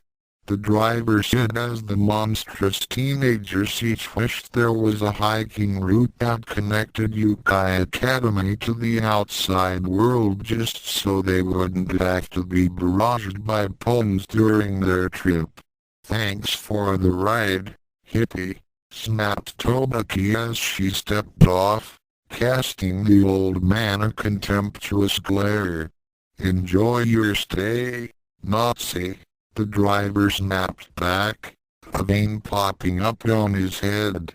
As the bus roared away, Tsukune surveyed the area. Sunflowers. Lots and lots of sunflowers, he muttered, effectively summing up the situation. Did humans plant this field? It's beautiful, Mocha said, brushing her hand against one of the flowers. Kuma looked perfectly uninterested in the local plant life, and crossed his arms over his chest. All right, Captain, what's first? Tsukune considered the question, and then glanced over at the shed next to the road. Check the shed and make sure it's safe and it has room. The girls will sleep in there while we'll camp out here, Tsukune said, pointing to a large bare patch behind the shack. There's a straw bale, so we can spread it over the ground to pad our sleeping bags better. Chopper, could you do that while I gather stones for a fire pit? Gotcha, boss. Whatever you say, Paono. Then he turned toward the girls. Kuromu, Kana, Could you to fly a circle around the area for me? I want to know if there are any other buildings or roads nearby. Also, keep watch for any cars or people coming our way. You got it, Kurumu said enthusiastically as her wings burst open behind her. Kana gave a subdued nod as her own wings slowly and delicately pushed free of her body. Tobaki, Kaito, I want you to go with Kuma and start setting up the shed for you to stay in Mizore. Follow Kaito and make sure she doesn't do anything evil. Kaito's eye twitched as Mizore saluted mutely. I object to this unfair treatment, she drawled. And I object to sleeping a few meters away from a giant, man-eating spider. We'll both have to make sacrifices during this trip, Tsukune said sarcastically. Hey, that's not right, Tobaki complained. Big sis Kaito has never eaten a man before. She prefigured. The yokel was silenced as Kaito held a hand over her mouth and started dragging the dark-skinned girl toward the shed. That's enough, Tobaki. Let's not waste our captain's time with needless yammering, Kaito grumbled. Tsukune felt reasonably satisfied as he watched the horrifying schoolgirls retreat to the shed, followed by Mizore. Then he turned to Youkai. Youkai, if there are witches here, how do you think they'd respond to us? Youkai frowned. Well, it depends on whether or not they consider this part of their territory or not.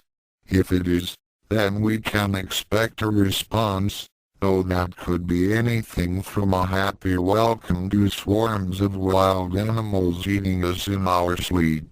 If we're outside of their territory, then they won't bother us since there are so many of us in one place. But they might spy on us with animal familiars just out of curiosity or paranoia. Tsukune scratched his head as he considered this. And there's no way to tell where their territory extends to, exactly.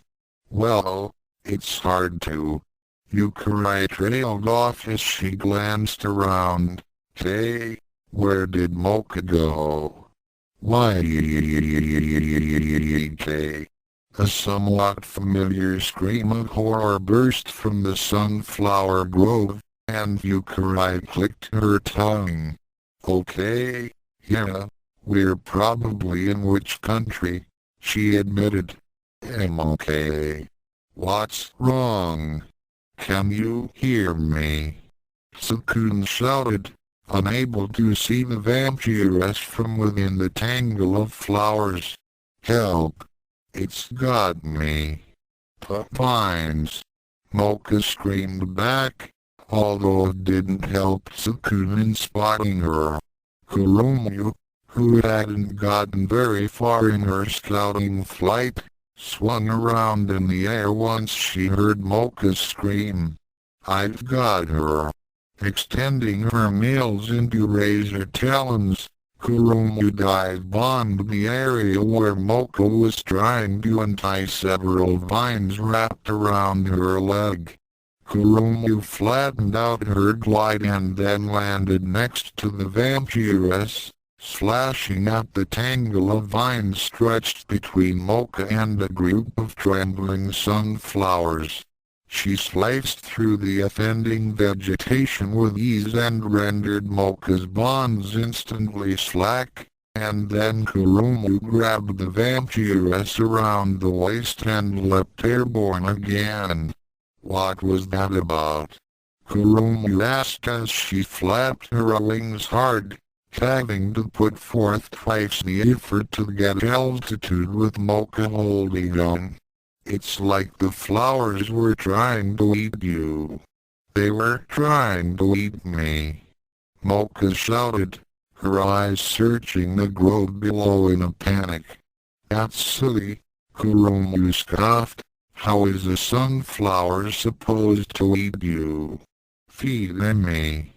At hearing a sudden and very questionable demand below her, Kurumu glanced downward to see a massive green mouth attached to a bulky seed pod stretching into the sky at them, its bulbous head supported by a thick central stem that seemed to strain under its weight even as vines wormed upward through the air toward their feet.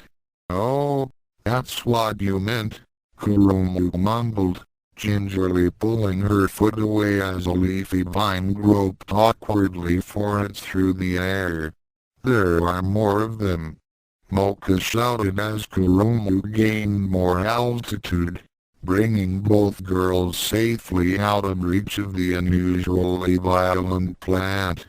By this time Mocha's plight had attracted everyone else's attention, save Tobaki, who thought nothing of mortal peril and was happily making a pet bed for Dial, and everyone watched curiously as the snapping green jaws tried in vain to grasp its hovering prey.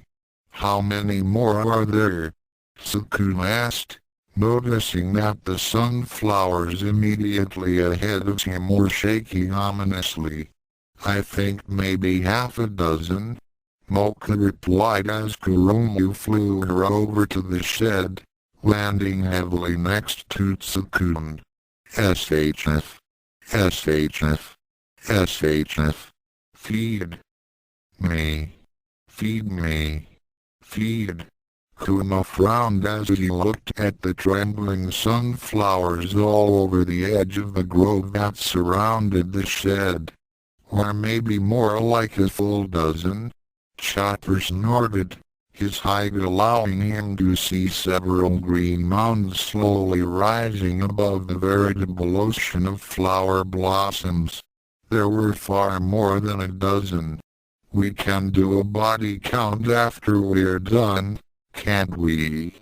he asked, pounding a fist into an open palm. "First let's do some weeding. Hello everyone. The students may be on break but so is my union rep, so that means I'm still doing the Monster Encyclopedia segment," cheered Shizuka Nakono, though it seemed doubtful that her heart was in it. "Today we'll be talking about the Garaguri plant." She pointed to the blackboard, which had a chalk outline of the carnivorous vegetation along with a great deal of technical detail that was obviously written by someone in a different class. "The Garaguri plant is an uncommonly aggressive piece of flora from the deep jungles, where food is abundant and the environment is harsh. In their native territory, Garaguris are dangerous but largely passive creatures that spend their lives lazily gorging themselves on any animals that wander too close." She pointed to a second picture of a Garaguri plant, this one with its jaws snapping and its vines whipping about.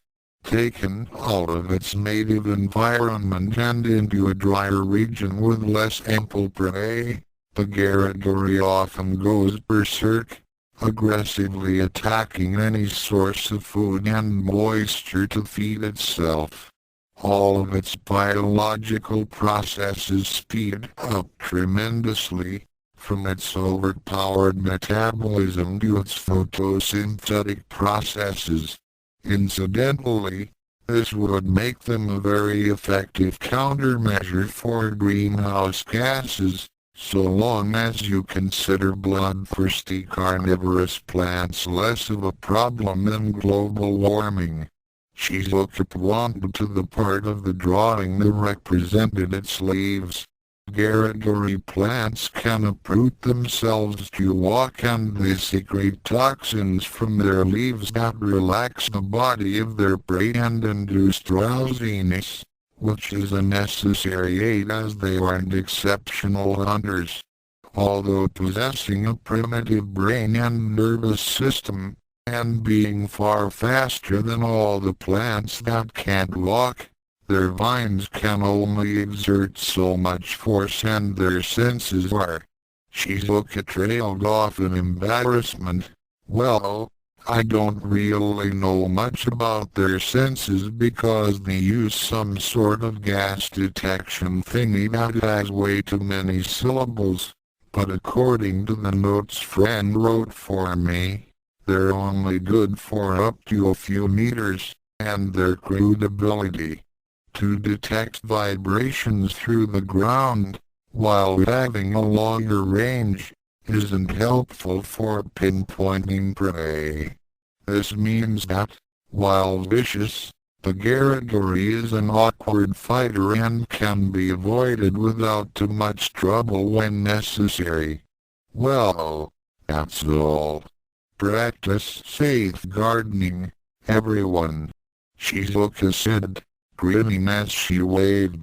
Not so far away from the battle breaking out, a single figure draped in old woolen robes sat alone inside a small hut, her weathered face turned toward a single window that looked out upon the sea of sunflowers. "My lady," called a voice that spoke only to her, "there are intruders near the grove. Our precious flowers have seized them."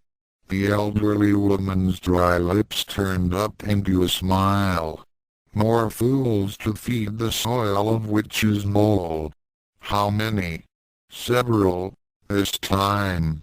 A pair just near the border and another group near the old groundskeeper's shack." "Interesting. How many in the group?" "6, 7, maybe more. It is difficult to—" "Wait, my lady, there is a witch among them." The old woman turned her head up to the ceiling. "I see. Then she must be rescued before our pets harm her. We must look out for our own, Ruby. My lady. They're dying." "Then you must hurry," the elderly witch pressed, lowering her gaze. "We cannot allow a fellow witch to suffer for the crimes of the human race." "No, my lady, that's not what I meant," the telepathic message said, seeming rather confused. "The Garagori plants are the ones who are dying." Woof. Kuma, in hellbound form, spit a thin stream of flames into the slowly advancing Garagori plants, almost instantly shriveling the stems supporting their bulbous heads and sending the bulk of the plants crashing into the embers and ashes below. "Kuma, try to keep the fire under control, all right? We don't want to light up the whole grove," Tsukune called to the giant black hound. Kuma snorted as vines and leafy growths tried to sneak around his legs and bind him, only for them to dry out and wither away the moment they touched his fur. "Why not? We could cut off all these things at once that way." As a rule, lighting huge swaths of land on fire is bad, Tsukune pointed out. "It would probably destroy the shed and that construction site we saw earlier. We don't know if we need to go that far." "Okay, fine, whatever you say," Kuma said, his voice a rumbling growl as he stepped forward into another cluster of plants with magma dripping from his jaws. "Feedhyuk. Dog. This is awesome," cheered Chopper, ripping a Garagori's jaws apart as he let loose in his massive troll form. Garagoris surrounded the rampaging beast, wrapping vines around whatever they could and biting into the wrestler's flesh, but it barely served to even slow Chopper down. Tsukune grew as fast as the splinter-like teeth could tear it, and Chopper ripped through his floral bonds with nothing more than a flex of his muscles. Chopper, don't wander too far into the grove. There could be some other threat out there. Tsukune called. No problem, boss. Chopper shouted, holding up one arm and smirking at the Garagori uselessly nodding on his forearm. It's like a salad that tries to eat you first, he said before he took a big bite out of the Garagori's head, causing the plant to shudder briefly before its jaws went slack and it collapsed. Tsukune had no warnings for Kuromu and Mizore, who had taken to shredding the plants that managed to slither past Chopper and Kuma. The latter had sprouted a series of scythe-like blades from her sleeves in lieu of fingers, and like Kuromu could cut through the clumsy but angry vegetation like so much butter before the plants could even attempt to bite them. SHWP. SHWP. A pair of cards flew through the air at the few plants that managed to stagger past this brutal front line intact, slicing through their primary stems and sending the heads tumbling to the ground in a useless heap.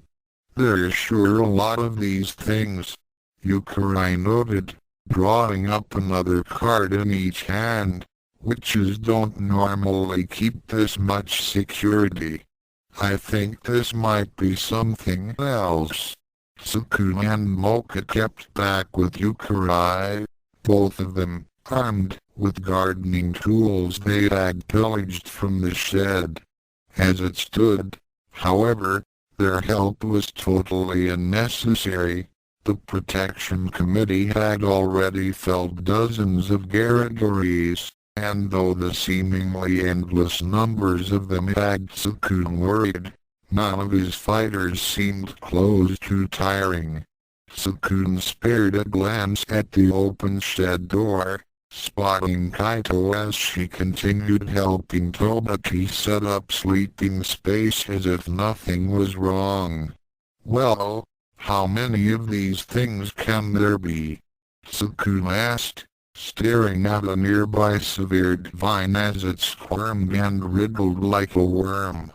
If they happened here naturally, then there couldn't be more than a dozen or so within ambush distance for the kind of food supply in a place like this, Youkai reasoned, letting loose another card and scoring another Garagori kill. But given how many we've killed, and the fact that this is human territory, I'd definitely say that this field was cultured and fed by someone, which means there could be hundreds within a single square kilometer. Hundreds? Not thousands? Tsukune asked warily. They'd require too much food and probably drain the soil to wasteland if there were that many. Youkai reassured him as she let loose another card. Thwomp. I see. Tsukune said uncertainly as he saw Kana descending toward them out of the corner of his eyes. Hold on a minute. Kana's great feathered wings fluttered gracefully as she touched down behind Tsukune, making sure to hold her skirt down against the wind currents as she got her footing. In a stark contrast to Kuromu's own flight patterns, Tsukune noticed. I saw some humans, mumbled the siren, leaning in just close enough for Tsukune to make out her raspy voice. They're in trouble. More plants. Tsukune grimaced, both at the knowledge that there were innocent people being attacked by the plants, and that he needed to keep these people from seeing the members of the Protection Committee as they were now.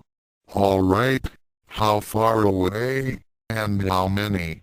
Kana wandered down the road, looking rather disinterested. About half a kilometer, I guess. There were 2 humans and 1 plant, next to a truck, and I could make out, anyway. Okay, then, Tsukune mumbled, hefting the shears in his hands before shouting toward the others, Kurumu. I'm going to take Mocha and Youkai to go help someone. You're in charge here, okay? Okay. Have fun. Kurumu chirped, waving with one hand as she dove over Garagori's head, slicing it open with the other. Kana, keep airborne and warn them if any other humans approach, okay? Tsukune asked, getting a curt nod from the siren before she took off again. So we're going to fight one on our own? Mocha asked, gripping the hose she had found behind the shack and glancing at the monstrous plants being annihilated by the others. Hopefully it's just one, Tsukune mumbled. Youkai, stay behind us and only use your magic if things get bad, alright? Sure. I'm right behind you, Youkai said, slipping her hard-topped wand under her cape. In the branches above a pickup truck parked by the side of the road, a single crow gazed intently as a pair of young women struggled in a ditch by the side of the road. One had fainted dead away, her body wrapped up in vines and sticky leaves as she was slowly dragged into the undergrowth. The other was desperately trying to pull her out, but having little success while occasionally stopping to tear away the few tendrils that reached her own legs. Help! Is anybody out here? What is this thing? The crow's gaze almost seemed contemptuous as it stared at the scene with none of the typical curiosity or fascination that most of its kind would have watched the conflict. Its gaze was unwavering, hateful, and above all, purposeful. Feed me, growled a garbled, guttural voice as a dark shape slowly pushed itself from within the clustered sunflowers, digestive juices dripping from thick, waxy lips. The conscious girl could hardly be more terrified at that point even as she saw something pushing through the flowers, and she braced her legs against the wall of the ditch before grabbing onto her friend's shoulders and pulling with all her might. No! Come on! Come on! I can't, there! I found them! The girl was startled to hear a new voice, and her foot suddenly slipped in the dirt, loosening her grip. Her friend immediately slipped further into the wall of sunflowers, and her eyes widened as a dark mouth full of needle-like teeth emerged from the leaves, slowly but surely descending on her unconscious partner as it stretched open. Feed on this! Mocha cried, jumping into the ditch and swinging her hoe like a baseball bat over the girls' heads. Thwack! The Garagori was sent reeling from the blow, and the blade of the hoe lodged fast in the plant's fleshy head, tearing the hoe free of Mocha's grip as she stumbled. The Garagori reared up as Tsukune came in behind Mocha, lunging his shears at the plant's central stem. Stunk! With a single powerful snip, the Garagori plant's head collapsed, falling backward into the obscuring sunflowers and vanishing as the severed stem spat gooey sap into the air from its wound. Are you all right? Is your friend hurt? Mocha asked, immediately turning toward the stunned but entirely conscious woman. I'm okay, I think, she said, clearly bewildered at being rescued.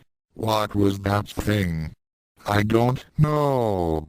Youkai said loudly as she caught up with Mocha, joining the conversation with a voice that sounded very deliberate in its confusion.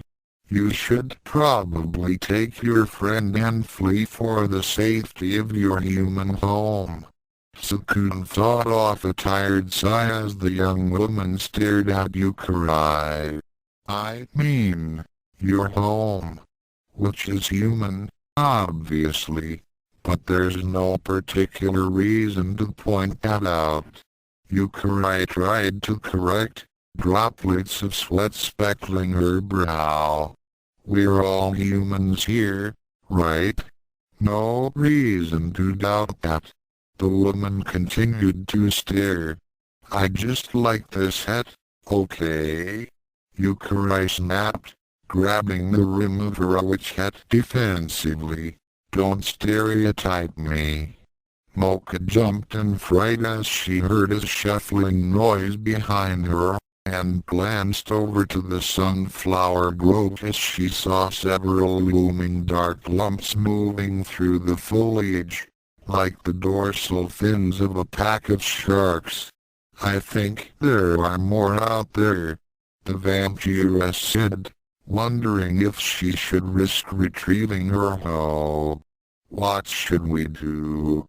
They're coming, the woman said, cringing at the prospect of fighting more of the horrific vegetation.